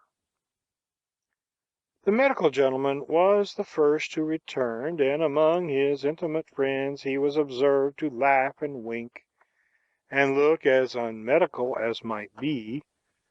But when Mr. Leaver came back he was very solemn, and in answer to all inquiries shook his head, and remarked that Augusta was far too sensitive to be trifled with, an opinion which the widow subsequently confirmed. Finding that she was in no imminent peril, however, the rest of the company betook themselves to dancing on the green, and very merry and happy they were, and a vast quantity of flirtation there was, the last circumstance being no doubt attributable, partly to the fineness of the weather, and partly to the locality, which is well known to be favourable to all harmless recreations. In the bustle of the scene, Mr. and Mrs. Leaver stole down to the boat, and disposed themselves under the awning, Mrs. Leaver reclining her head upon Mr. Leaver's shoulder, and Mr. Leaver grasping her hand with great fervour, and looking in her face from time to time with a melancholy and sympathetic aspect. The widow sat apart, feigning to be occupied with a book, but stealthily observing them from behind her fan, and the two firemen watermen, smoking their pipes on the bank hard by, nudged each other and grinned in enjoyment of the joke. Very few of the party missed the loving couple, and the few who did, heartily congratulated each other on their disappearance. End of The Loving Couple, from Sketches of Young Couples. Charles Dickens' 200th Anniversary Collection, Volume 4. Where we stopped growing, from Household Words, Volume 6, number 145, by Charles Dickens. Few people who have been much in the society of children are likely to be ignorant of the sorrowful feelings sometimes awakened in the mind by the idea of a favourite child's growing up. This is intelligible enough. Childhood is usually so beautiful and engaging that, setting aside the many subjects of profound interest which it offers to an ordinarily thoughtful observer, and even setting aside, too, the natural caprices of strong affection and prepossession, there is a mournful shadow of the common lot in the notion of its changing and fading into anything else. The sentiment is unreasoning and vague, and does not shape itself into a wish. To consider what the dependent little creature would do without us, or in the course of how few years it would be in as bad a condition as those terrible immortals upon earth, engendered in the gloom of Swift's wise fancy, is not within the range of so fleeting a thought. Neither does the imagination then enter into such details as the picturing of childhood come to old age, or of old age carried back to childhood, or of the pretty baby boy arrived at that perplexing state of immaturity when Mr. Carlyle, in mercy to society, would put him under a barrel for 6 years. The regret is transitory, natural to a short-lived creature in a world of change, has no hold in the judgment, and so comes and passes away. But we, the writer, having been conscious of the sensation the other night, for at this present season most of us are much in childish company, and we among the rest, were led to consider whether there were any things as to which this individual we actually did stop growing when we were a child. We had a fear that the list would be very short, but on writing it out as follows, were glad to find it longer than we had expected. We have never grown the 1,000th part of an inch out of Robinson Crusoe. He fits us just as well, and in exactly the same way, as when we were among the smallest of the small. We have never grown out of his parrot, or his dog, or his fowling piece, or the horrible old staring goat he came upon in the cave, or his rusty money, or his cap or umbrella.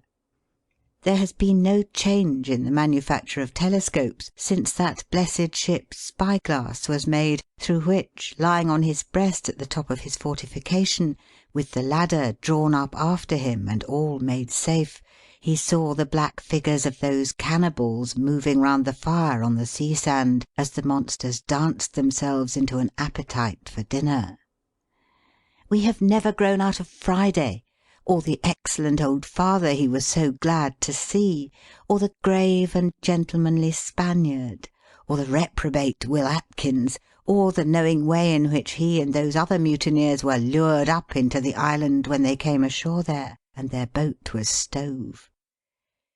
We have got no nearer heaven by the altitude of an atom in respect of the tragi-comic bear whom Friday caused to dance upon a tree, or the awful array of howling wolves in the dismal weather, who were mad to make good entertainment of man and beast, and who were received with trains of gunpowder laid on fallen trees, and fired by the snapping of pistols, and who ran blazing into the forest darkness, or were blown up famously.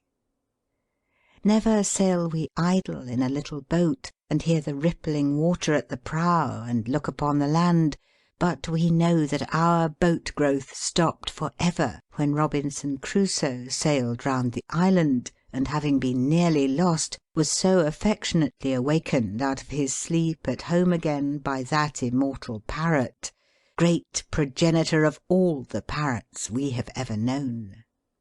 Our growth stopped when the great Haroun al-Rashid spelt his name so, and when nobody had ever heard of a Jinn, when the Sultan of the Indies was a mighty personage to be approached respectfully even on the stage, and when all the dazzling wonders of those many nights held far too high a place in the imagination to be burlesqued and parodied. When Bluebeard, condescending to come out of book at all, came over mountains to the music of his own march on an elephant, and knew no more of slang than of Sanskrit. Our growth stopped when Don Quixote might have been right after all in going about to succour the distressed, and when the priest and the barber were no more justified in burning his books than they would have been in making a bonfire of our own 2-bedroom shelves. When Gil Blas had a heart, and was, somehow or other, not at all worldly that we knew of. And when it was a wonderful accident that the end of that interesting story in the Sentimental Journey, commencing with the windy night, and the notary in the Pont Neuf, and the hat blown off, was not to be found in our edition, though we looked for it 1,000 times. We have never grown out of the real, original, roaring giants. We have seen modern giants, for various considerations ranging from a penny to a half a crown, but they have only had a head apiece, and have been merely large men, and not always that. We have never outgrown the putting to ourselves of this supposititious case, whether if we, with a large company of brothers and sisters, had been put in his, by which we mean, of course, in Jack's, trying situation, we should have had at once the courage and the presence of mind to take the golden crowns, which it seems they always wore as nightcaps, off the heads of the giant's children as they lay abed, and put them on our family, thus causing our treacherous host to batter his own offspring and spare us. We have never outgrown a want of confidence in ourselves in this particular. There are real people and places that we have never outgrown, though they themselves may have passed away long since, which we always regard with the eye and mind of childhood. We miss a tea-tray shop, for many years at the corner of Bedford Street and King Street, Covent Garden, London, where there was a tea-tray in the window representing, with an exquisite art that we have not outgrown either, the departure from home for school at breakfast time of two boys, one boy used to it, the other not. There was a charming mother in a bygone fashion, evidently much affected, though trying to hide it, and a little sister bearing, as we remember, a basket of fruit for the consolation of the unused brother. What time the used one, receiving advice, we opine, from his grandmother, drew on his glove in a manner we once considered unfeeling, but which we were afterwards inclined to hope might be only his brag. There were some corded boxes and faithful servants, and there was a breakfast table with accessories, an urn and plate of toast particularly, our admiration of which, as perfect illusions, we never have outgrown and never shall outgrow. We never have outgrown the whole region of Covent Garden. We preserve it as a fine, dissipated, insoluble mystery. We believe that the gentleman mentioned in Coleman's Broad Grins still lives in King Street.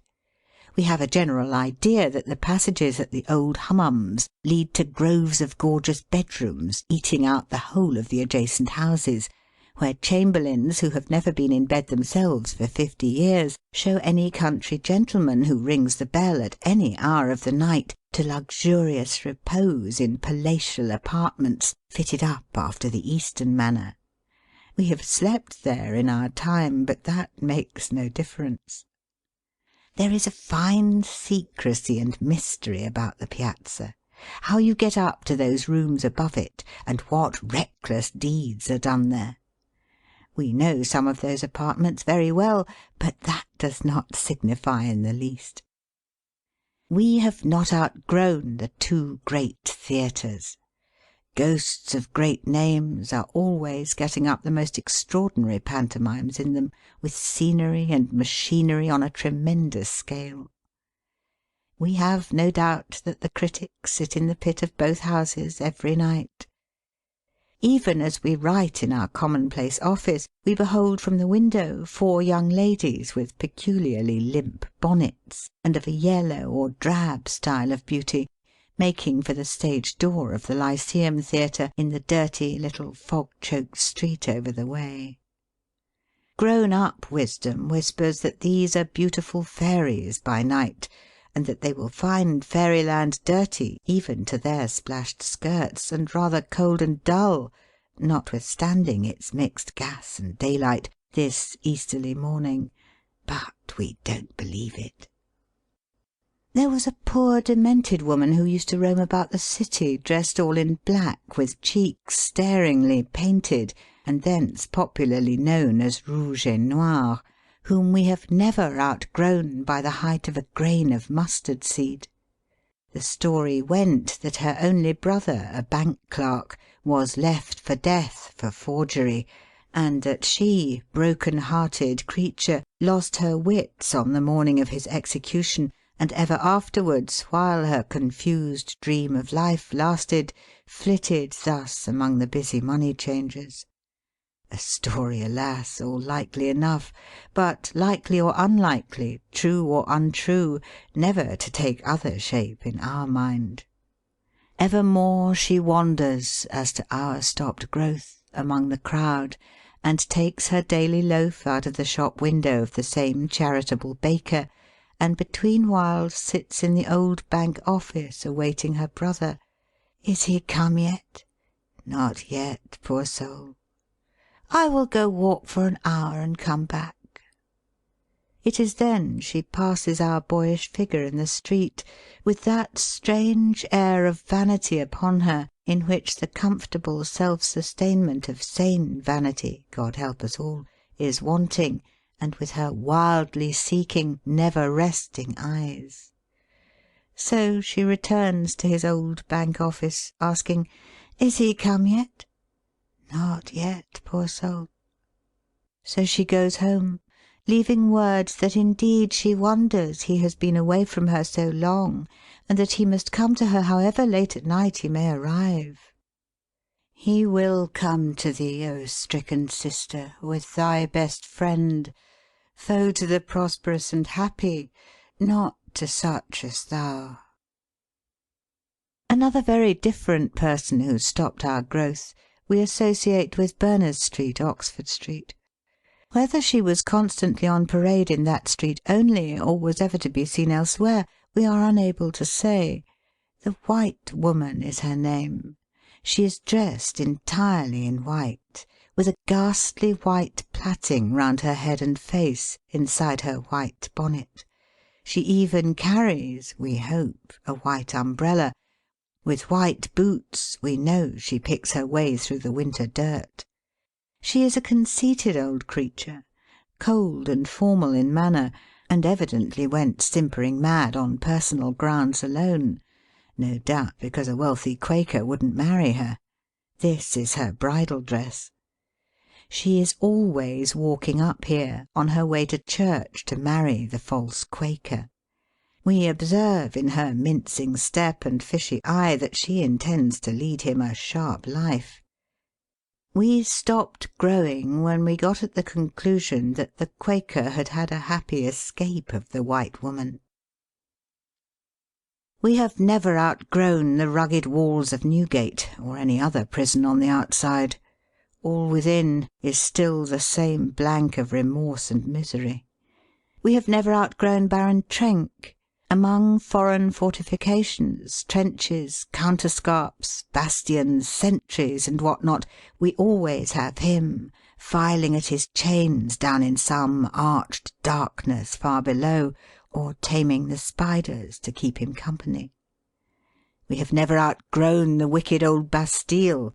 Here, in our mind, at this present childish moment, is a distinct ground plan, wholly imaginative and resting on no sort of authority, of a maze of low vaulted passages with small black doors.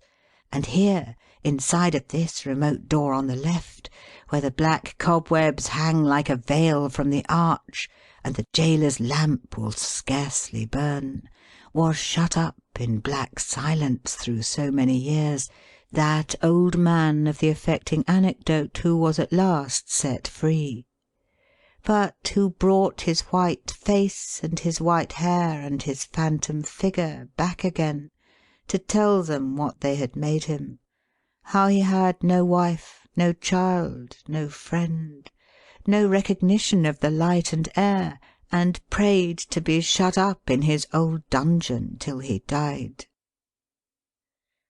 We received our earliest and most enduring impressions among barracks and soldiers, and ships and sailors.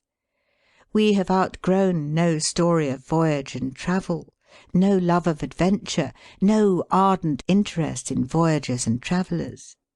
We have outgrown no country inn, roadside, in the market-place, or on a solitary heath. No country landscape, no windy hillside, no old manor-house, no haunted place of any degree, not a drop in the sounding sea. Though we are equal, on strong provocation, to the Lancers, and may be heard of in the polka, we have not outgrown Sir Roger de Coverley, or any country dance in the music book. We hope we have not outgrown the capacity of being easily pleased with what is meant to please us, or the simple folly of being gay upon occasion without the least regard to being grand. Right thankful we are to have stopped in our growth at so many points, for each of these has a train of its own belonging to it, and particularly with the old year going out and the new year coming in. Let none of us be ashamed to feel this gratitude. If we can only preserve ourselves from growing up, we shall never grow old, and the young may love us to the last. Not to be too wise, not to be too stately, not to be too rough with innocent fancies, or to treat them with too much lightness, which is as bad, are points to be remembered that may do us all good in our years to come.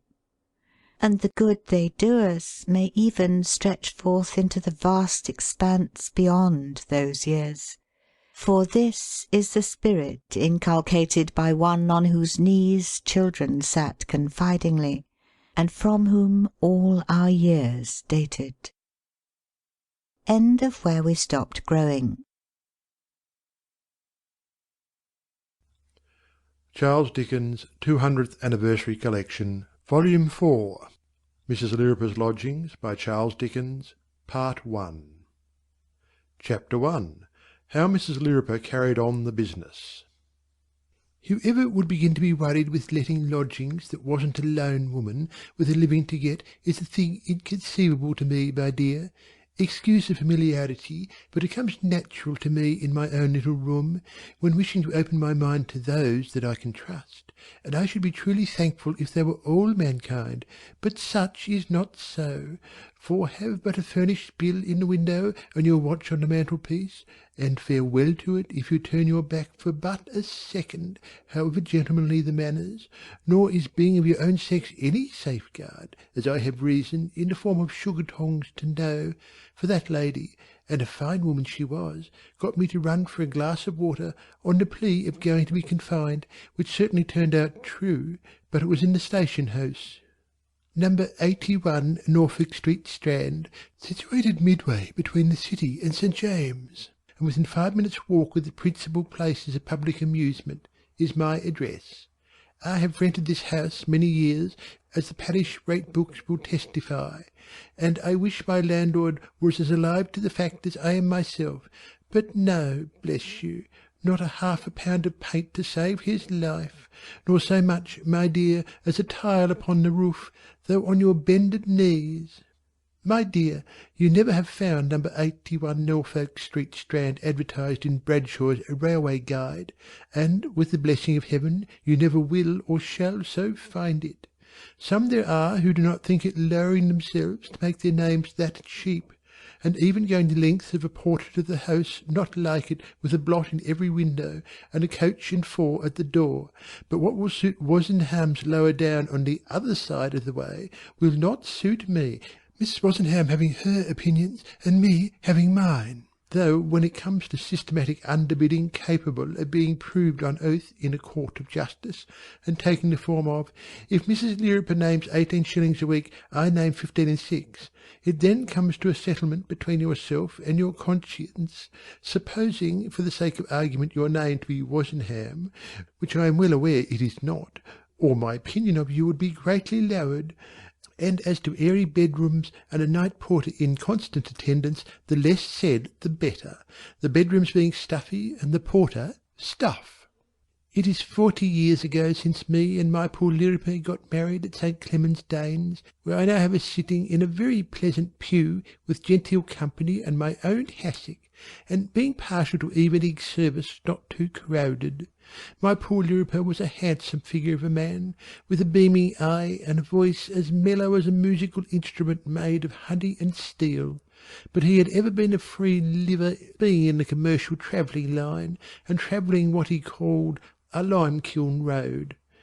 "A dry road, Emma, my dear," my poor Lirriper says to me, "where I have to lay the dust with one drink or another all day long and half the night, and it wears me, Emma."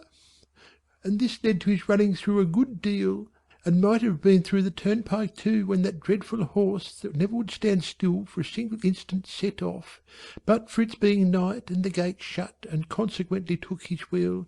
My poor Lirriper and the gig smashed to atoms, and never spoke afterwards. He was a handsome figure of a man, and a man with a jovial heart and a sweet temper. But if they had come up then, they never could have given you the mellowness of his voice, and indeed I considered photographs wanting in mellowness as a general rule, and making you look like a new ploughed field. My poor Lirriper being behindhand with the world, and being buried at Hatfield Church in Hertfordshire, not that that was his native place, but that he had a liking for the Salisbury Arms, where we went upon our wedding day, and passed as happy a fortnight as ever happy was.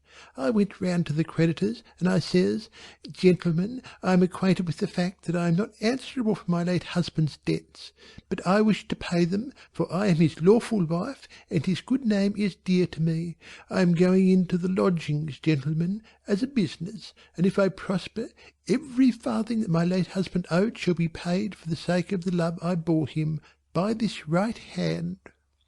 It took a long time to do, but it was done, and the silver cream jug, which is between ourselves and the bed and the mattress in my room upstairs, or it would have found legs, so sure as ever the furnished bill was up, being presented by the gentleman engraved, To Mrs. Lirriper, a mark of grateful respect for her honourable conduct, gave me a turn which was too much for my feelings, till Mr. Bentley, which at that time had the parlours, and loved his joke, says, Cheer up, Mrs. Lirriper, you should feel as if it was only your christening, and they were your godfathers and godmothers which did promise for you.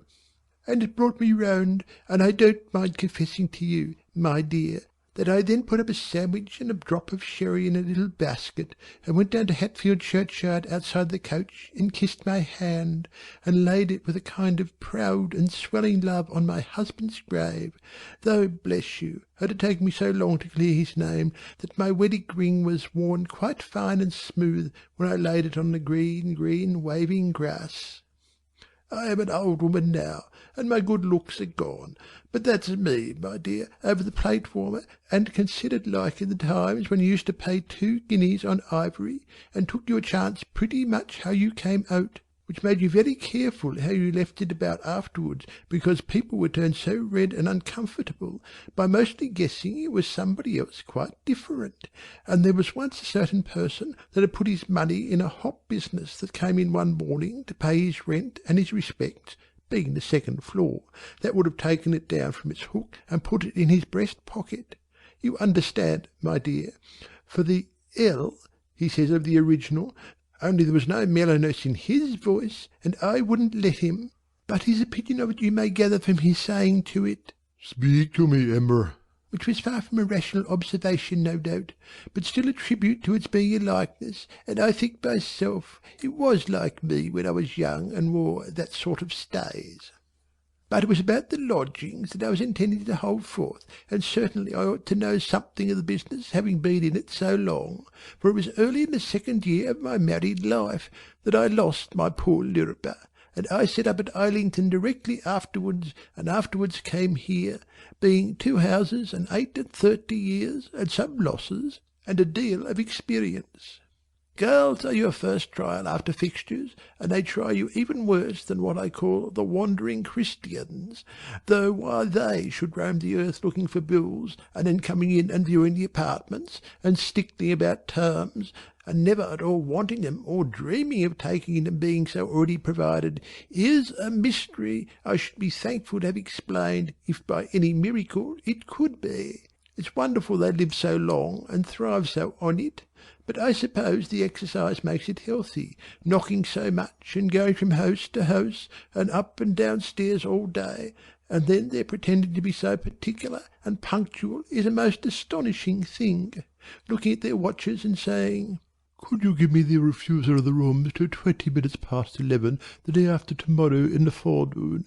And supposing it to be considered essential by my friend from the country, could there be a small iron bedstead put in this little room up on the stairs? Why, when I was new to it, my dear, I used to consider before I promised, and to make my mind anxious with calculations, and to get quite wearied out with disappointments. But now I says, certainly, by all means, well knowing it's a wandering Christian, and I shall hear no more about it.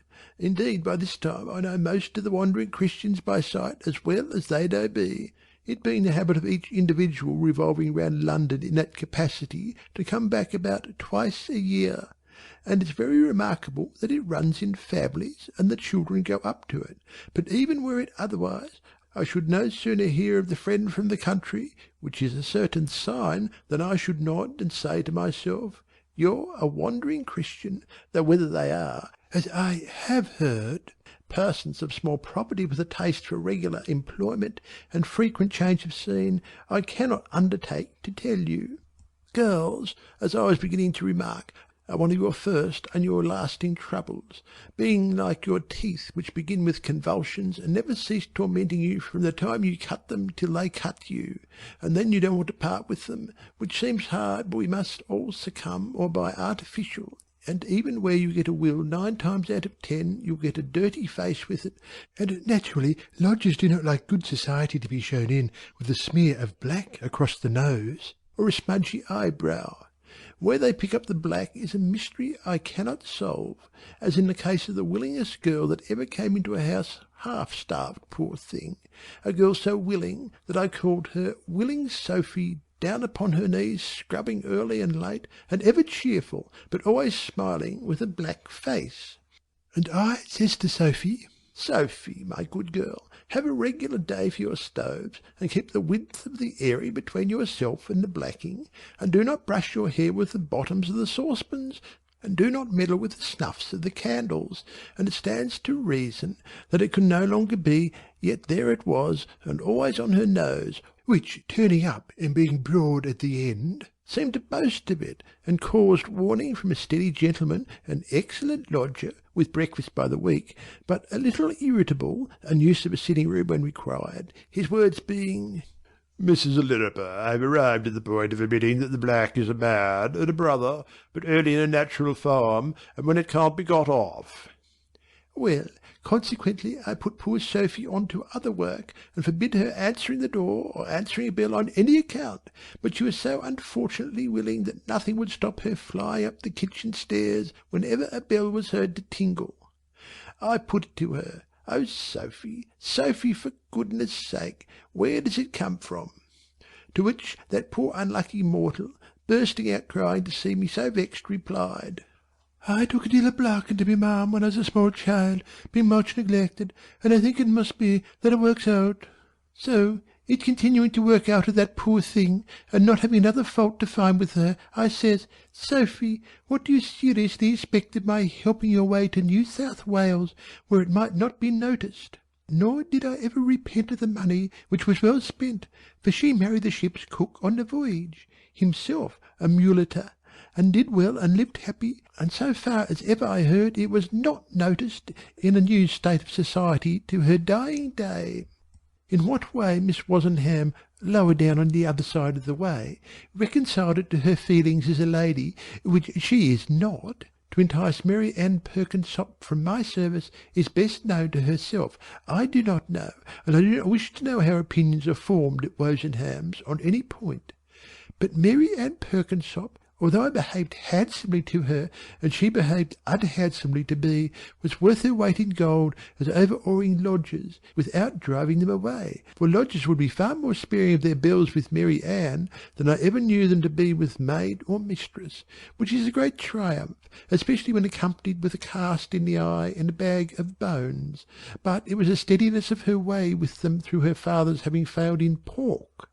It was Mary Ann's looking so respectable in her person, and being so strict in her spirits, that conquered the tea and sugarous gentleman, for he weighed them both in a pair of scales every morning, that I have ever had to deal with, and no lamb grew meeker. Still it afterwards came round to me that Miss Wozenham, happening to pass and seeing Mary Ann take in the milk of a milkman that made free in a rosy-faced way, I think no worse of him, with every girl in the street, but was quite frozen up like the statue at Charing Cross by her, saw Mary Ann's value in the lodging business, and went as high as £1 per quarter more. Consequently, Mary Ann, with not a word betwixt us, says, "If you will provide yourself, Mrs. Lirriper, in a month from this day, I have already done the same." Which hurt me, and I said so, and she then hurt me more by insinuating that her father, having found in pork, had laid her open to it. My dear, I do assure you it's a harassing thing to know what kind of girls to give the preference to, for if they are lively they get belled off their legs, and if they are sluggish you suffer from it yourself in complaints, and if they are sparkling-eyed they get made love to, and if they are smart in their persons they try on your lodgers' bonnets, and if they are musical I defy you to keep them away from bands and organs, and allowing for any difference you like in their heads will be always out of the window just the same. Then what the gentlemen like in girls the ladies don't, which is fruitful hot water for all parties, and then there's temper, though such a temper as Caroline Maxey's I hope not often. A good-looking black-eyed girl was Caroline, and a comely made girl, to your cost, when she did break out and laid about her, as took place, first and last, through a married couple come to see London in the first floor, and the lady very high, and it was supposed, not liking the good looks of Caroline, having none of her own to spare, but anyhow she did try Caroline, though that was no excuse. So one afternoon Caroline comes down into the kitchen flushed and flashing, and she says to me, "Mrs. Lirriper, that woman in the fast has aggravated me past bearing." I says, "Caroline, keep your temper." Caroline says with a curdling laugh, "Keep my temper? You're right, Mrs. Lirriper, so I will. Capital D her." Burst out Caroline. You might have struck me into the centre of the earth with a feather when she said it. I'll give her a touch of the temper that I keep. Caroline downs with her hair, my dear, screeches and rushes upstairs, I following as fast as my trembling legs could bear me. But before I got into the room, the dinner-cloth and the pink and white service all dragged off upon the floor with a crash, and the new married couple on their backs in the fire-grate, him with the shovel and tongs and a dish of cucumber across him, and a mercy it was summer-time. "Caroline," I says, "be calm." But she snatches off my cap and tears it in her teeth as she passes me, then pounces on the new married lady, makes her a bundle of ribbons, takes her by the 2 ears, and knocks the back of her head upon the carpet. Murder screaming all the time, policemen running down the street, and Wozenham's windows. Judge of my feelings when I came to know it, thrown up, and Miss Wozenham calling out from the balcony with crocodile's tears. "Has Mrs. Lirriper been overcharging someone to badness? She'll be murdered. I always thought so. Policeman, save her." My dear, 4 of them, and Caroline behind the chiffonier attacking with the poker, and when disarmed, prize-fighting with her double fists, and down and up and down, and dreadful. But I couldn't bear to see the poor young creature roughly handled, and her hair torn when they got the better of her, and I says, "Gentlemen, policemen, pray remember that her sex is the sex of your mothers and sisters and your sweethearts, and God bless them and you."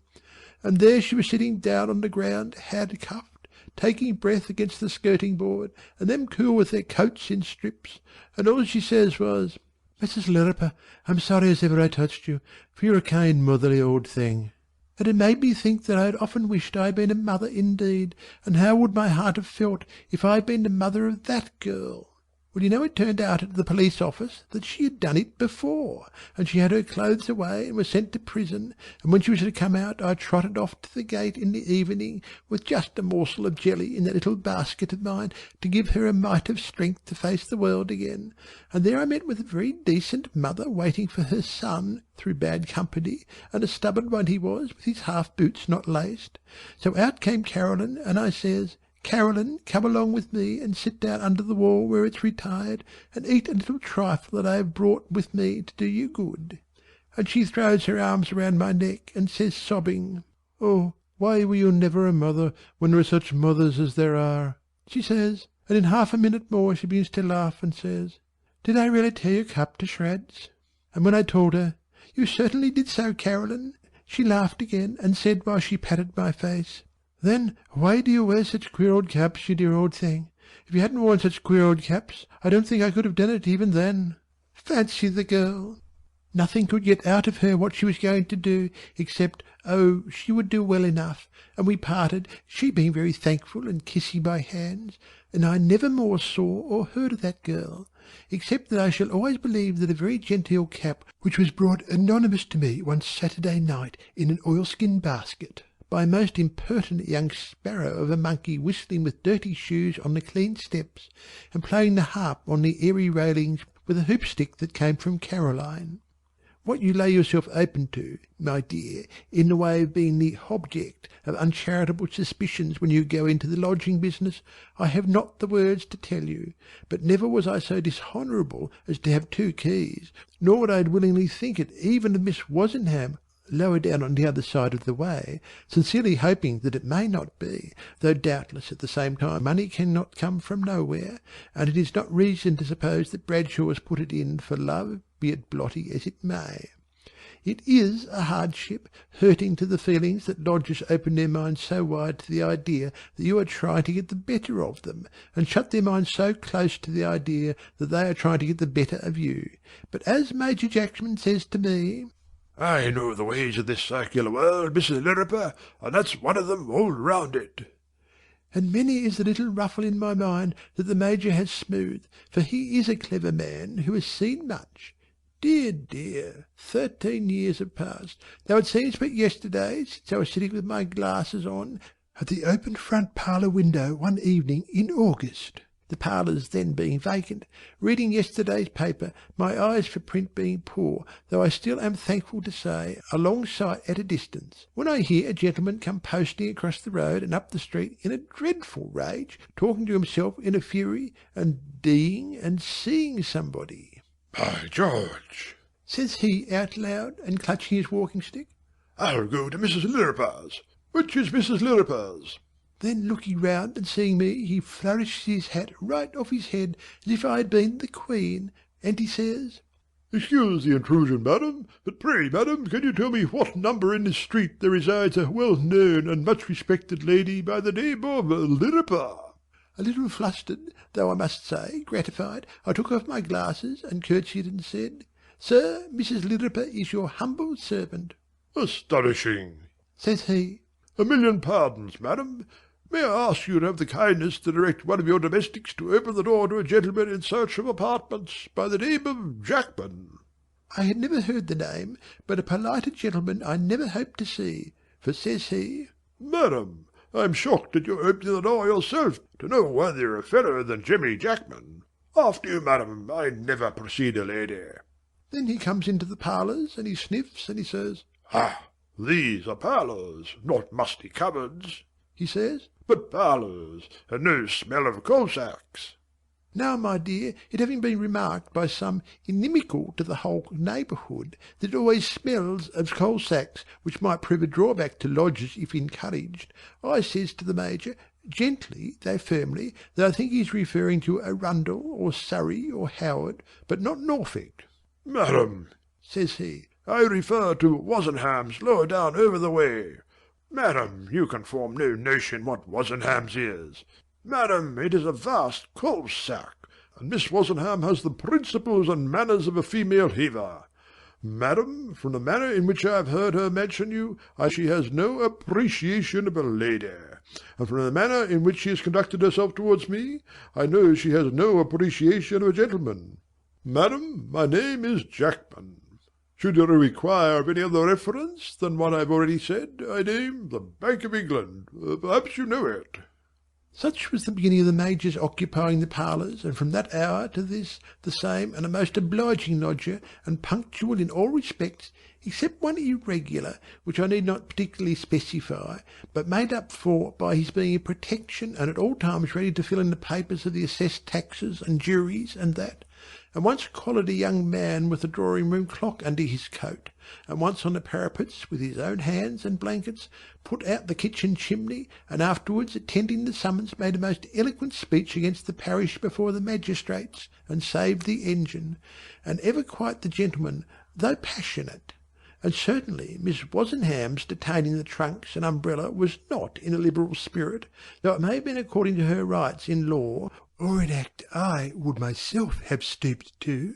the Major being so much the gentleman that though he is far from tall, he seems almost so when he has his shirt frill out, and his frock coat on, and his hat with the curly brims, and in what service he was I cannot truly tell you, my dear, whether militia or foreign, for I have never heard him name himself as Major, but always simple Jimmy Jackman. And once soon after he came, when I felt it my duty to let him know that Miss Wozenham had put it about that he was no major, and I took the liberty of adding, "Which you are, sir," his words were, "Madam, at any rate I am not a minor, and sufficient for the day is the evil thereof," which cannot be denied to be the sacred truth, nor yet his military ways of having his boots, with only the dirt brushed off them, taken to him in the front parlour every morning on a clean plate, and varnishing them himself with a little sponge and a saucer, and a whistle in a whisper, so sure as ever his breakfast is ended, and so neat his ways,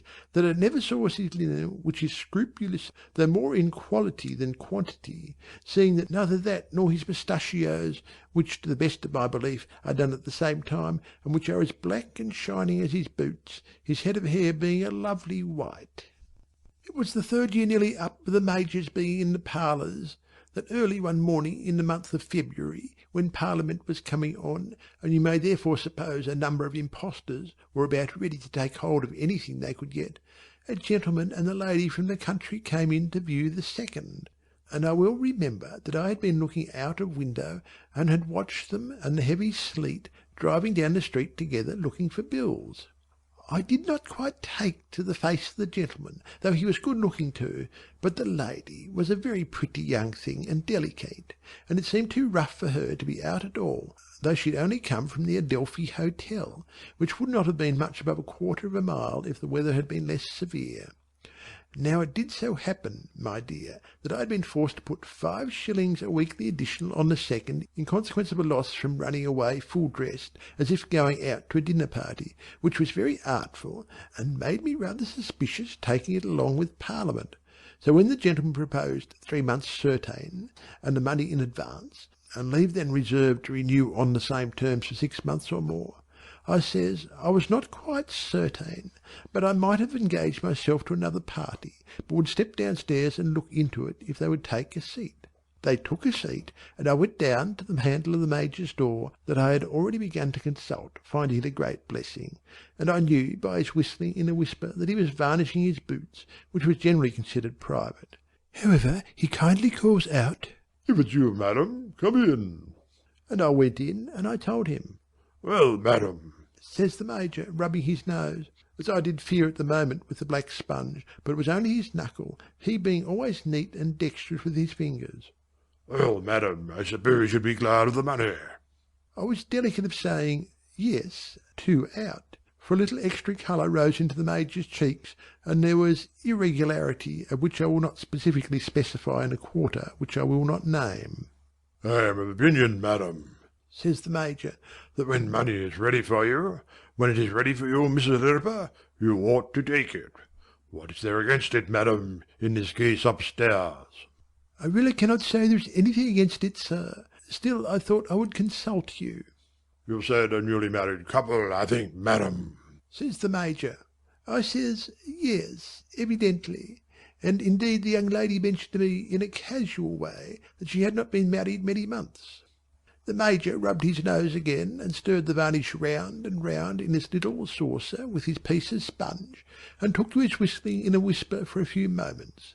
Then he says, "You would call it a good let, madam?" "Oh, certainly, a good let, sir."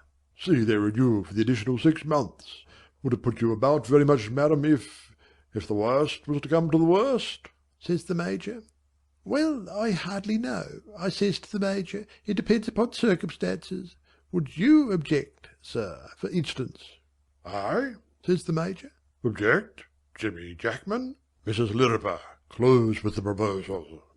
So I went upstairs and accepted, and they came in next day, which was Saturday, and the Major was so good as to draw up a memorandum of an agreement in a beautiful round hand, and expressions that sounded to me equally legal and military, and Mr. Edson signed it on the Monday morning, and the Major called upon Mr. Edson on the Tuesday, and Mr. Edson called upon the Major on the Wednesday, and the second and the parlours were as friendly as could be wished. The 3 months paid for had run out, and we had got, without any fresh overtures as to payment, into May, my dear, when there came an obligation upon Mr. Edson to go on a business expedition right across the Isle of Man, which fell quite unexpected upon that pretty little thing, and is not a place that, according to my views, is particularly in the way to anywhere at any time, but that may be a matter of opinion. So short a notice was it that he was to go next day, and dreadfully she cried, poor pretty, and I'm sure I cried too when I saw her on the cold pavement in the sharp east wind, it being a very backward spring that year, taking a last leave of him with her pretty bright hair blowing this way and that, and her arms clinging round his neck, and him saying, "There, there, there, no, let me go, Peggy." And by this time it was plain that what the Major had been so accommodating as to say he would not object to happening in the house would happen in it, and I told her as much when he was gone, while I comforted her with my arm up the staircase, for I says, "You will soon have others to keep up for, my pretty, and you must think of that." His letter never came when it ought to have come, and what she went through morning after morning when the postman brought none for her, the very postman himself compassionated when she ran down to the door, and yet we cannot wonder at its being calculated to blunt the feelings to have all the trouble of other people's letters, and none of the pleasure, and doing it oftener in the mud and mizzle than not, and at a rate of wages more resembling Little Britain than Great. But at last one morning, when she was too poorly to come running downstairs, he says to me, with a pleased look in his face that made me next to love the man in his uniform coat, though he was dripping wet, "I have taken you first in the street this morning, Mrs. Lirriper, but here's the one for Mrs. Edson." I went up to her bedroom with it as fast as ever I could go, and she sat up in bed when she saw it, and kissed it, and tore it open, and then a blank stare came upon her. "It's very short," she says, lifting her large eyes to my face. "Oh, Mrs. Lirriper, it's very short." I says, "My dear Mrs. Edson, no doubt that's because your husband hadn't time to write more just at that time." "No doubt, no doubt," says she, and puts her 2 hands on her face, and turns round in her bed. I shut her softly in, and I crept downstairs, and I tapped at the Major's door, and when the Major, having his thin slices of bacon in his own Dutch oven, saw me, he came out of his chair and put me down on the sofa. "Hush," says he. "I see something's the matter. Don't speak. Take time." I says, "Oh, Major, I'm afraid there's cruel work upstairs." "Yes, yes," says he. "I begin to be afraid of it. Take time." And then, in opposition to his own words, he rages out frightfully, and says, "I shall never forgive myself, madam, that I, Jimmy Jackman, didn't see it all that morning, didn't go straightway upstairs when my boot sponge was in my hand, didn't force it down his throat, and choke him dead with it on the spot." The Major and me agreed when we came to ourselves that just at the present we could do no more than take on to suspect nothing, and use our best endeavours to keep that poor young creature quiet, and what I ever could have done without the Major when it got about among the organ men that quiet was our object is unknown, for he made lion and tiger war upon them to that degree that without seeing it I could not have believed it was in any gentleman to have such a power of bursting out with fire-irons, walking-sticks, water-jugs, coals, potatoes, off his table, the very hat off his head, and at the same time so furious in foreign languages that they would stand with their handles half-turned, fixed like the sleeping ugly, for I cannot say beauty. Ever to see the postman come near the house now gave me such fear that it was a reprieve when he went by, but in about another 10 days or a fortnight he says again, "Here's one for Mrs. Edson. Is she pretty well?" "She is pretty well, postman, but not well enough to rise so early as she used," which was so far gospel truth. I carried the letter in to the Major at his breakfast, and I says tottering, "Major, I have not the courage to take it up to her." "It's an ill-looking villain of a letter," says the Major. "I have not the courage, Major," I says again in a tremble, "to take it up to her." After seeming lost in consideration for some moments, the Major says, raising his head as if something new and useful had occurred to his mind, "Mrs. Lirriper, I shall never forgive myself that I, Jimmy Jackman, didn't go straight upstairs that morning when my boot sponge was in my hand, and force it down his throat, and choke him dead with it." "Major, I says, a little hasty. You didn't do it, which is a blessing, for it would have done no good, and I think your sponge was better employed on your honourable boots.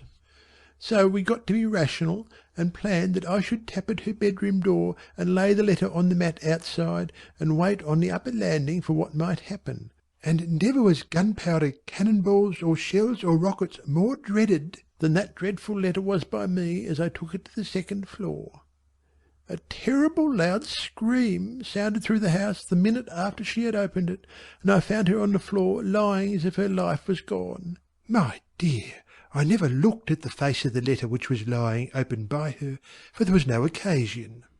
Everything I needed to bring her round the Major brought up with his own hands, besides running out to the chemist for what was not in the house, and likewise having the fiercest of all his many skirmishes with a musical instrument representing a ballroom, I do not know in what particular country, and company waltzing in and out at folding doors with rolling eyes. When after a long time I saw her coming to, I slipped on the landing till I heard her cry, and then I went in and says cheerily, "Mrs. Edson, you're not well, my dear, and it's not to be wondered at," as if I had not been in before. Whether she believed or disbelieved, I cannot say, and it would signify nothing if I could, but I stayed by her for hours, and then she God ever blesses me, and says she will try to rest, for her head is bad. "Major," I whispers, looking into the parlours, "I beg and pray of you, don't go out." The Major whispers, "Madam, trust me, I will do no such thing. How is she?" I says, "Major, the good Lord above us only knows what burns and rages in her poor mind. I left her sitting at her window. I am going to sit at mine." It came on afternoon, and it came on evening. Norfolk is a delightful street to lodge in, provided you don't go lower down, but of a summer evening, when the dust and waste paper lie in it, and stray children play in it, and a kind of gritty calm and bake settles on it, and a peal of church bells is practising in the neighbourhood, it is a trifle dull. Never have I seen it since at such a time, and never shall I see it ever more at such a time, without seeing the dull June evening when that forlorn young creature sat at her open corner window on the second, and me at my open corner window, the other corner, on the third. Something merciful, something wiser and better far than my own self had moved me while it was yet light to sit in my bonnet and shawl, and as the shadows fell and the tide rose, I could sometimes, when I put out my head and looked at her window below, see that she leaned out a little, looking down the street. It was just settling dark when I saw her in the street. So fearful of losing sight of her that it almost stops my breath while I tell it, I went downstairs faster than I ever moved in all my life, and only tapped with my hand at the Major's door in passing it and slipping out. She was gone already. I made the same speed down the street, and when I came to the corner of Howard Street, I saw that she had turned it, and was there plain before me, going towards the west. Oh, with what a thankful heart I saw her going along! She was quite unacquainted with London, and had very seldom been out for more than an airing in our own street, where she knew 2 or 3 little children belonging to neighbours, and had sometimes stood among them at the street looking at the water. She must be going at hazard, I knew, still she kept the by-streets quite correctly as long as they would serve her, and then turned up into the Strand. But at every corner I could see her head turned one way, and that way was always the river way. It may have been only the darkness and quiet of the Adelphi that caused her to strike into it, but she struck into it much as readily as if she had set out to go there, which perhaps was the case. She went straight down to the terrace and along it, and looked over the iron rail, and I often woke afterwards in my own bed with the horror of seeing her do it. The desertion of the wharf below, and the flowing of the high water there, seemed to settle her purpose. She looked about as if to make out the way down, and she struck out the right way, or the wrong way, I don't know which, for I don't know the place before or since, and I followed her the way she went. It was noticeable that all this time she never once looked back. But there was now a great change in the manner of her going, and instead of going at a steady quick walk, with her arms folded before her, among the dark dismal arches, she went in a wild way with her arms opened wide, as if they were wings and she was flying to her death. We were on the wharf, and she stopped. I stopped. I saw her hands at her bonnet strings, and I rushed between her and the brink, and took her round the waist with both my arms. She might have drowned me, I felt then, but she could never have got quit of me. Down to that moment my mind had all been in a maze, and not half an idea had I had in it what I should say to her. But the instant I touched her, it came to me like magic, and I had my natural voice and my senses, and even almost my breath. "Mrs. Edson," I says, "my dear, take care. However did you lose your way and stumble on a dangerous place like this? Why, you must have come down here by the most perplexing streets in all London. No wonder you are lost, I'm sure. And this place too. Why, I thought nobody ever got here, except me to order my coals and the Major in the parlours to smoke his cigar, for I saw that blessed man close by, pretending to it." Hum, ha, hum, coughs the Major. "And goodness gracious me," I says, "why, here he is." "Halloa, who goes there?" says the Major, in a military manner. "Well," I says, "if this don't beat everything. Don't you know us, Major Jackman?" "Halloa," says the Major. "who calls on Jemmy Jackman?" And more out of breath he was, and did it less like life than I should have expected. "Why, here's Mrs. Edson, Major," I says, "strolling out to cool her poor head, which has been very bad, has missed her way and got lost, and goodness knows where she might have got to but for me coming here to drop an order into my coal merchant's letter box, and you coming here to smoke your cigar. And you really are not well enough, my dear," I says to her, "to be half so far from home without me, and your arm will be very acceptable, I am sure, Major," I says to him, "and I know she may lean upon it as heavy as she likes. And now we have both got her, thanks be above, one on each side." She was all in a cold shiver, and she so continued till I laid her on her own bed, and up to the early morning she held me by the hand and moaned and moaned. Oh, wicked, wicked, wicked! But when at last I made believe to droop my head and be overpowered with a dead sleep, I heard that poor young creature give such touching and such humble thanks for being preserved from taking her own life in her madness, that I thought I should have cried my eyes out on the counterpane, and I knew she was safe. Being well enough to do, and able to afford it, me and the Major laid our little plans next day while she was asleep worn out, and so I says to her as soon as I could do it nicely, "Mrs. Edson, my dear, when Mr. Edson paid me the rent for these farther 6 months," she gave a start, and I felt her large eyes look at me, but I went on with it and with my needlework. "I can't say that I am quite sure I dated the receipt right. Could you let me look at it?" She laid her frozen cold hand upon mine, and she looked through me when I was forced to look up from my needlework, but I had taken the precaution of having on my spectacles. "I have no receipt," says she. "Ah, then he has got it," I says in a careless way. "It's of no great consequence. A receipt's a receipt." From that time she always had hold of my hand when I could spare it, which was generally only when I read to her, for of course she and me had our bits of needlework to plod at, and neither of us was very handy at those little things, though I am still rather proud of my share in them too, considering. And though she took to all I read to her, I used to fancy that next to what was taught upon the Mount, she took most of all to his gentle compassion for us poor women, and to his young life, and to how his mother was proud of him and treasured his sayings in her heart.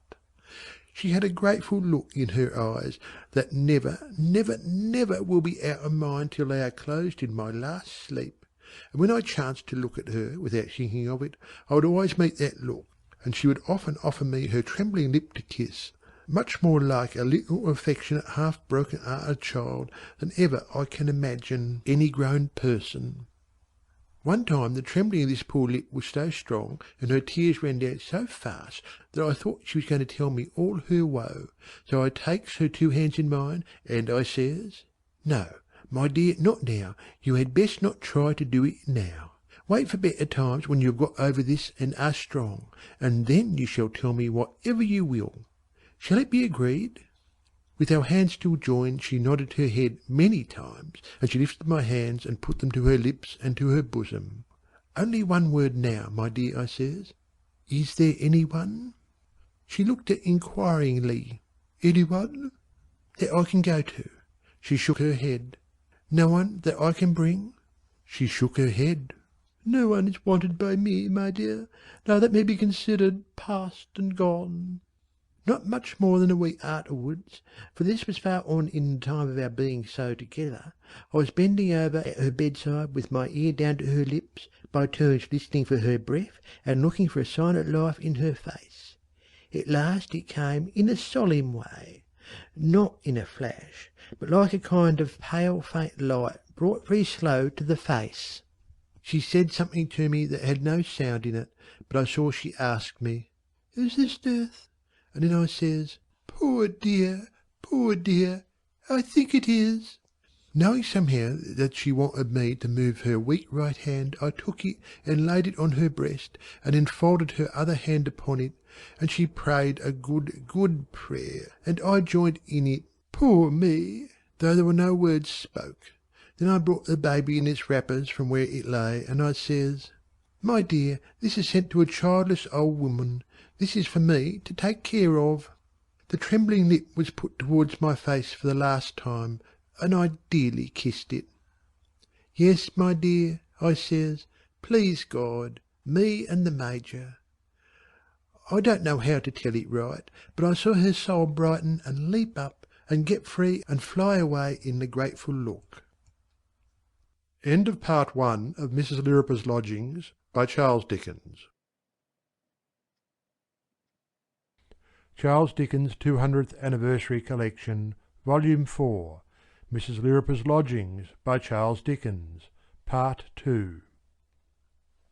So this is the why and the wherefore of its coming to pass, my dear, that we called him Jemmy, being after the Major, his own godfather, with Lirriper for a surname, being after myself. And never was a dear child such a brightening thing in the lodgings, or such a playmate to his grandmother, as Jemmy to this house and me, and always good, and minding what he was told, upon the whole, and soothing for the temper, and making everything pleasanter, except when he grew old enough to drop his cap down Wozenham's Airy, and they wouldn't hand it up to him, and being worked into a state, I put on my best bonnet and gloves and parasol, with the child in my hand, and I says, "Miss Wozenham, I little thought ever to have entered your house, but unless my grandson's cap is instantly restored, the laws of this country regulating the property of the subject shall at length decide betwixt yourself and me, cost what it may."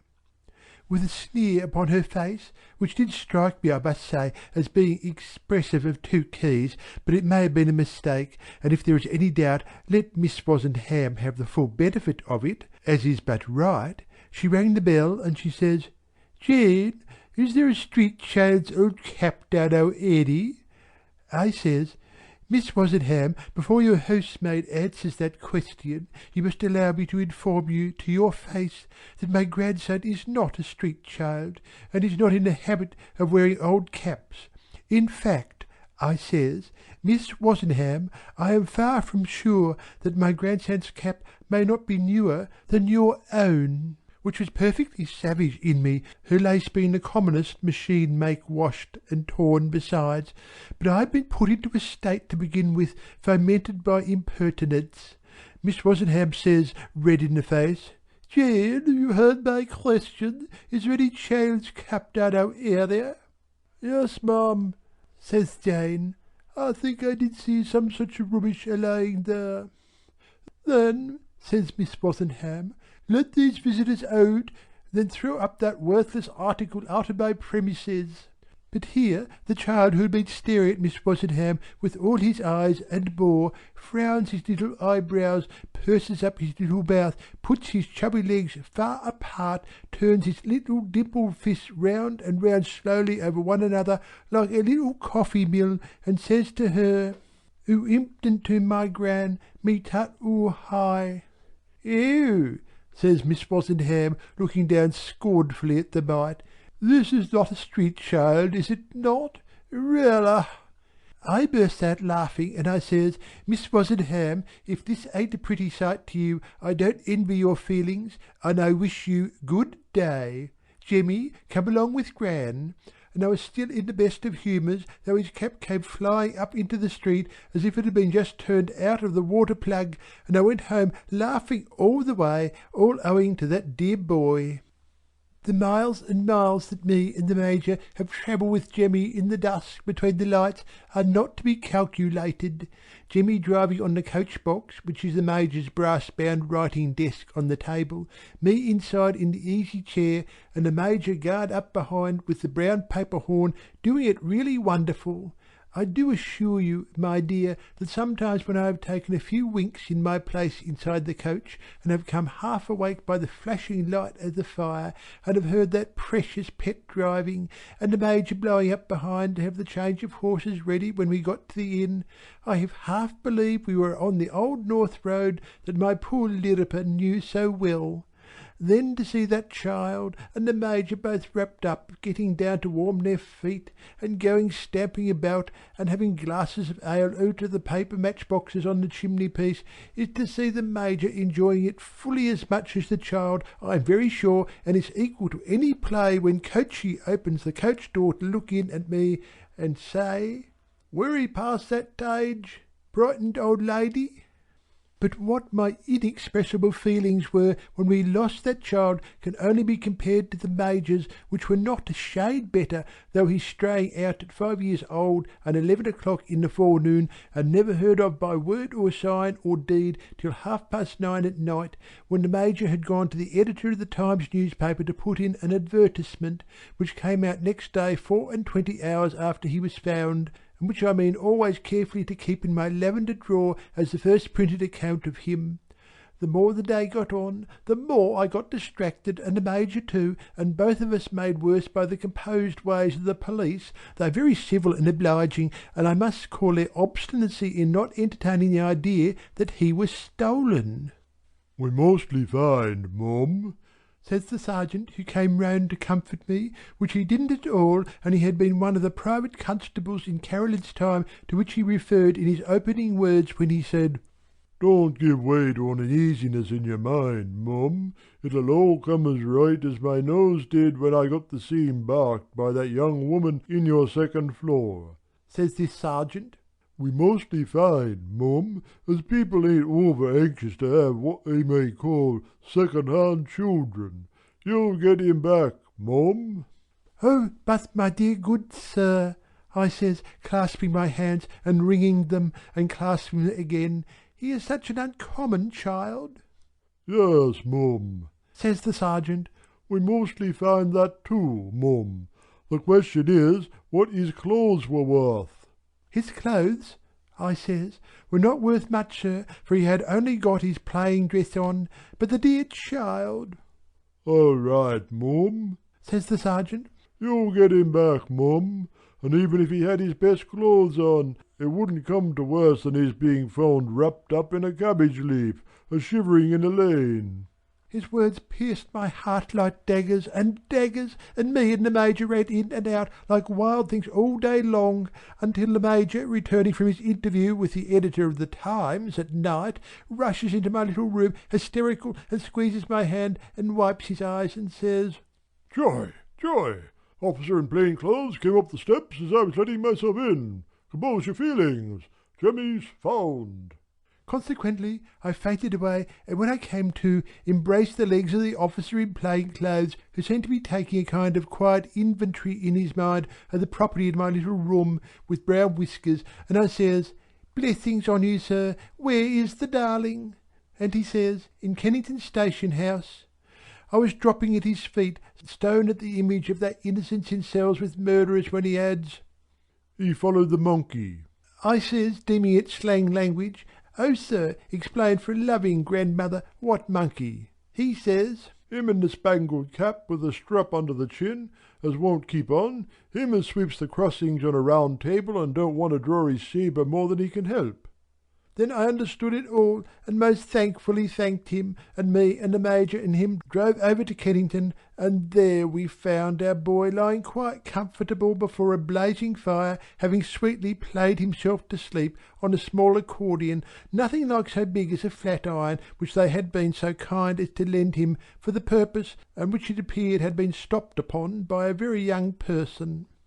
My dear, the system upon which the Major commenced, and as I may say, perfected Jemmy's learning when he was so small that if the deer was on the other side of the table you had to look under it instead of over it to see him with his mother's own bright hair in beautiful curls, is a thing that ought to be known to the Throne and Lords and Commons, and then might obtain some promotion for the Major, which he well deserves, and would be none the worse for, speaking between friends, L.S.D. Ically. When the Major first undertook his learning, he says to me, "I am going, madam," he says, "to make our child a calculating boy." "Major," I says, "you terrify me, and may do the pet a permanent injury you would never forgive yourself." "Madam," says the Major, "next to my regret that when I had my boot sponge in my hand I didn't choke that scoundrel with it on the spot." "There, for gracious sake," I interrupts, "let his conscience find him without sponges."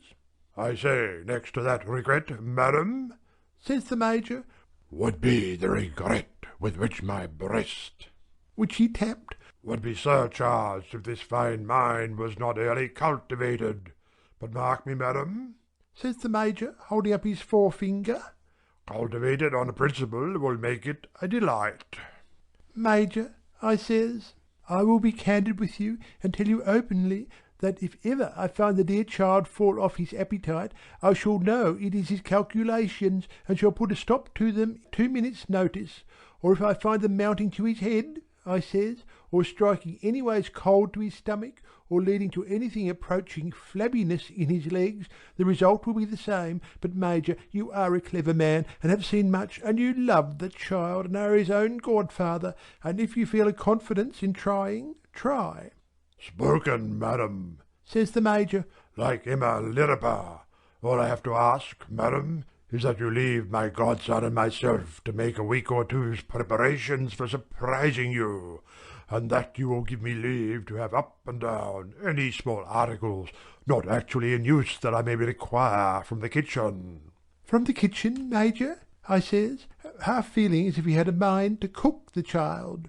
"From the kitchen," says the Major, and smiles and swells, and at the same time looks taller. So I passed my word, and the Major and the dear boy were shut up together for half an hour at a time through a certain while, and never could I hear anything going on betwixt them but talking and laughing, and Jemmy clapping his hands and screaming out numbers. So I says to myself, it has not harmed him yet, nor could I, on examining the deer, find any signs of it anywhere about him, which was likewise a great relief. At last, one day, Jemmy brings me a card in joke in the Major's neat writing, the Messrs. Jemmy Jackman, for we had given him the Major's other name too, requests the honour of Mrs. Lirriper's company at the Jackman Institution in the front parlour this evening at 5, military time, to witness a few slight feats of elementary arithmetic. And if you'll believe me, there in the front parlour, at 5 punctual to the moment, was the Major behind the Pembroke table with both leaves up, and a lot of things from the kitchen tidily set out on old newspapers spread atop of it, and there was the mite stood upon a chair with his rosy cheeks flushing, and his eyes sparkling clusters of diamonds. "Now, Gran," says he, "oo tit down and don't oo touch the people." For he saw with every one of those diamonds of his that I was going to give him a squeeze. "Very well, sir," I says, "I'm obedient to this good company, I am sure," and I sits down in the easy chair that was put for me, shaking my sides. But picture my admiration when the Major, going on almost as quick as if he was conjuring, sets out all the articles he names, and says, 3 saucepans, an Italian iron, a handbell, a toasting fork, a nutmeg grater, 4 pot lids, a spice box, 2 egg cups, and a chopping board. How many?" And when that mite instantly cries, "15, tut down time and carry le topping board," and then claps his hands, draws up his legs, and dances on his chair. My dear, with the same astonishing ease and correctness, him and the Major added up the tables, chairs, and sofy, the pictures, fenders, and fire irons, their own selves, me and the cat, and the eyes in Miss Wozenham's head, and whenever the sum was done, young Roses and Diamonds claps his hands and draws up his legs and dances on his chair. The pride of the Major. "Here's a mind, ma'am," he says to me behind his hand. Then he says aloud, "We now come to the next elementary rule, which is called—" "Traction," cries Jemmy. "Right," says the Major. "We have here a toasting fork, a potato in its natural state, 2 pot lids, 1 egg cup, a wooden spoon, and 2 skewers, from which it is necessary for commercial purposes to subtract a sprat gridiron, a small pickle jar, 2 lemons, 1 pepper caster, 1 black beetle trap, and a knob of the dresser drawer. What remains?" "Toting fork," cries Jemmy. "In numbers how many?" says the Major. "1," cries Jemmy. "Here's a boy, ma'am," says the Major to me behind his hand. Then the Major goes on, "We now approach the next elementary rule, which is entitled—" "Tickleication," cries Jemmy. "Correct," says the Major. "But, my dear, to relate to you in detail the way in which they multiplied 14 stick of firewood by 2 bits of ginger and a larding needle, or divided pretty well everything else there was on the table by the heater of the Italian iron, and a chamber candlestick, and got a lemon over, would make my head spin round and round and round as it did at the time. So I says, if you'll excuse my addressing the chair, Professor Jackman, I think the period of the lecture has now arrived when it becomes necessary that I should take a good hug of this young scholar." Upon which Jemmy calls out from his station on the chair, "Gran oo open oo arms, and me'll make a pring into 'em." So I opened my arms to him, as I had opened my sorrowful heart when his poor young mother lay a-dying, and he had his jump, and we had a good long hug together, and the Major, prouder than any peacock, says to me behind his hand, "You need not let him know it, madam," which I certainly need not, for the Major was quite audible, "but he is a boy." In this way Jemmy grew and went to day school, and continued under the Major too, and in summer we were as happy as the days were long, and in winter we were as happy as the days were short, and there seemed to rest a blessing on the lodgings, for they as good as let themselves, and would have done it if there had been twice the accommodation, when sore and hard against my will I one day says to the Major, "Major, you know what I am going to break to you. Our boy must go to boarding school." It was a sad sight to see the Major's countenance drop, and I pitied the good soul with all my heart. "Yes, Major," I says, "though he is as popular with the lodgers as you are yourself, and though he is to you and me what only you and me know, still it is in the course of things, and life is made of partings, and we must part with our pet." Bold as I spoke, I saw 2 Majors and half a dozen fireplaces, and when the poor Major put one of his neat bright varnished boots upon the fender, and his elbow on his knee, and his head upon his hand, and rocked himself a little to and fro, I was dreadfully cut up. "But," says I, clearing my throat, "you have so well prepared him, Major, he has had such a tutor in you, that he will have none of the first drudgery to go through, and he is so clever besides that he'll soon make his way to the front rank." "He is a boy," says the Major, having sniffed, "that has not his like upon the face of the earth." "True as you say, Major, and it is not for us merely for our own sakes to do anything to keep him back from being a credit and an ornament wherever he goes, and perhaps even rising to be a great man, is it, Major? He will have all my little savings when my work is done, being all the world to me, and we must try to make him a wise man and a good man, mustn't we, Major?" "Madam," says the Major, rising, "Jemmy Jackman is becoming an older fire than I was aware of, and you put him to shame. You are thoroughly right, madam. You are simply and undeniably right. And if you'll excuse me, I'll take a walk."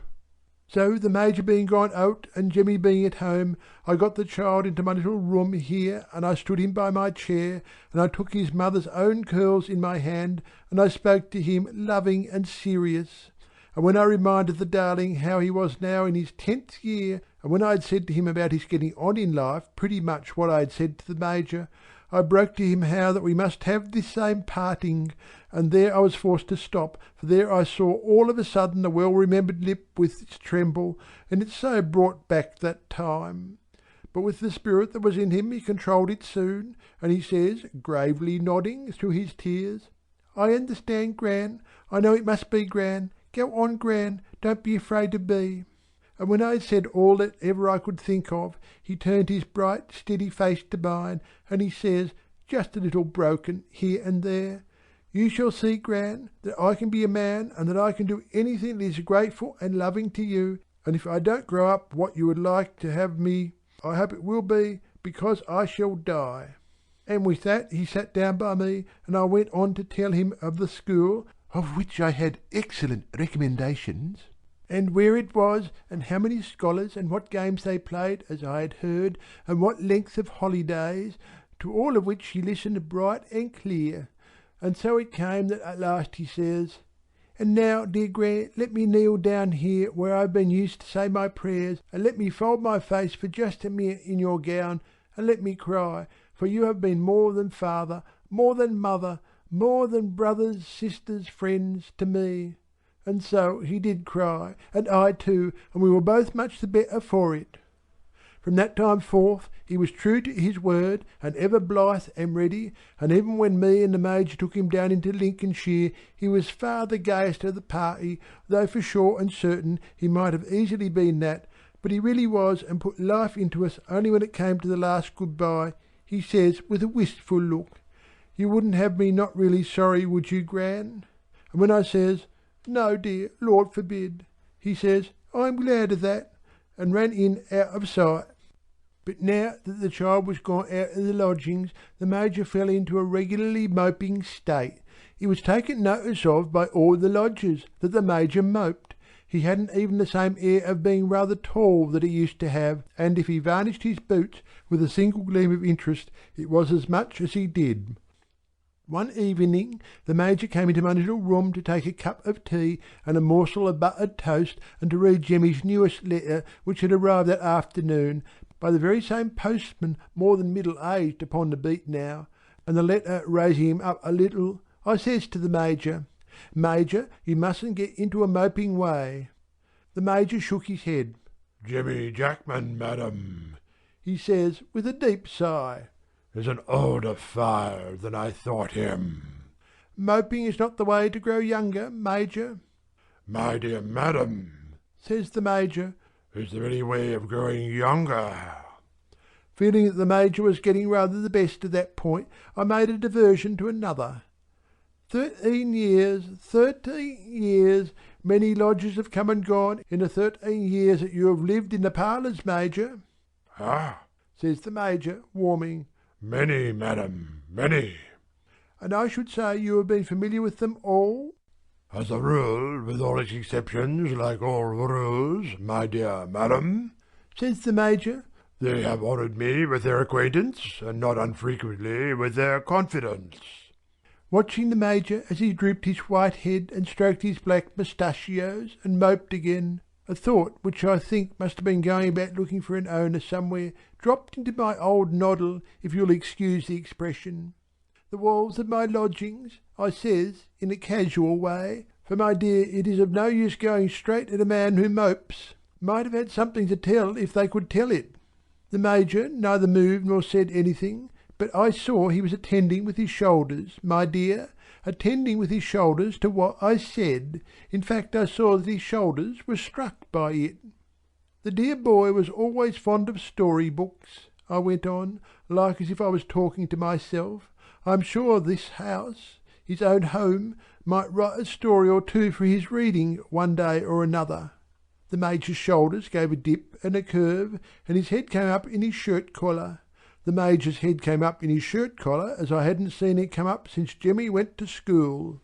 It is unquestionable that in intervals of cribbage and a friendly rubber, my dear madam, says the Major, and also over what used to be called in my young times, in the salad days of Jemmy Jackman, the social glass, I have exchanged many a reminiscence with your lodgers.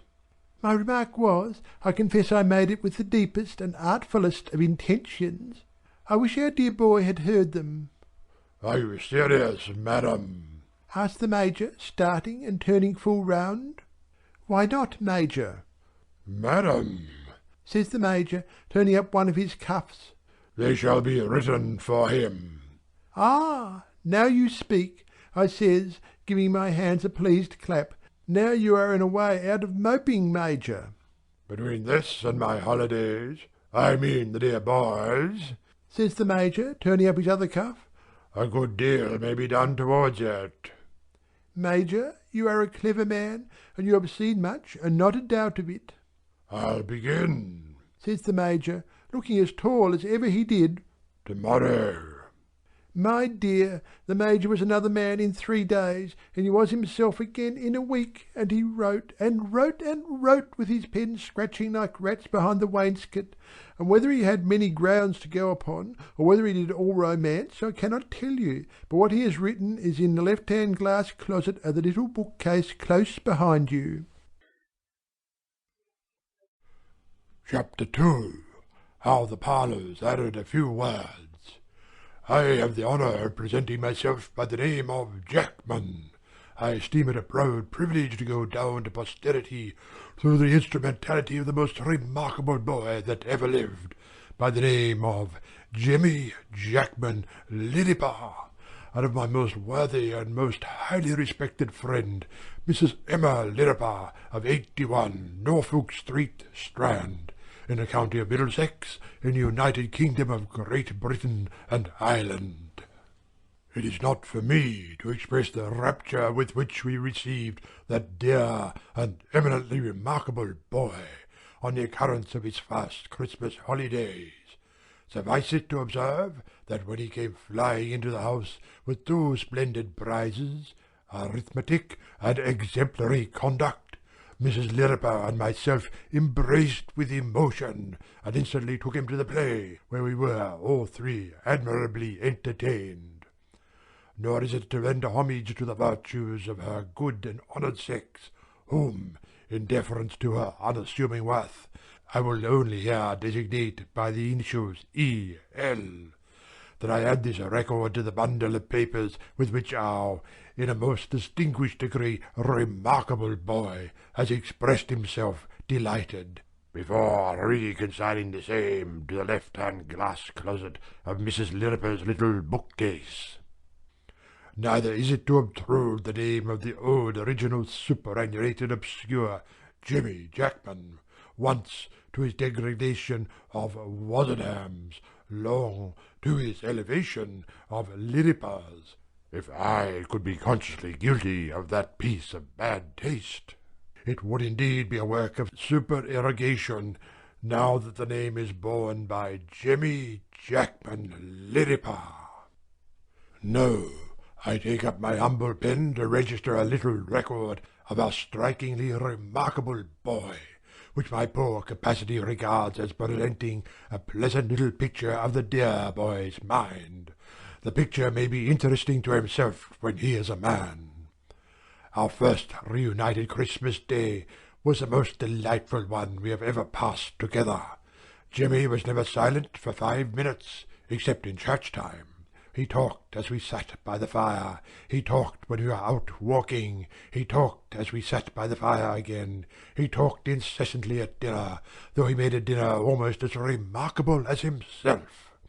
It was the spring of happiness in his fresh young heart, flowing and flowing, and it fertilized, if I may be allowed so bold a figure, my much esteemed friend and J.J., the present writer. There were only we 3. We dined in my esteemed friend's little room, and our entertainment was perfect. But everything the establishment is, in neatness, order, and comfort, always perfect. After dinner our boy slipped away to his old stool at my esteemed friend's knee, and there, with his hot chestnuts and his glass of brown sherry, really a most excellent wine, on a chair for a table, his face outshone the apples in the dish. We talked of these jottings of mine, which Jemmy had read through and through by that time, and so it came about that my esteemed friend remarked, as she sat smoothing Jemmy's curls, "And as you belong to the house too, Jemmy, and so much more than the lodgers, having been born in it, why, your story ought to be added to the rest, I think, one of these days." Jemmy's eyes sparkled at this, and he said, "So I think, Gran." Then he sat looking at the fire, and then he began to laugh in a sort of confidence with the fire, and then he said, folding his arms across my esteemed friend's lap, and raising his bright face to hers, "Would you like to hear a boy's story, Gran?" "Of all things," replied my esteemed friend.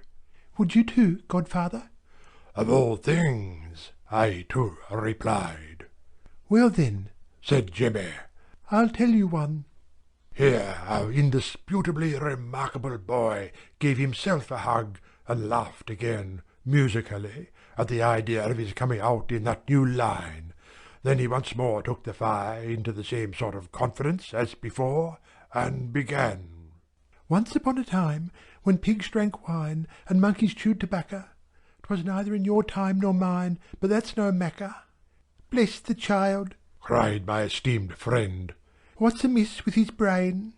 "It's poetry, Gran," returned Jemmy, shouting with laughter. "We always begin stories that way at school." "Gave me quite a turn, Major," said my esteemed friend, fanning herself with a plate. "Thought he was light-headed." "In those remarkable times, Gran and godfather, there was once a boy. Not me, you know." "No, no," says my respected friend. "Not you, not him, Major, you understand." "No, no," says I. "And he went to school in Rutlandshire." "Why not Lincolnshire?" says my respected friend. "Why not, you dear old Gran? Because I go to school in Lincolnshire, don't I?" "Ah, to be sure," says my respected friend. "And it's not Jemmy, you understand, Major?" "No, no," says I. "Well," our boy proceeded, hugging himself comfortably, and laughing merrily, again in confidence with the fire, before he again looked up in Mrs. Lirriper's face. "And so he was tremendously in love with his schoolmaster's daughter, and she was the most beautiful creature that ever was seen, and she had brown eyes, and she had brown hair all curling beautifully, and she had a delicious voice, and she was delicious altogether, and her name was Seraphina."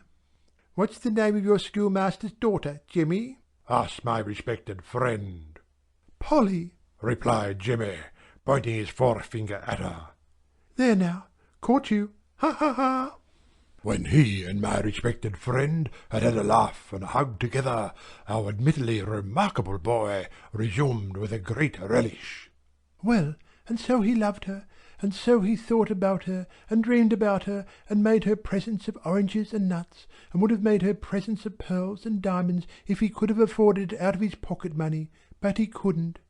And so her father, oh, he was a Tartar, keeping the boys up to the mark, holding examinations once a month, lecturing upon all sorts of subjects at all sorts of times, and knowing everything in the world out of book. And so this boy—" "Had he any name?" asked my respected friend. "No, he hadn't, Gran. Ha ha ha! There now, caught you again." After this they had another laugh, and another hug, and then our boy went on. "Well, and so this boy he had a friend about as old as himself at the same school, and his name, for he had a name, as it happened, was—let me remember—was Bobbo." "Not Bob?" says my respected friend. "Of course not," says Jemmy. "What made you think it was, Gran?" "Well—" "And so this friend was the cleverest and bravest and best looking and most generous of all the friends that ever were, and so he was in love with Seraphina's sister, and so Seraphina's sister was in love with him, and so they all grew up." "Bless us," says my respected friend. "They were all very sudden about it." "So they all grew up," our boy repeated, laughing heartily. And Bobbo and this boy went away together on horseback to seek their fortunes, and they partly got their horses by favour, and partly in a bargain, that is to say, they had saved up between them 7 and 4pence, and the 2 horses, being Arabs, were worth more, only the man said he would take that to favour them. Well, and so they made their fortunes, and came prancing back to the school with their pockets full of gold, enough to last for ever. And so they rang at the parents' and visitors' bell, not the back gate, and when the bell was answered they proclaimed, "The same as if it was scarlet fever, every boy goes home for an indefinite period."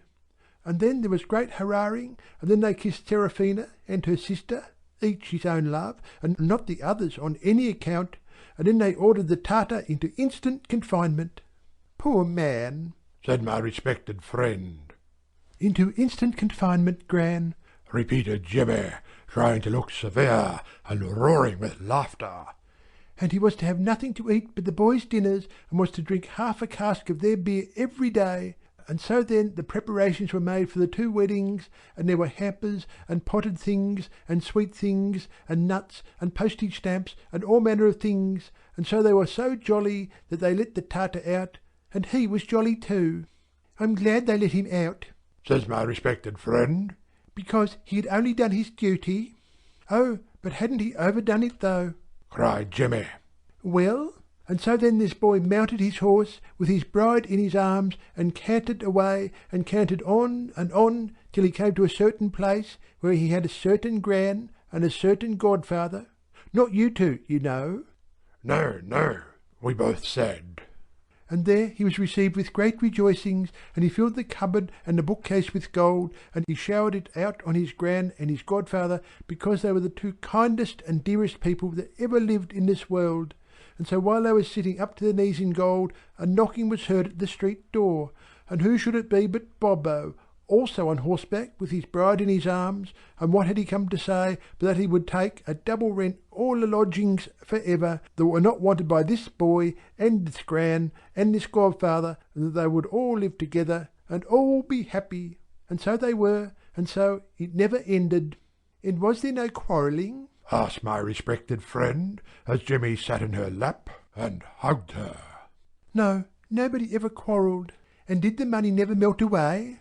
"No, no one could ever spend it all." "And did none of them ever grow older?" "No, no one ever grew older after that." "And did none of them ever die?" "Oh, no, no, no, Gran!" exclaimed our dear boy, laying his cheek upon her breast and drawing her closer to him. "Nobody ever died." "Ah, Major, Major," says my respected friend, smiling benignly upon me, "this beats our stories. Let us end with the boy's story, Major, for the boy's story is the best that is ever told."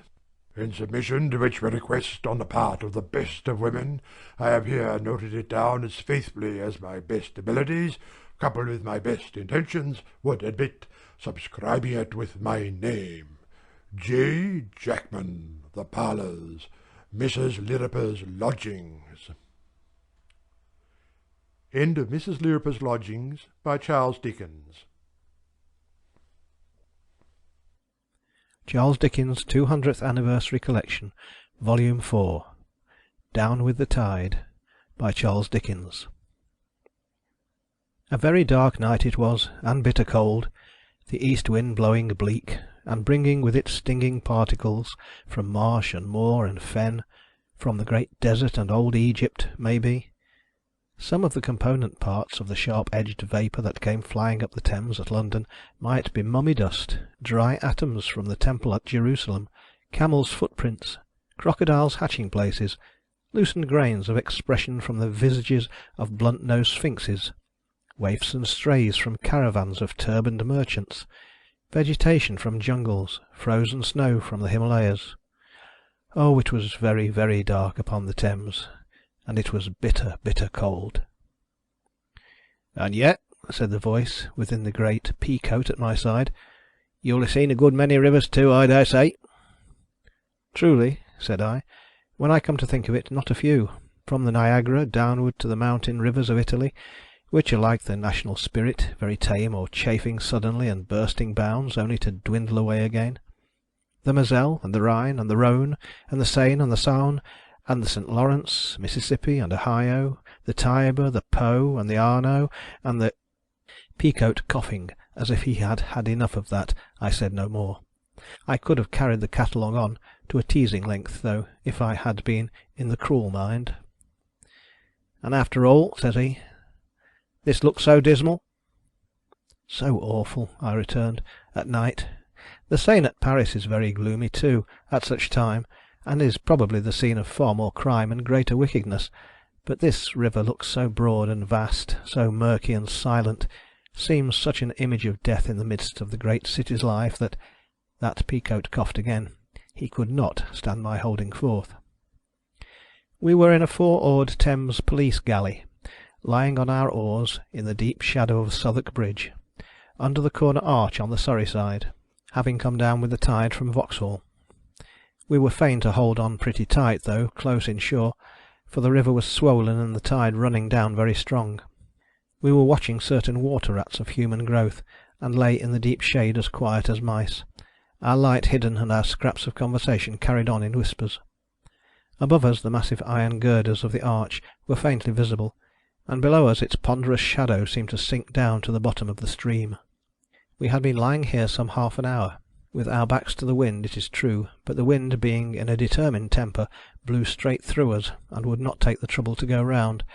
I would have boarded a fire-ship to get into action, and mildly suggested as much to my friend P. "No doubt," says he, as patiently as possible, "but shore-going tactics wouldn't do with us. River thieves can always get rid of stolen property in a moment by dropping it overboard. We want to take them with the property, so we lurk about and come out upon 'em sharp. If they see us or hear us, over it goes." P.'s wisdom being indisputable, there was nothing for it but to sit there and be blown through for another half hour. The water rats thinking it wise to abscond at the end of that time, without commission of felony, we shot out, disappointed with the tide. "Grim they look, don't they?" said P., seeing me glance over my shoulder at the lights upon the bridge, and downward at their long crooked reflections in the river. "Very," said I, "and make one think with a shudder of suicides. What a night for a dreadful leap from that parapet." "Aye, but Waterloo's the favourite bridge for making holes in the water from," returned P. "By the by, avast pulling, lads. Would you like to speak to Waterloo on the subject?" My face confessing a surprised desire to have some friendly conversation with Waterloo Bridge, and my friend P. being the most obliging of men, we put about, pulled out of the force of the stream, and in place of going at great speed with the tide, began to strive against it close inshore again. Every colour but black seemed to have departed from the world. The air was black, the water was black, the barges and hulks were black, the piles were black, the buildings were black, the shadows were only a deeper shade of black upon a black ground. Here and there a coal fire in an iron cresset blazed upon a wharf, but one knew that it too had been black a little while ago, and would be black again soon. Uncomfortable rushes of water suggestive of gurgling and drowning, ghostly rattlings of iron chains, dismal clankings of discordant engines formed the music that accompanied the dip of our oars and the rattling in the rowlocks. Even the noises had a black sound to me, as the trumpet sounded red to the blind man. Our dexterous boat's crew made nothing of the tide, and pulled us gallantly up to Waterloo Bridge. Here P. and I disembarked, passed under the black stone archway, and climbed the steep stone steps. Within a few feet of their summit, P. presented me to Waterloo, or an eminent toll-taker, representing that structure, muffled up to the eyes in a thick shawl, and amply great-coated and fur-capped. Waterloo received us with cordiality, and observed of the night that it was a searcher. He had been originally called the Strand Bridge, he informed us, but had received his present name at the suggestion of the proprietors, when Parliament had resolved to vote £300,000 for the erection of a monument in honour of the victory. Parliament took the hint, said Waterloo, with the least favour of misanthropy, and saved the money. Of course the late Duke of Wellington was the first passenger, and of course he paid his penny, and of course a noble lord preserved it evermore. The treadle and index at the toll-house, a most ingenious contrivance for rendering fraud impossible, were invented by Mr. Lethbridge, then property-man at Drury Lane Theatre. Was it suicide we wanted to know about? Said Waterloo. Ha! Well, he had seen a good deal of that work, he did assure us. He had prevented some. Why, one day a woman, poorish looking, came in between the hatch, slapped down a penny, and wanted to go on without the change. Waterloo suspected this, and says to his mate, "Give an eye to the gate," and bolted after her. She had got to the third seat between the piers, and was on the parapet, just a-going over, when he caught her and gave her in charge. At the police office next morning she said it was along of trouble and a bad husband. "Likely enough," observed Waterloo to P and myself, as he adjusted his chin in his shawl. "There's a deal of trouble about, you see, and bad husbands too." Another time, a young woman at 12 o'clock in the open day got through, darted along, and before Waterloo could come near her, jumped upon the parapet and shot herself over sideways. Alarm given, watermen put off, lucky escape. Clothes buoyed her up. "This is where it is," said Waterloo. "If people jump off straight forward from the middle of the parapet of the bays of the bridge, they're seldom killed by drowning, but are smashed, poor things. That's what they are. They dash themselves upon the buttress of the bridge. But you jump off," said Waterloo to me, putting his forefinger to a buttonhole of my greatcoat. "You jump off from the side of the bay, and you'll tumble true into the stream under the arch. What you've got to do is mind how you jump in. There was poor Tom Steele from Dublin. Didn't dive, bless you. Didn't dive at all. Fell down so flat into the water that he broke his breastbone and lived 2 days." I asked Waterloo if there was a favourite side of his bridge for this dreadful purpose. He reflected and thought, yes, there was. He should say the Surrey side.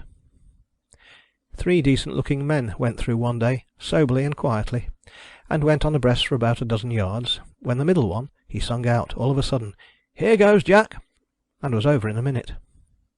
Body found? Well, Waterloo didn't rightly recollect about that. They were compositors, they were. He considered it astonishing how quick people were. Why, there was a cab came up one Boxing night with a young woman in it, who looked, according to Waterloo's opinion of her, a little worse for liquor. Very handsome she was too, very handsome. She stopped the cab at the gate, and said she'd pay the cabman then, which she did, though there was a little hankering about the fare, because at first she didn't seem quite to know where she wanted to be drove to. However, she paid the man, and the toll too, and looking Waterloo in the face, he thought she knew him, don't you see, said, "I'll finish it somehow." Well, the cab went off, leaving Waterloo a little doubtful in his mind, and while it was going on at full speed, the young woman jumped out, never fell, hardly staggered, ran along the bridge pavement a little way, passing several people, and jumped over from the second opening. At the inquest it was given in evidence that she had been quarrelling at the hero of Waterloo, and it was brought in jealousy. One of the results of Waterloo's experience was that there was a deal of jealousy about. "Do we ever get madmen?" said Waterloo in answer to an inquiry of mine. "Well, we do get madmen, yes. We have had 1 or 2 escape from asylums, I suppose. One hadn't a halfpenny, and because I wouldn't let him through, he went back a little way, stooped down, took a run, and batted at the hatch like a ram. He smashed his hat, really, but his head didn't seem no worse, in my opinion, on account of his being wrong in it afore. Sometimes people haven't got a halfpenny. If they are really tired and poor, we give 'em one, and let 'em through. Other people will leave things. Pocket handkerchiefs, mostly. I have taken cravats and gloves, pocket knives, toothpicks, studs, shirt pins, rings, generally from young gents early in the morning, but handkerchiefs is the general thing." "Regular customers," says Waterloo. "Lord, yes, we have regular customers. One, such a worn-out, used-up old file as you could scarcely picture, comes from the Surrey side as regular as 10 o'clock at night comes, and goes over, I think, to some flash house on the Middlesex side. He comes back, he does, as regular as the clock strikes 3 in the morning, and then can hardly drag one of his old legs out of the other. He always turns down the water stairs, comes up again, and then goes on down the Waterloo Road. He always does the same thing, and never varies a minute. Does it every night, even Sundays." I asked Waterloo if he had given his mind to the possibility of this particular customer going down the water stairs at 3 o'clock some morning and never coming up again. He didn't think that of him, he replied. In fact, it was Waterloo's opinion, founded on his observation of that file, that he knowed a trick worth 2 of it. "There's another queer old customer," says Waterloo. "Comes over as punctual as the almanac, at 11 o'clock on the 6th of January, at 11 o'clock on the 5th of April, at 11 o'clock on 6th of July, at 11 o'clock on 10th of October. Drives a shaggy little rough pony in a sort of rattle-trap armchair sort of thing. White hair he has, and white whiskers, and muffles himself up with all manner of shawls. He comes back again in the same afternoon, and we never see more of him for 3 months. He's a captain in the Navy, retired, very old, and served with Lord Nelson. He's particular about drawing his pension at Somerset House afore the clock strikes 12 every quarter. I have heard say that he thinks it wouldn't be according to the Act of Parliament if he didn't draw it afore 12. Having related these anecdotes in a natural manner, which was the best warranty in the world for their genuine nature, our friend Waterloo was sinking deep into his shawl again, as having exhausted his communicative powers and taken in enough east wind, when my other friend P in a moment brought him to the surface by asking whether he had not been occasionally the subject of assault and battery in the execution of his duty. Waterloo, recovering his spirits, instantly dashed into a new branch of his subject. We learned how both these teeth, here he pointed to the places where 2 front teeth were not, were knocked out by an ugly customer, who one night made a dash at him, Waterloo, while his, the ugly customer's, pal, and coadjutor made a dash at the toll-taking apron where the money pockets were. How Waterloo, letting the teeth go, to blazes, he observed indefinitely, grappled with the apron seizer, permitting the ugly one to run away, and how he saved the bank and captured his man, and consigned him to fine and imprisonment. And how on another night a cove laid hold of Waterloo, then presiding in the horse gate of his bridge, and threw him unceremoniously over his knee, having first cut his head open with his whip. How Waterloo got right, and started after the cove all down the Waterloo Road, through Stamford Street and round to the foot of Blackfriars Bridge, where the cove cut into a public house. How Waterloo cut in two, but how an aider and abettor of the coves, who happened to be taking a promiscuous drain at the bar, stopped Waterloo, and the cove cut out again, ran across the road down Holland Street, and where not, and into a beer shop.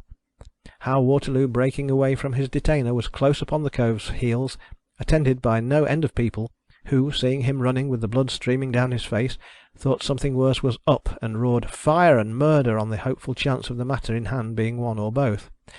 How the cove was ignominiously taken in a shed where he had run to hide, and how at the police court they at first wanted to make a sessions job of it.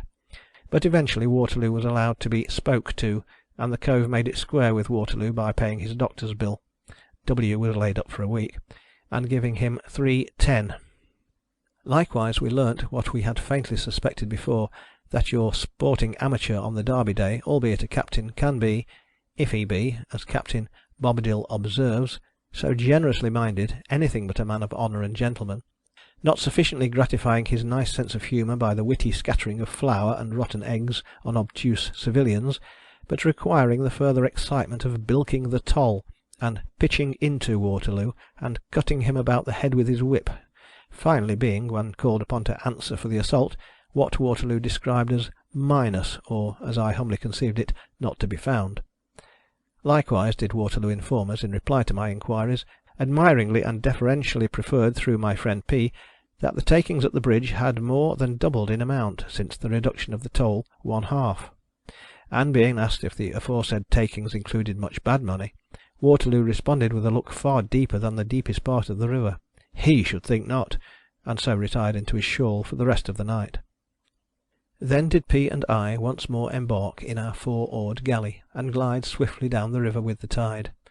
And while the shrewd east rasped and notched us, as with jagged razors, did my friend P impart to me confidences of interest relating to the Thames Police.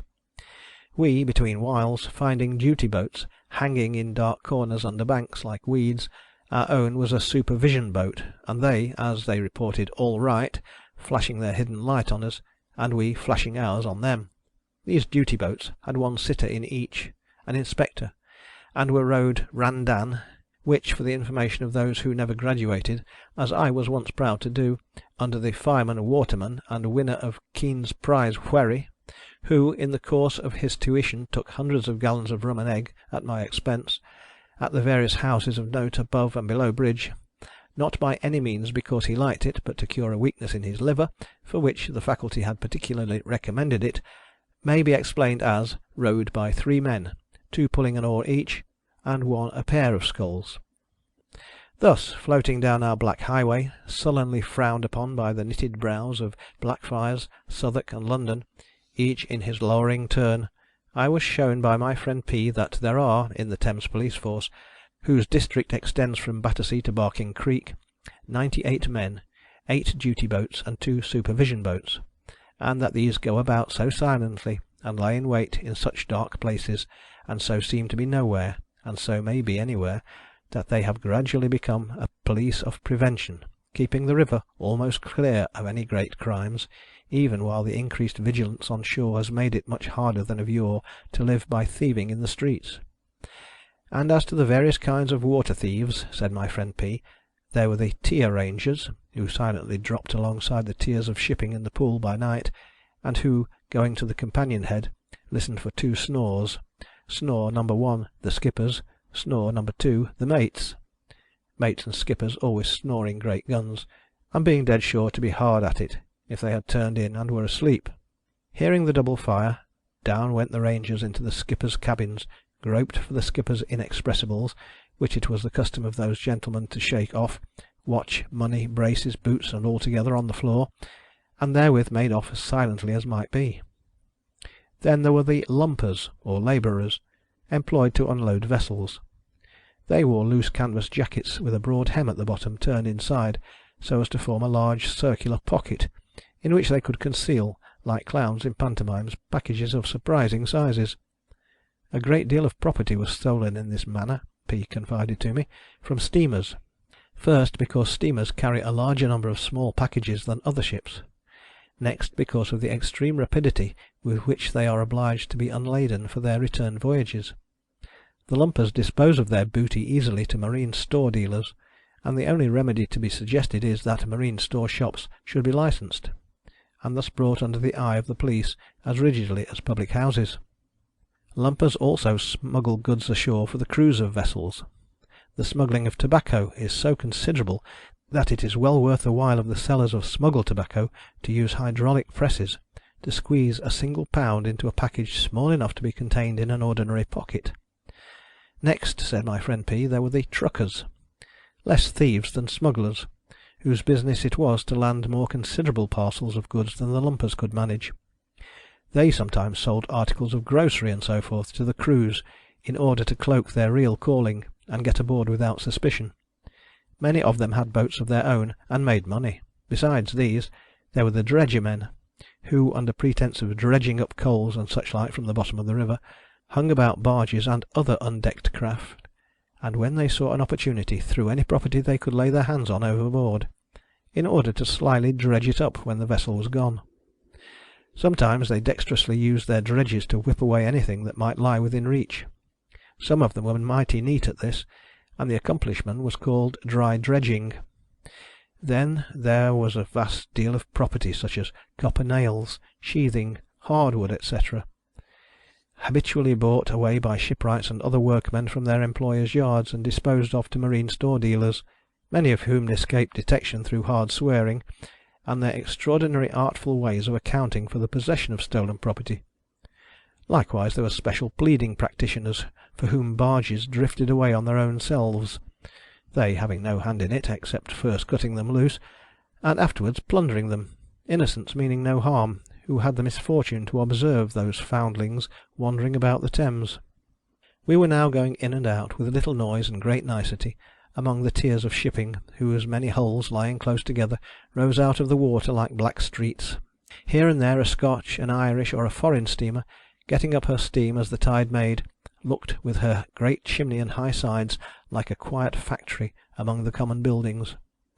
Now the streets opened into clearer spaces, now contracted into alleys, but the tiers were so like houses in the dark that I could almost have believed myself in the narrower byways of Venice. Everything was wonderfully still, for it wanted full 3 hours of flood, and nothing seemed awake but a dog here and there.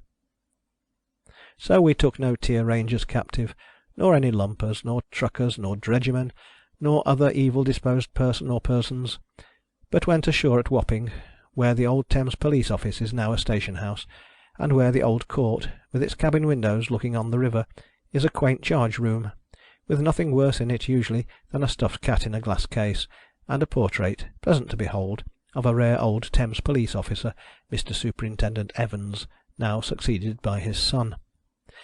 We looked over the charge books, admirably kept, and found the prevention so good that there were not 500 entries, including drunken and disorderly, in a whole year. Then we looked into the storeroom, where there was an oakum smell, and a nautical seasoning of dreadnought clothing, rope yarn, boat hooks, sculls and oars, spare stretchers, rudders, pistols, cutlasses, and the like.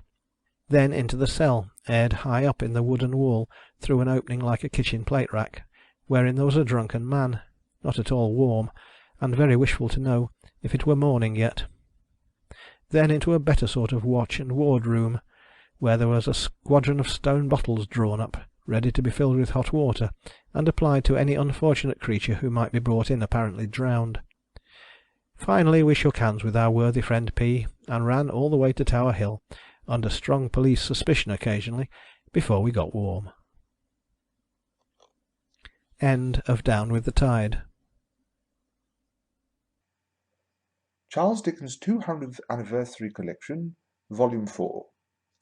Proposals for Amusing Posterity from Household Words, Volume 6, Number 151, by Charles Dickens. Posterity. That ancient personage, yet unborn, is at times a topic of much speculation with me. I consider him in a variety of lights, and represent him to myself in many odd humours, but principally in those with which he is likely to regard the present age. I am particularly fond of inquiring whether we contribute our share towards the entertainment and diversion of the old gentleman. It is important that we should, for all work and no play would make even posterity a dull boy. And good heaven, to think of the amount of work you will have to get through. Only to read all those books, to contemplate all those pictures and statues, and to listen to all that music, so generously bequeathed to him by crowds of admiring legatees through many generations, will be no slight labour. I doubt if even the poetry written expressly for his perusal would not be sufficient to addle any other head. The prodigious spaces of time that his levees will occupy are overwhelming to think of, for how else can he ever receive those hosts of ladies and gentlemen who have been resolved and determined to go down to him? Then the numbers of ingenious inventions he will have to test, prove, and adopt, from the perpetual motion to the long range, will necessarily consume some of the best years of his life. In hearing appeals, though the claims of the appellants will be in every case as clear as crystal, it will be necessary for him to sit as long as 20 chancellors, though each sat on a woolsack 20 years. The mere rejection of those swindlers in the various arts and sciences who basely witnessed any appreciation of their works, and the folding to his bosom of those worthies whom mankind were in a combination to discard, will take time. It is clear that it is reserved for posterity to be, in respect of his labours, immeasurably more than the Hercules of the future. Hence, it is but moderately considerate to have an eye to the amusement of this industrious person. If he must be so overworked, let us at least do something to entertain him, something even over and above those books of poetry and prose, those pictures and statues, and that music, for which he will have an unbound relish, but perhaps a relish, so I venture to conceive, of a pensive rather than an exhilarating kind. These are my reflections when I consider the present time with reference to posterity. I am sorry to say that I don't think we do enough to make him smile. It appears to me that we might tickle him a little more. I will suggest one or two odd notions, somewhat far-fetched and fantastic, I allow, but they may serve the purpose of the kind of practical humour that might seem droll to posterity. If we had had, in this time of ours, two great commanders, say one by land and one by sea, one dying in battle, or what was left of him, for we will suppose him to have lost an arm and an eye or so before, and one living to old age, It might be a jest for posterity if we choked our towns with bad statues to one of the two, and utterly abandoned and deserted the memory of the other. We might improve on this conceit. If we lay those two imaginary great men side by side in St. Paul's Cathedral, and then lay side by side in the advertising columns of our public newspapers, two appeals respecting two memorials, one to each of them, and if we so carried on the joke as that the memorial to the one should be enormously rich, and the memorial to the other miserably poor, as that the subscriptions to the one should include the names of 3/4 of the grandees of the land, and the subscriptions to the other but a beggarly account of rank and file, as that the one should leap with ease into a magnificent endowment, and the other crawl and stagger as a pauper provision for a dead admiral's daughter. If we could only bring the joke, as Othello says, to this extent no more. I think it might amuse posterity a good deal. The mention of grandees brings me to my next proposal. It would involve a change in the present mode of bestowing public honours and titles in England, but encouraged by the many examples we have before us of disinterested magnanimity in favour of posterity, we might perhaps be animated to try it. I will assume that among the books in that very large library, for the most part quite unknown at the present benighted time, which will infallibly become the rich inheritance of posterity, there will be found a history of England. From that record, posterity will learn the origin of many noble families and noble titles. Now the jest I have in my mind is this. If we could so arrange matters as that the privileged class should be always with great jealousy preserved, and hedged round by a barrier of buckram, and a board of green cloth, which only a few generals, a few great capitalists, and a few lawyers should be allowed to scale, the latter not in a very creditable manner, until within the last few generations, as our amiable friend posterity will find, when he looks back for the date at which chief justices and puny judges began to be men of undoubted freedom, honour, and independence. If such privileged class were always watched and warded and limited and fended off in the manner of hundreds of years ago, and never adapted to the altered circumstances of the time, and if it were in practice set up and maintained as having been from Genesis thenceforward, endowed with a superior natural instinct for noble ruling and governing and cabinet-making, as triumphantly shown in the excellent condition of the whole machinery of government, of every public office, every dockyard, every ship, every diplomatic relation, and particularly every colony. I think there would be a self-evident pleasantry in this that would make posterity chuckle. The present British practice being, as we all know, widely different, we should have many changes to make before we could hand down this amusing state of things.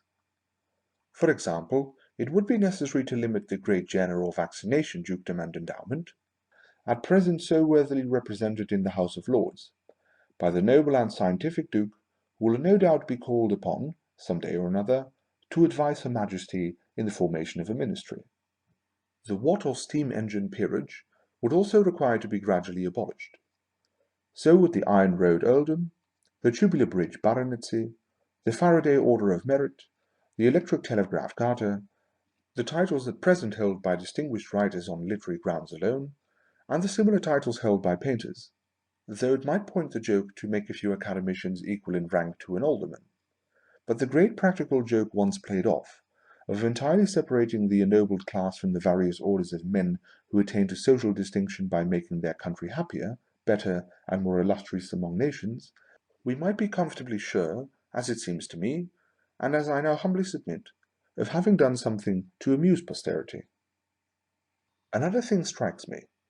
Our venerable friend will find in that English history of his, that, in comparatively barbarous times, when the crown was poor, it did anything for money, commuted murder, or anything else, and that partly of this desperate itching for gold, and partially of partial laws in favour of the feudal rich, a most absurd obsolete punishment called punishment by fine had its birth.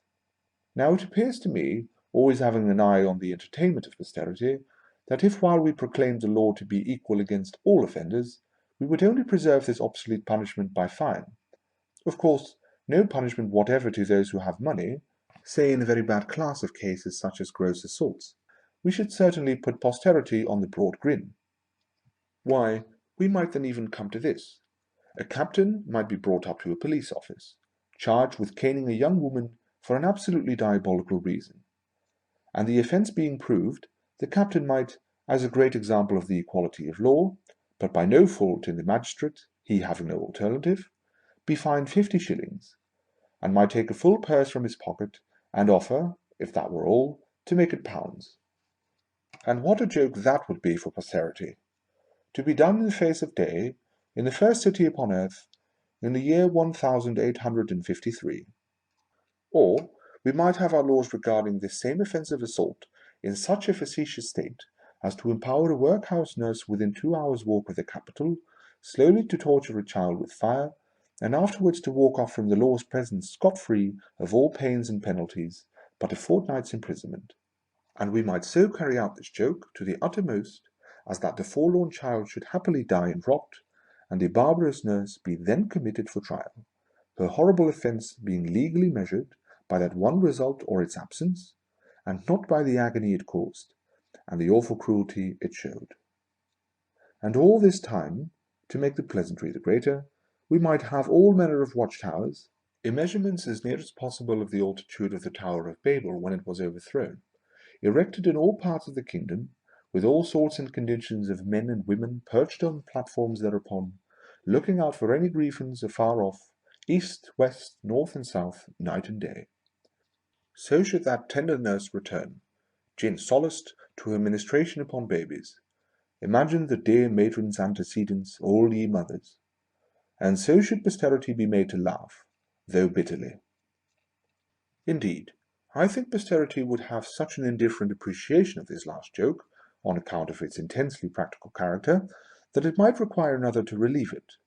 And I would suggest that if a body of gentlemen possessing their full phrenological share of the combative and antagonistic organs could only be induced to form themselves into a society for declaiming about peace, with a very considerable war-whoop against all non-declaimers, and if they could only be prevailed upon to sum up eloquently the many unspeakable miseries and horrors of war, and to present them to their own country as a conclusive reason for its being undefended against war, and becoming the prey of the first despot who might choose to inflict those miseries and horrors upon it, why then I really believe we should have got to the very best joke we could hope to have in our whole complete jest book for posterity, and might fold our arms and rest convinced that we had done enough for that discerning patriarch's amusement.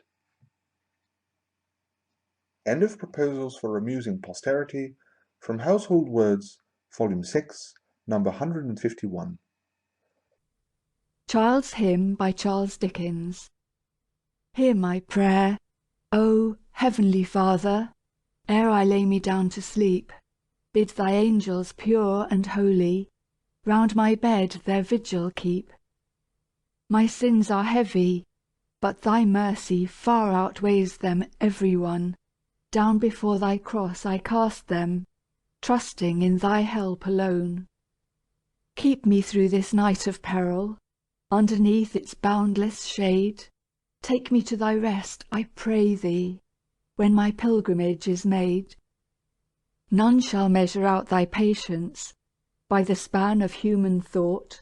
None shall bound the tender mercies which thy holy Son has bought. Pardon all my past transgressions, give me strength for days to come. Guide and guard me with thy blessing, till thy angels bid me home. End of Child's Hymn. Charles Dickens' 200th Anniversary Collection, Volume 4. Letters from Dickens to his sub-editor, W. H. Wills, 1858. From Charles Dickens as editor. 1858. Hitherto Dickens had given readings either for a charity or for some other public purpose. This year he decided to read for his own profit. With the assistance of Mr. Arthur Smith as his business manager, he planned and carried out a tour through England, Scotland, and Ireland, which began on August 2nd and ended on November 10th. Gad's Hill Place. Higham, by Rochester, Kent. Monday, 9th of August, 1858. H.W. My dear Wills, I was at the office on Saturday at noon, but did not expect to find you there. Send me a proof of the next number you make up. I must put a new name to Charles Collins's story. Footnote: Her Face. Household Words, August 28th. I hope Mrs. Gaskell will not stop, for more than a week at all events. Footnote: Mrs. Gaskell's My Lady Ludlow was appearing in Household Words. I am very glad to hear from Wilkie that he is at work again. I have done exceedingly well, I think, so far. It is out of season at Clifton, and half the houses are shut up. The yacht squadron, too, was gone from Plymouth to Cherbourg, and there were races at Plymouth and public balls. Nevertheless, we took nearly £400 last week. Exeter was tremendous. You never saw such a reception, and we might have stayed there a week. The first night at Plymouth, very wet, not good. The next morning, great talk about it spreading in the town, admirable. That night, greater talk about it spreading in the town, enormous.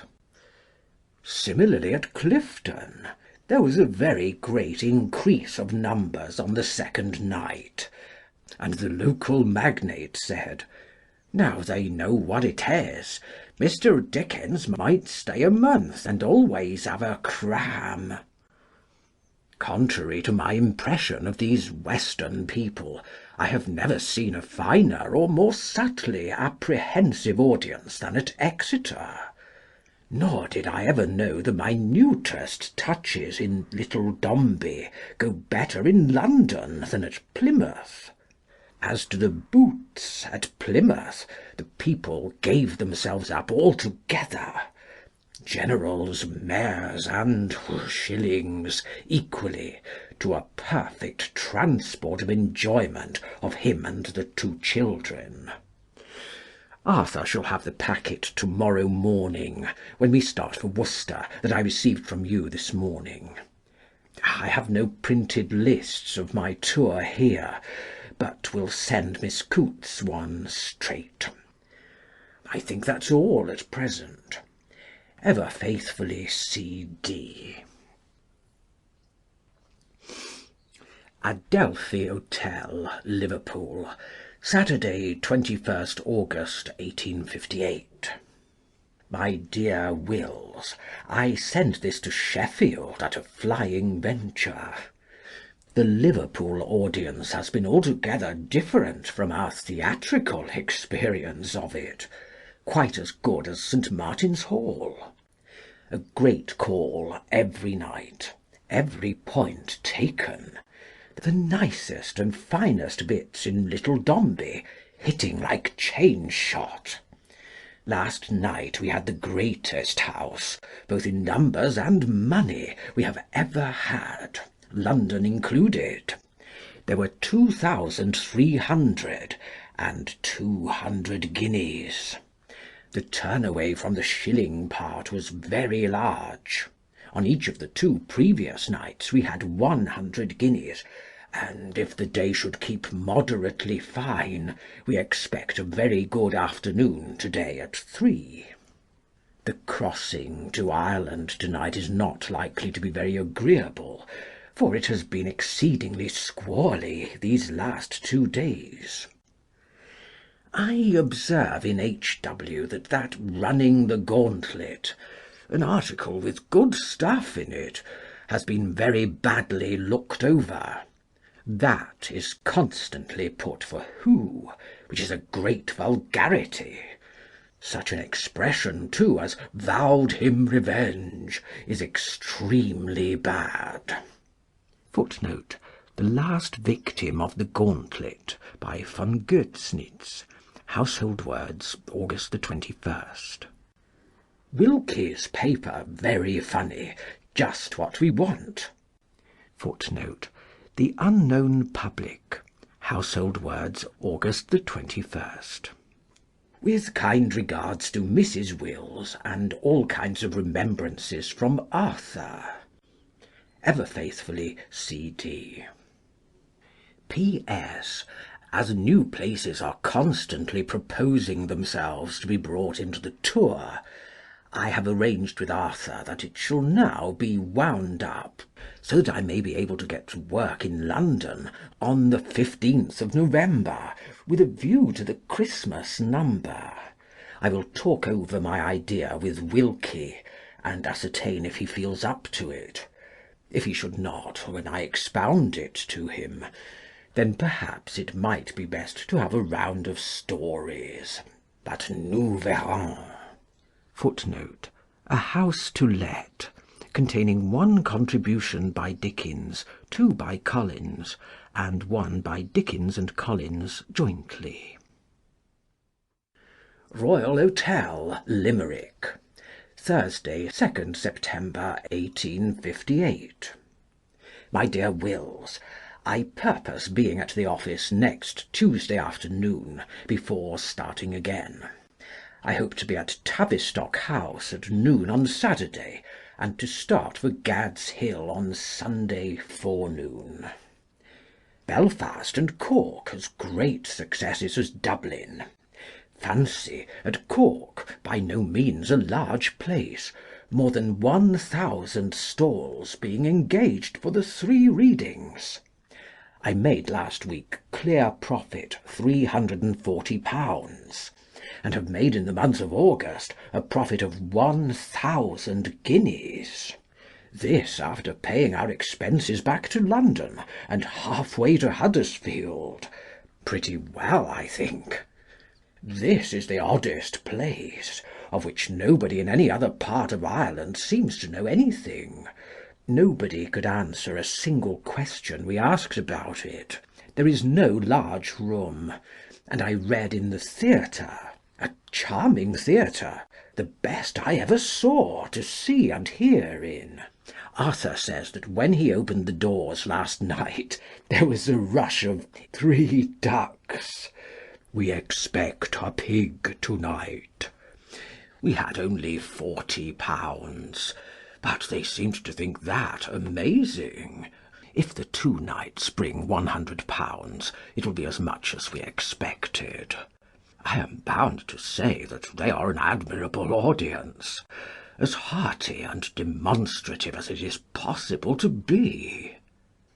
It is a very odd place in its lower order aspects, and I am very glad we came, though we could have made heaps of money by going to Dublin instead. Arthur sends you his kindest regard. He has been nearly torn to pieces in the shilling rushes, and has been so flattened against the walls that he is only now beginning to come round again. My kindest remembrance to Mrs. Wills. Ever cordially, C.D. Station Hotel, Newcastle, Friday afternoon, 24th September 1858. My dear Wills, I return the cheque duly signed. I have just now walked over here from Sunderland, 1 o'clock, and have barely had time to look at the room. It is new since we acted here, large, and capable of holding a good deal of money.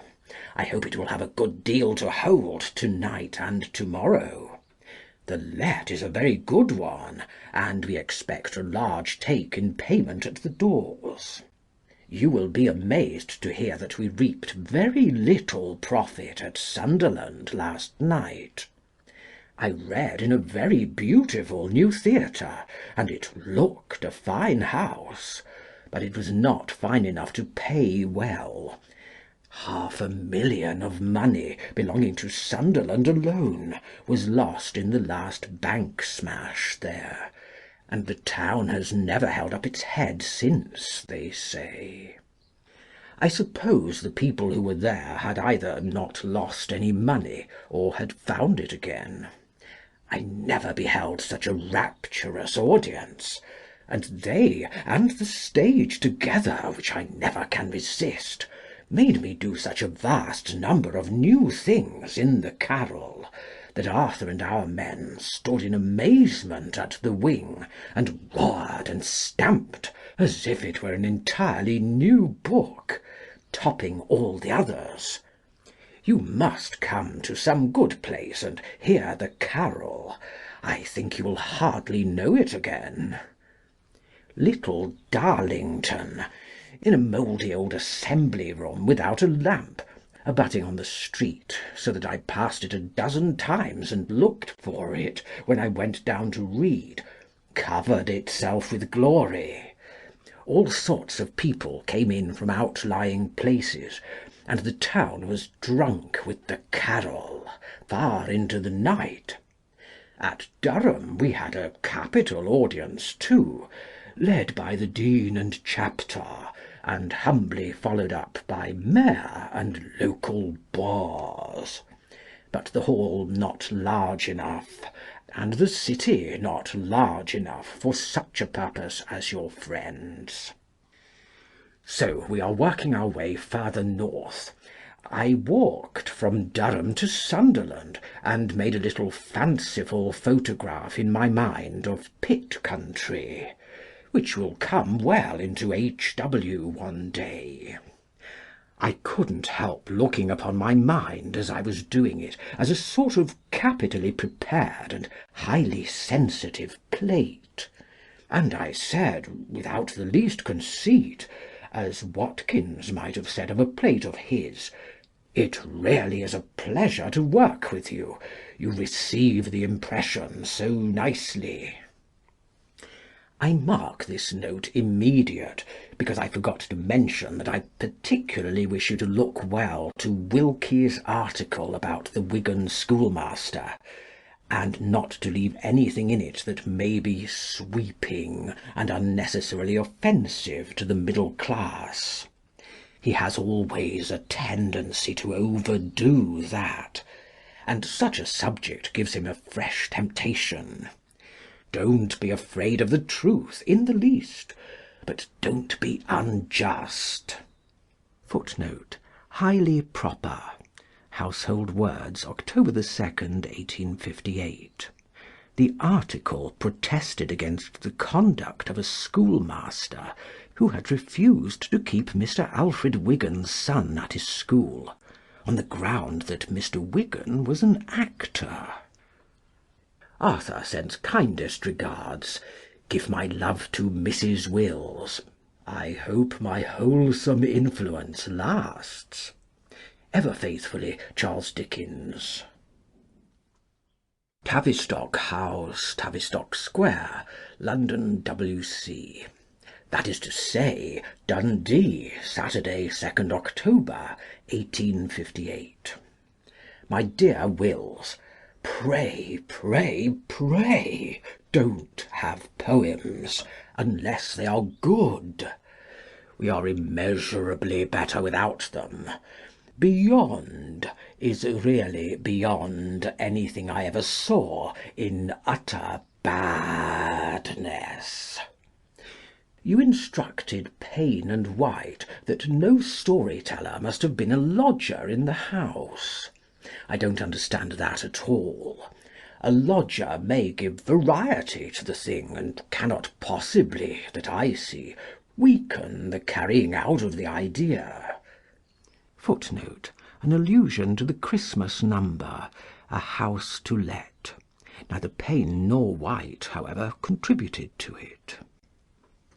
To Wilkie's queries I reply: 1.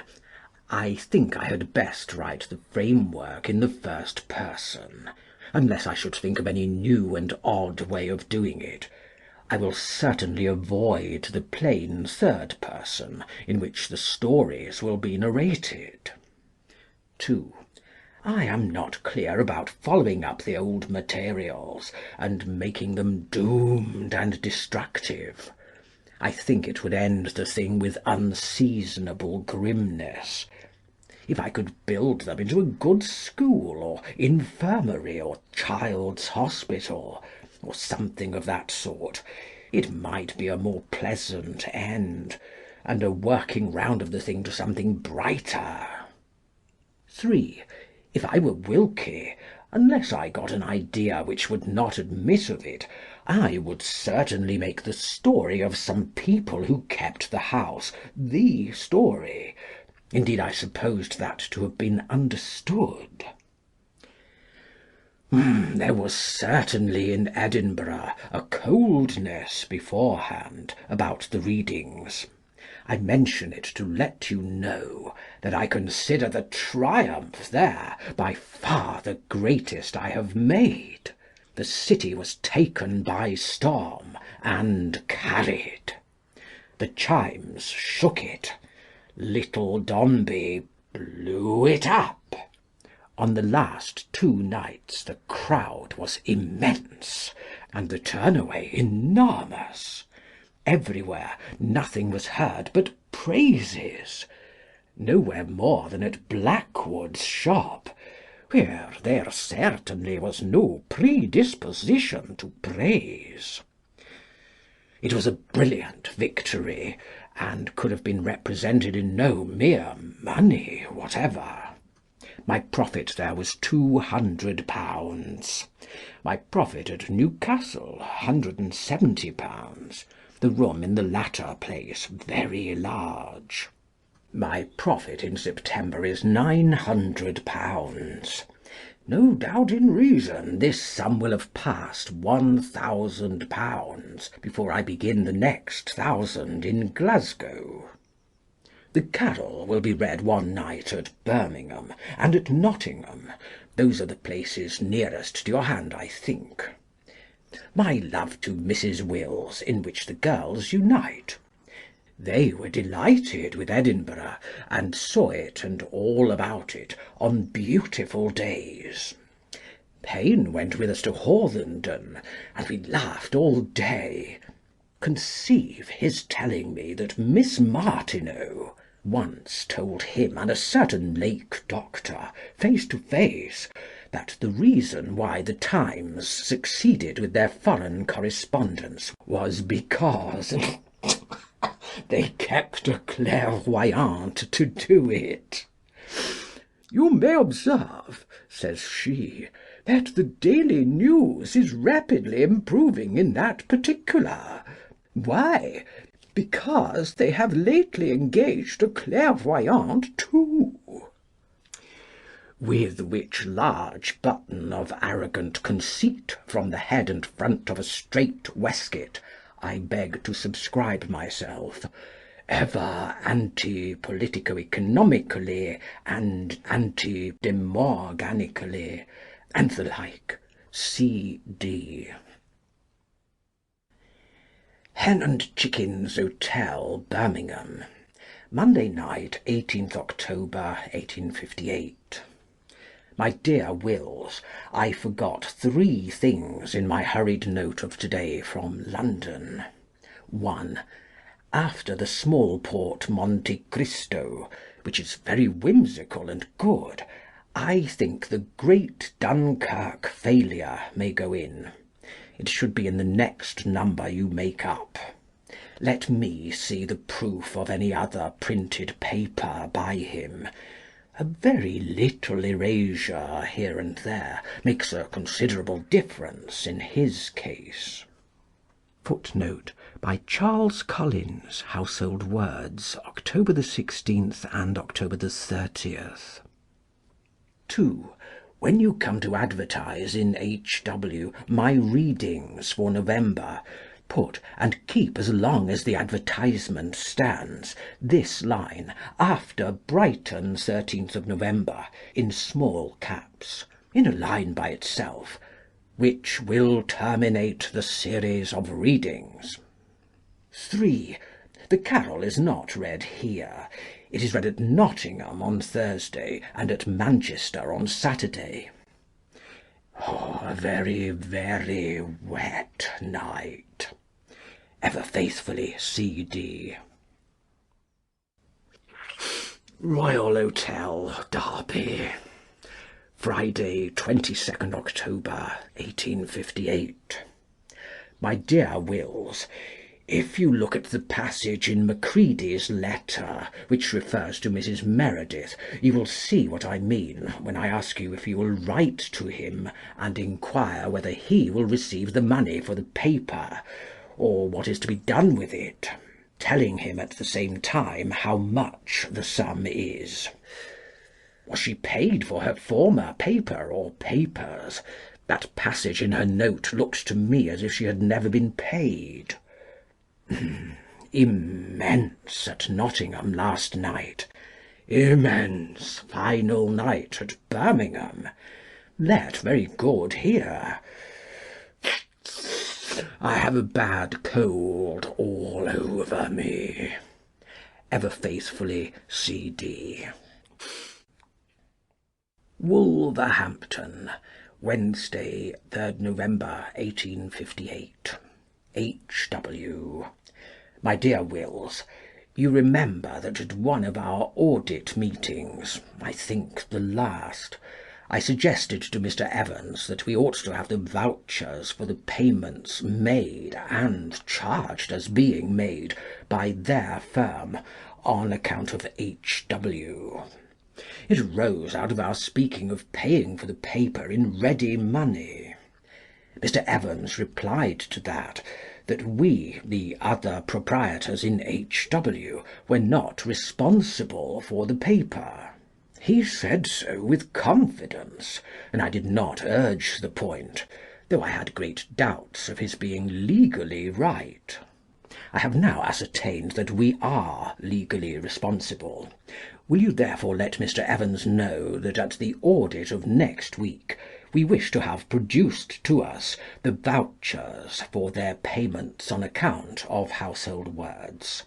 There can be no audit, I am assured, without such vouchers, except in the mere name.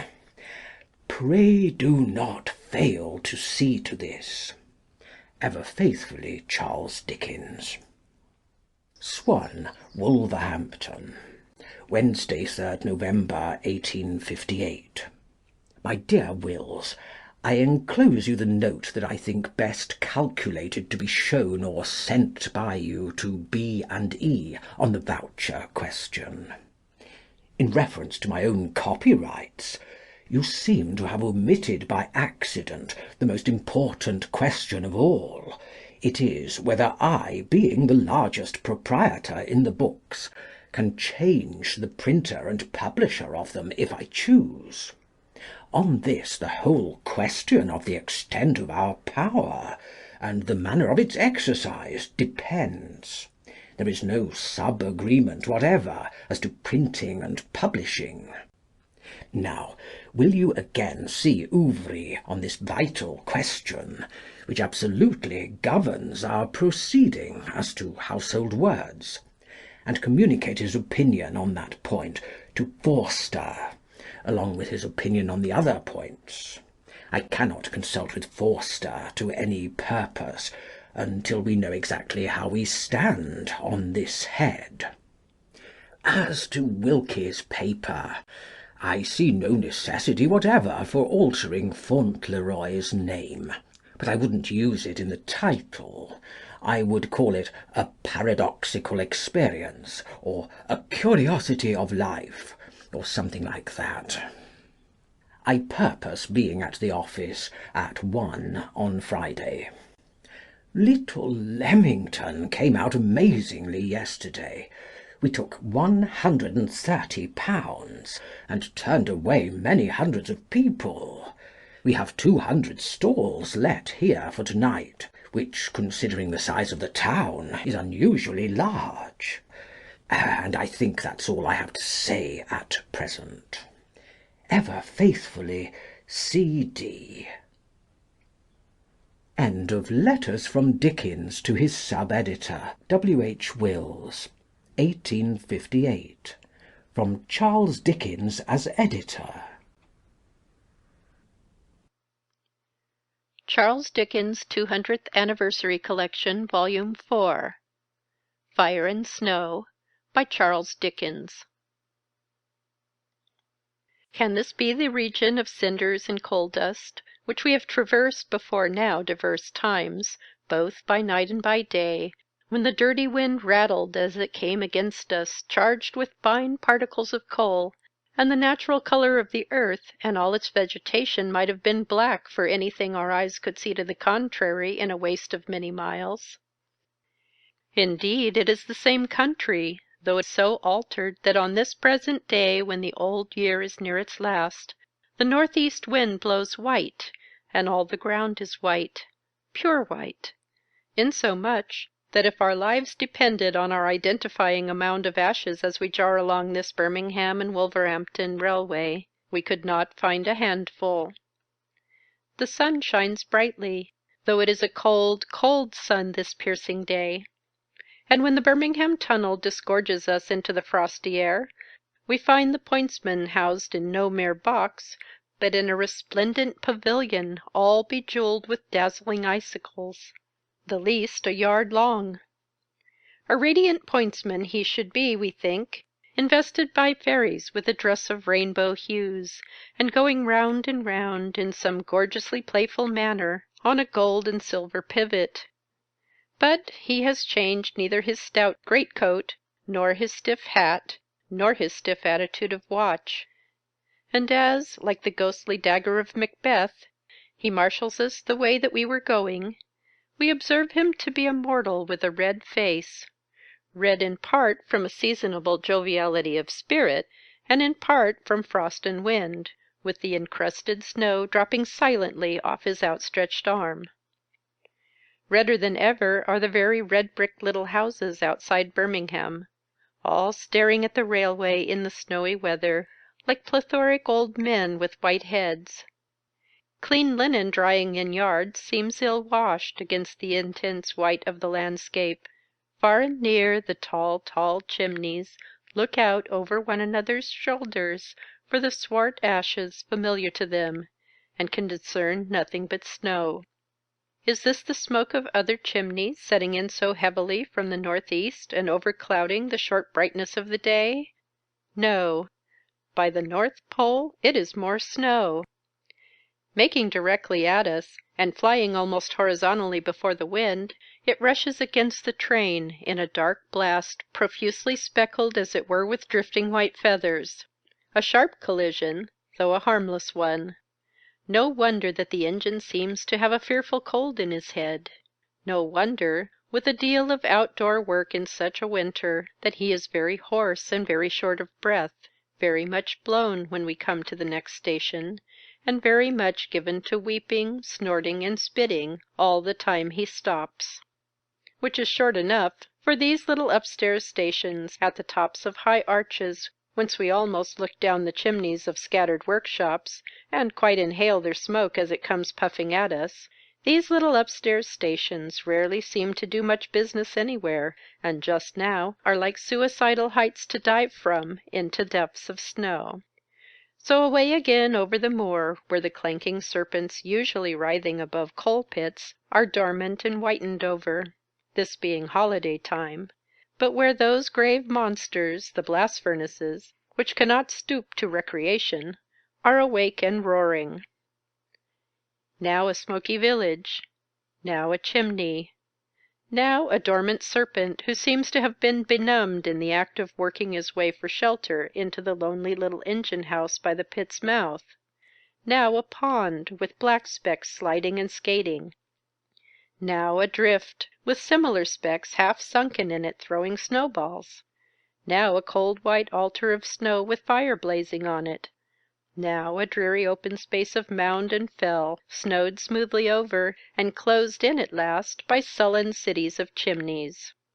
Not altogether agreeable to think of crossing such a space without a guide, and being swallowed by a long abandoned, long forgotten shaft.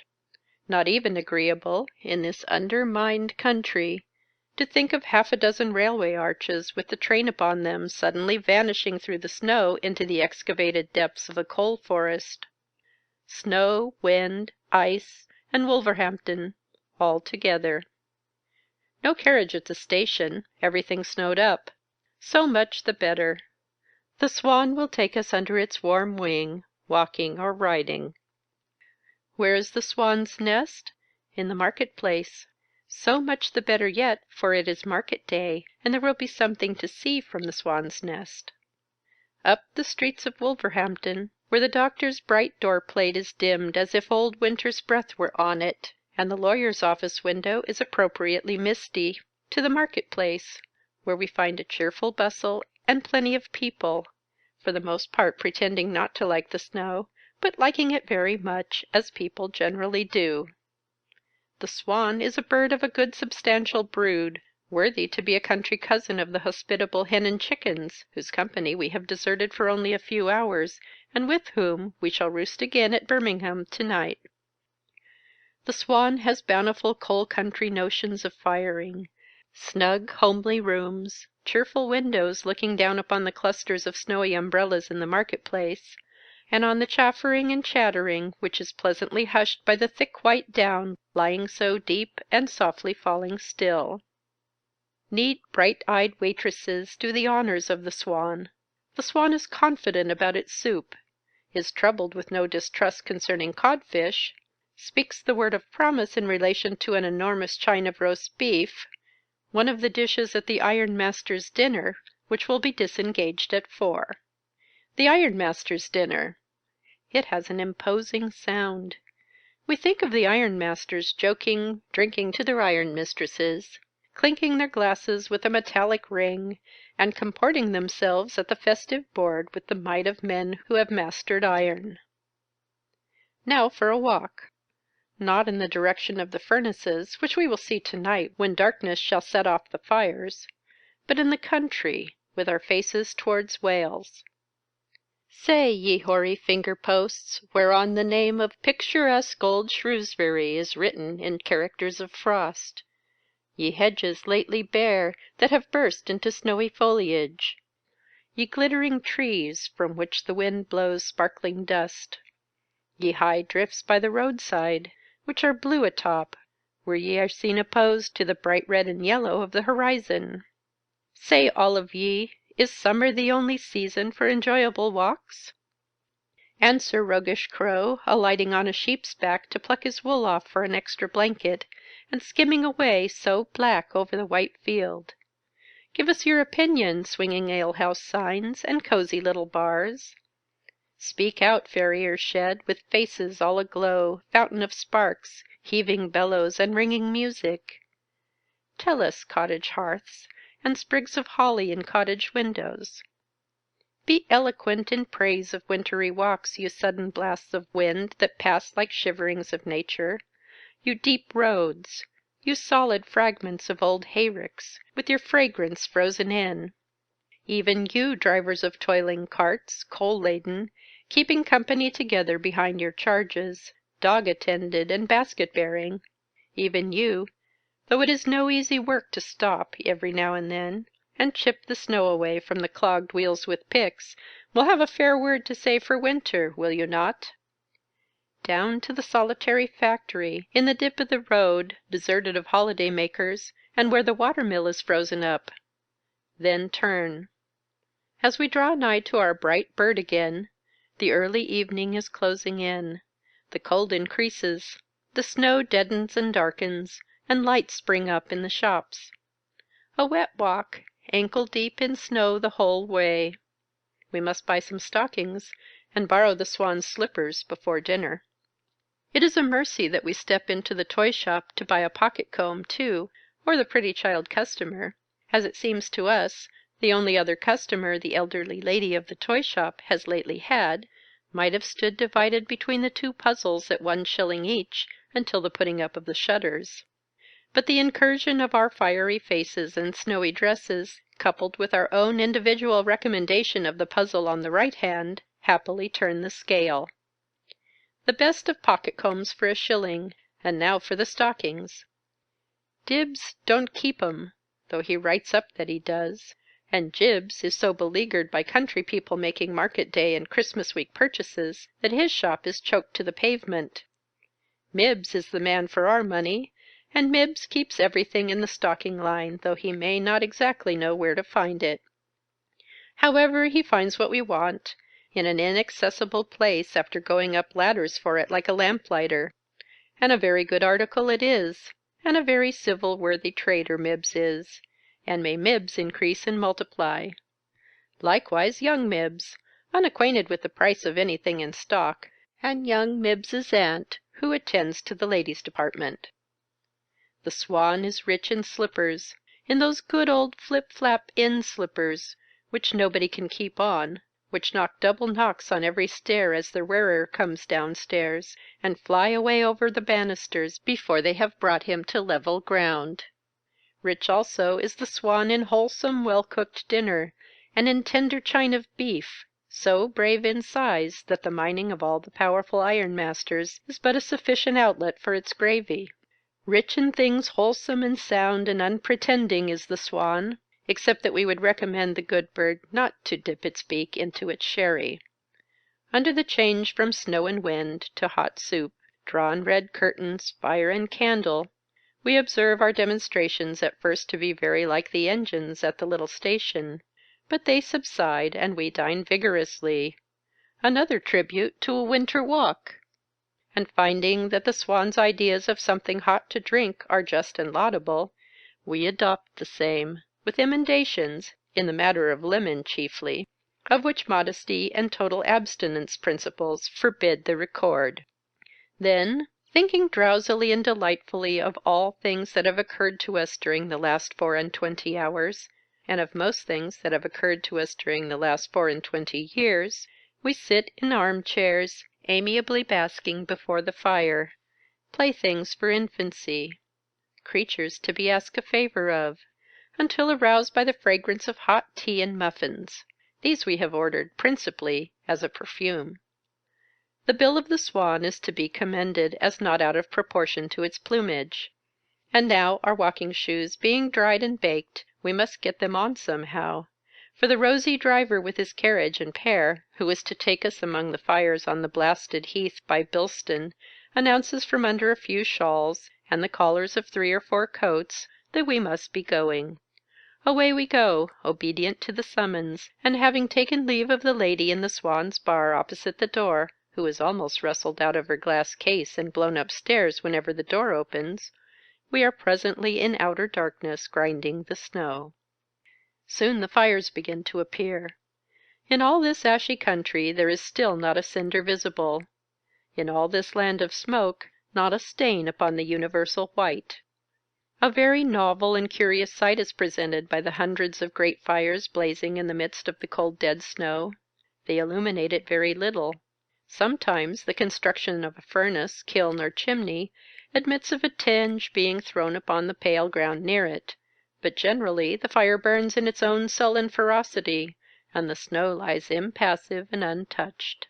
There is a glare in the sky, flickering now and then over the greater furnaces, but the earth lies stiff in its winding sheet, and the huge corpse candles burning above it affect it no more than colossal tapers of state move dead humanity. Sacrificial altars, varying in size, but all gigantic, and all made of ice and snow, abound. Tongues of flame shoot up from them, and pillars of fire turn and twist upon them. Fortresses on fire, a whole town in a blaze. Moscow newly kindled we see 50 times. Rattling and crashing noises strike the ear, and the wind is loud. Thus, crushing the snow with our wheels, and sidling over hillocks of it, and sinking into drifts of it, we roll on softly through a forest of conflagration, the rosy-faced driver, concerned for the honor of his locality, much regretting that many fires are making holiday tonight, and that we see so few. Come we at last to the precipitous wooden steps by which we are to be mast-headed at a railway station. Good night to Rosy-Face, the cheeriest man we know, and up. Station very gritty as a general characteristic. Station very dark, the gas being frozen. Station very cold, as any timber cabin suspended in the air with such a wind making lunges at it would be. Station very dreary, being a station. Man and boy behind money-taking partition, checking accounts and not able to unravel a knot of 7 and 6pence. Small boy with a large package on his back, like Christian with his bundle of sins, sent down into the snow an indefinite depth and distance, with instructions to look sharp in delivering that, and then cut away back here for another. Second small boy in search of basket for Mr. Brown, unable to believe that it is not there, and that anybody can have dared to disappoint Brown. 6 third-class passengers prowling about, and trying in the dim light of one oil lamp to read with interest the dismal time bills and notices about throwing stones at trains upon the walls. 2 more scorching themselves at the rusty stove. Shivering porter going in and out, bell in hand, to look for the train, which is overdue, finally gives it up for the present and puts down the bell, also the spirits of the passengers. In our own innocence we repeatedly mistake the roaring of the nearest furnace for the approach of the train, run out, and return covered with ignominy. Train in sight at last, but the other train, which don't stop here, and it seems to tear the trembling station limb from limb as it rushes through. Finally, some half an hour behind its time, through the tussle it has had with the snow, comes our expected engine, shrieking with indignation and grief. And as we pull the clean white coverlid over us in bed at Birmingham, we think of the whiteness lying on the broad landscape all around for many a frosty, windy mile, and find that it makes bed very comfortable. End of Fire and Snow. Charles Dickens' 200th Anniversary Collection, Volume 4. It is not generally known, by Charles Dickens. All newspaper readers are probably on familiar terms with this phrase. It is not generally known that Her Majesty's screw line-of-battle ship Hogarth 120 was precisely 7 years, 7 months, 7 days, 7 hours, and 7 minutes on the stocks in Portsmouth Yard. It is not generally known that there is now in the garden of Mr. Pipps of Camberwell a gooseberry weighing upwards of 3 ounces, the growth of a tree which Mr. Pipps has reared entirely on warm toast and water. It is not generally known that on the last rent day of the estates of the Earl of Boozle of Castle Boozle, his lordship remitted to his tenants 5% on all the amounts then paid up, and afterwards regaled them on the good old English cheer of roast beef and humming ale. It is not generally known that ale in this connection always hums. It is not generally known that a testimonial in the form of a magnificent silver centrepiece and candelabra, weighing 500 ounces, was on Tuesday last presented to Cockerdoodle, Esquire, F.S.A., at a splendid banquet given him by a brilliant circle of his friends and admirers, in testimony no less of their admiration of his qualities as a man than of anything else you like to fill up the blank with. It is not generally known that when Admiral Sir Charles Napier was junior post-captain on the African station, looking out for slavers, his ship was one day boarded by a strange craft, in the stern-sheets of which sat a genuine specimen of the true British seaman, who, as he dropped alongside, exclaimed in the voice of a stentor, "Avast heaving! Old Charlie ahoy!" Upon this the Admiral, then post-captain, who chanced at the moment to be pacing the quarter-deck with his telescope at his eye, which it is not generally known he never removes, except at meals and when asleep, looked good-humouredly over the starboard bulwarks, and responded, waving his cocked hat, "Tom Gaff ahoy! And I am glad to see you, my lad." They had never met since the year 1814, but Tom Gaff, like a true forecastle salt, had never forgotten his old rough and tough first luff, as he characteristically called him, and had now come from another part of the station on leave of absence 250 miles in an open boat, expressly to get a glimpse of his former officer, of whose brilliant career he was justly proud. It is needless to add that all hands were piped to grog, and that Tom and Charlie were mutually pleased. But it is not generally known that they exchanged tobacco-boxes, and that if when old Charlie hoisted his broad pennant in proud command of the Baltic fleet, his gallant heart beat higher than usual, it pressed, as if for sympathy, against Tom Gaff's tobacco-box, to which his left-hand waistcoat pocket is on all occasions devoted. Similarly, many other choice events, chiefly reserved for the special London correspondents of country newspapers, are not generally known, including gifts of various £10 notes, by her gracious Majesty when a child to various old women, and the constant sending of innumerable loyal presents, principally cats and cheeses, to Buckingham Palace. One thing is sure to happen. Codgers becomes a celebrated public character, or a great capitalist. Then it is not generally known that in the year 1800 there stood one summer evening on an old London bridge a wayworn boy eating a penny loaf and eyeing the passengers wistfully, whom Mr. Flam of the Minories, attracted by something unusual in the boy's appearance, was induced to bestow sixpence on, and to invite to dinner every Sunday at 1 o'clock for 7 years.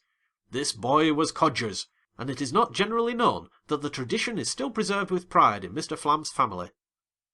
Now, it appears to me that several small circumstances of a different kind have lately happened, or are yet happening about us, which can hardly be generally known, or, if known, generally appreciated. And as this is vacation time, when most of us have some leisure for gossiping, I will enumerate a few. It is not generally known that in this present year 1854, the English people of the middle classes are a mob of drunkards, more beastly than the Russian courtiers under Peter the Great. It is not generally known that this is the national character. It is not generally known that a multitude of our countrymen, taken at random from the sense, industry, self-denial, self-respect, and household virtues of this nation, repairing to the exhibition at Sydenham, make it their business to get drunk there immediately, to struggle and fight with one another, to tear one another's clothes off, and to smash and throw down the statues. I say this is not generally known to be so. Yet I find this picture, in a fit of temperate enthusiasm, presented to the people by an artist, who is one of themselves, in pages addressed to themselves. I am even informed by a temperate journal that the artist saw these facts in this said exhibition at Sydenham with his own bodily eyes. Well, I repeat that this is a state of things not generally known. It is not generally known, I believe, that the two scarcest books in England are The Pilgrim's Progress and The Vicar of Wakefield. Yet I find that the present American minister, perfectly familiar with England, communicated the surprising intelligence to a company assembled not long ago at Fishmonger's Hall. It is not generally known, perhaps, that in expatiating on the education of his countrymen, His Excellency remarked of these two rare works, that while they were to be met with in every cabin in the United States, they were comparatively little known in England. Not generally known, that is to say. It is not generally known, and if it were recorded of our English institutions, say, by a French writer, would not, I think, be generally believed, that there is any court of justice in England in which an individual gravely concerned in the case under inquiry can twice call the advocate opposed to him a ruffian in open court, under the judge's nose and within the judge's hearing. Is it generally known that such a case occurred this last July, and was nobody's business? It is not generally known that the people have nothing to do with a certain large club which assembles at Westminster, and that the club has nothing to do with them. It is simply an odd anomaly that the members of the club happen to be elected by a body who don't belong to the club at all, the pleasure and business of the club being, not with that body, but with what its own members say and do. Look to the reports of the club's proceedings. In January, the right hand says it is the left hand that has abetted the slanders on an illustrious personage, and the left hand says it is the right hand. In February, Mr. Pott comes down on Mr. Kettle, and Mr. Kettle requests to be taken from his cradle and followed by inches to that honourable hob. In the same month, the forefinger of the left hand hooks itself on with mosaic Arabian pertinacity to the two forefingers of the right hand, and never lets go any more. In March, the most delightful excitement of the whole session is about a club dinner party. In April there is Easter. In May there is infinite club joy over personal mosaic Arabia and personal admiralty.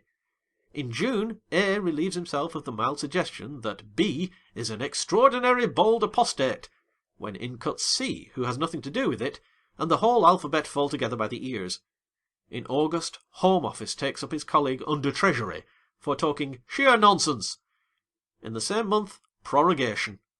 Through the whole time, one perpetual clatter of "What did I say? What did you say? What did he say? Yes, I will. No, you won't. Yes, I did. No, you didn't. Yes, I shall. No, you shan't. And no such thing as what do they say, those few people outside there, ever heard of. It is not generally known, perhaps, to what lengths, in these times, the pursuit of an object, and a cheer or a laugh, will carry a member of this club I am speaking of. It cannot have been generally observed, as it appears to me, for I have met with no just indignation on the subject, how far one of its members was thus carried a very little while ago. Here is the case. A board is to be got rid of. I oppose this board. I have long opposed it. It is possible that my official opposition may have very considerably increased its difficulties and crippled its efficiency. I am bent upon a jocose speech and a pleasant effect. I stand up in the heart of the metropolis of the world. From every quarter of the world, a dreadful disease, which is peculiarly the scourge of the many, because the many are the poor, ill-fed, and badly housed, whereas I, being of the few, am neither, is closing in around me. It is coming from my low, nameless countrymen, the rank and file at Varna. It is coming from the hot sands of India and the cold waters of Russia. It is in France. It is in Naples. It is in the stifling Vicoli of Genoa, where I read accounts of the suffering people that should make my heart compassionate, if anything in this world can. Nay, it has begun to strike down many victims in this city where I speak, as I the speaker cannot fail to know, must know, am bound to know, do know thoroughly well. But I want a point. I have it. The cholera is always coming when the powers of this board are about to expire. A laugh. This well-timed joke of mine, so neatly made upon the greatest misery and direst calamity that human nature can endure, will be repeated tomorrow in the same newspaper which will carry to my honourable friends here, through electric telegraph, the tidings of a troop ship put back to Plymouth with this very pestilence on board. What are all such trifles to me? I wanted a laugh. I have got a laugh.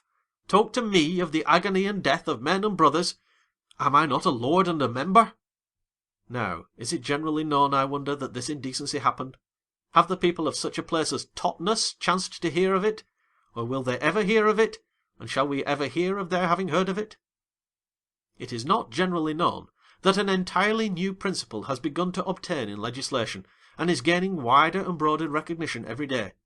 I allude to the profoundly wise principle of legislating with a constant reference and deference to the worst members of society, and almost excluding from consideration the comfort and convenience of the best.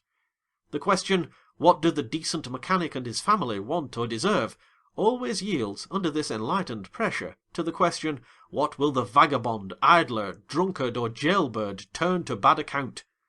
As if there were anything in the wide world which the dregs of humanity will turn to good account. And as if the shadow of the convict ship and Newgate drop had any business, in the plainest sense or justice, to be cast from January to December on honest, hard-working, steady Job Smith's family fireside.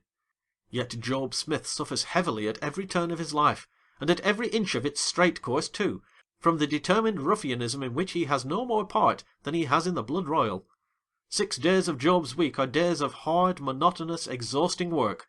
Upon the 7th, Job thinks that he, his old woman, and the children could find it in their hearts to walk in a garden if they might, or to look at a picture, or a plant, or a beast of the forest, or even a colossal toy made in imitation of some of the wonders of the world. Most people would be apt to think Job reasonable in this. But up starts Britannia, tearing her hair and crying, "Never! Never! Here is Sloggins with the broken nose, the black eye, and the bulldog. What Job Smith uses, Sloggins will abuse. Therefore Job Smith must not use." So Job sits down again, in a killing atmosphere, a little weary and out of humour, or leans against a post all Sunday long. It is not generally known that this accursed Sloggins is the evil genius of Job's life. Job never had in his possession at any one time a little cask of beer, or a bottle of spirits. What he and his family drink in that way is fetched, in very small portions indeed, from the public house. However difficult the Westminster Club gentleman may find it to realise such an existence, Job has realised it through many a long year, and he knows, infinitely better than the whole club can tell him, at what hour he wants his drop of beer, and how it best suits his means and convenience to get it. Against which practical conviction of Job's, Britannia, tearing her hair again, shrieks tenderly, "Sloggins! Sloggins with the broken nose, the black eye, and the bulldog, will go to ruin," as if he were ever going anywhere else. "If Job Smith has his beer when he wants it." So Job gets it when Britannia thinks it good for Sloggins to let him have it, and marvels greatly.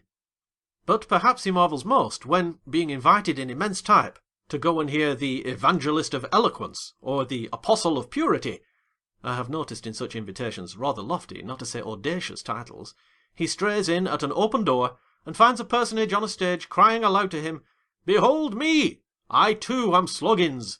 I likewise had a broken nose, a black eye, and a bulldog. Survey me well. Straight is my nose, white is my eye, deceased is my bulldog. I, formerly Sloggins, now evangelist, or apostle, as the case may be, cry aloud in the wilderness unto you, Job Smith, that in respect that I was formerly Sloggins, and am now saintly, therefore you, Job Smith, who were never Sloggins or in the least like him, shall, by force of law, accept what I accept, deny what I deny, take upon yourself my shape, and follow me. Now it is not generally known that poor Job, though blessed with an average understanding, and thinking any putting out of the way of that ubiquitous Sloggins a meritorious action highly to be commended, never can understand the application of all this to himself, who never had anything in common with Sloggins, but always abominated and abjured him. It is not generally known that Job Smith is fond of music, but he is. He has a decided natural liking for it. The Italian opera being rather dear, Sloggins would disturb the performance if he were let in cheap. Job's taste is not highly cultivated. Still, music pleases him and softens him, and he takes such recreation in the way of hearing it as his small means can buy. Job is fond of a play also. He is not without the universal taste implanted in the child and the savage, and surviving in the educated mind, and a representation by men and women of the joys and sorrows, crimes and virtues, sufferings and triumphs of this mortal life has a strong charm for him. Job is not much of a dancer, but he likes well enough to see dancing, and his eldest boy is up to it, and he himself can shake a leg in a good plain figure on occasion. For all these reasons, Job now and then, in his rare holidays, is to be found at a cheap concert, a cheap theatre, or a cheap dance, and here one might suppose he would be left in peace to take his money's worth if he can find it. It is not generally known, however, that against these poor amusements an army rises periodically, and terrifies the inoffensive Job to death. It is not generally known why. On account of Sloggins. 25 prison chaplains, good men and true, have each got Sloggins hard and fast and converted him. Sloggins, in 25 solitary cells at once, has told the 25 chaplains all about it. Child of evil as he is, with every drop of blood in his body circulating lies all through him, night and day these 25 years, Sloggins is nevertheless become the embodied spirit of truth. Sloggins has declared that amusement's done it. Sloggins has made manifest that harmony brought him to it. Sloggins has asserted that the drayma set him a knocking his old mother's head again the wall. Sloggins has made manifest that it was the double shuffle what kept him out of church. Sloggins has written the declaration, Dear Sir, if I hadn't seen the opera Fraudeveria, I shouldn't, dear sir, have been over-aggravated into the folly of beating Betsy with a red-hot poker. Sloggins warmly recommends that all theatres be shut up for good, all dancing-rooms pulled down, and all music stopped. Considers that nothing else is people's ruin. Is certain that but for sich, he would now be in a large way of business, and universally respected. Consequently, all the 25, in 25 honest and sincere reports, do severally urge that the requirements and deservings of Job Smith be in no wise considered or cared for, that the natural and deeply rooted cravings of mankind be plucked up and trodden out, that Sloggins' gospel be the gospel for the conscientious and industrious part of the world, that Sloggins rule the land and rule the waves, and that Britons unto Sloggins ever, ever, ever shall be slaves. I submit that this great and dangerous mistake cannot be too generally known, or generally thought about. End of It Is Not Generally Known. Recording by Jason Mills. End of Charles Dickens' 200th Anniversary Collection, Volume 4.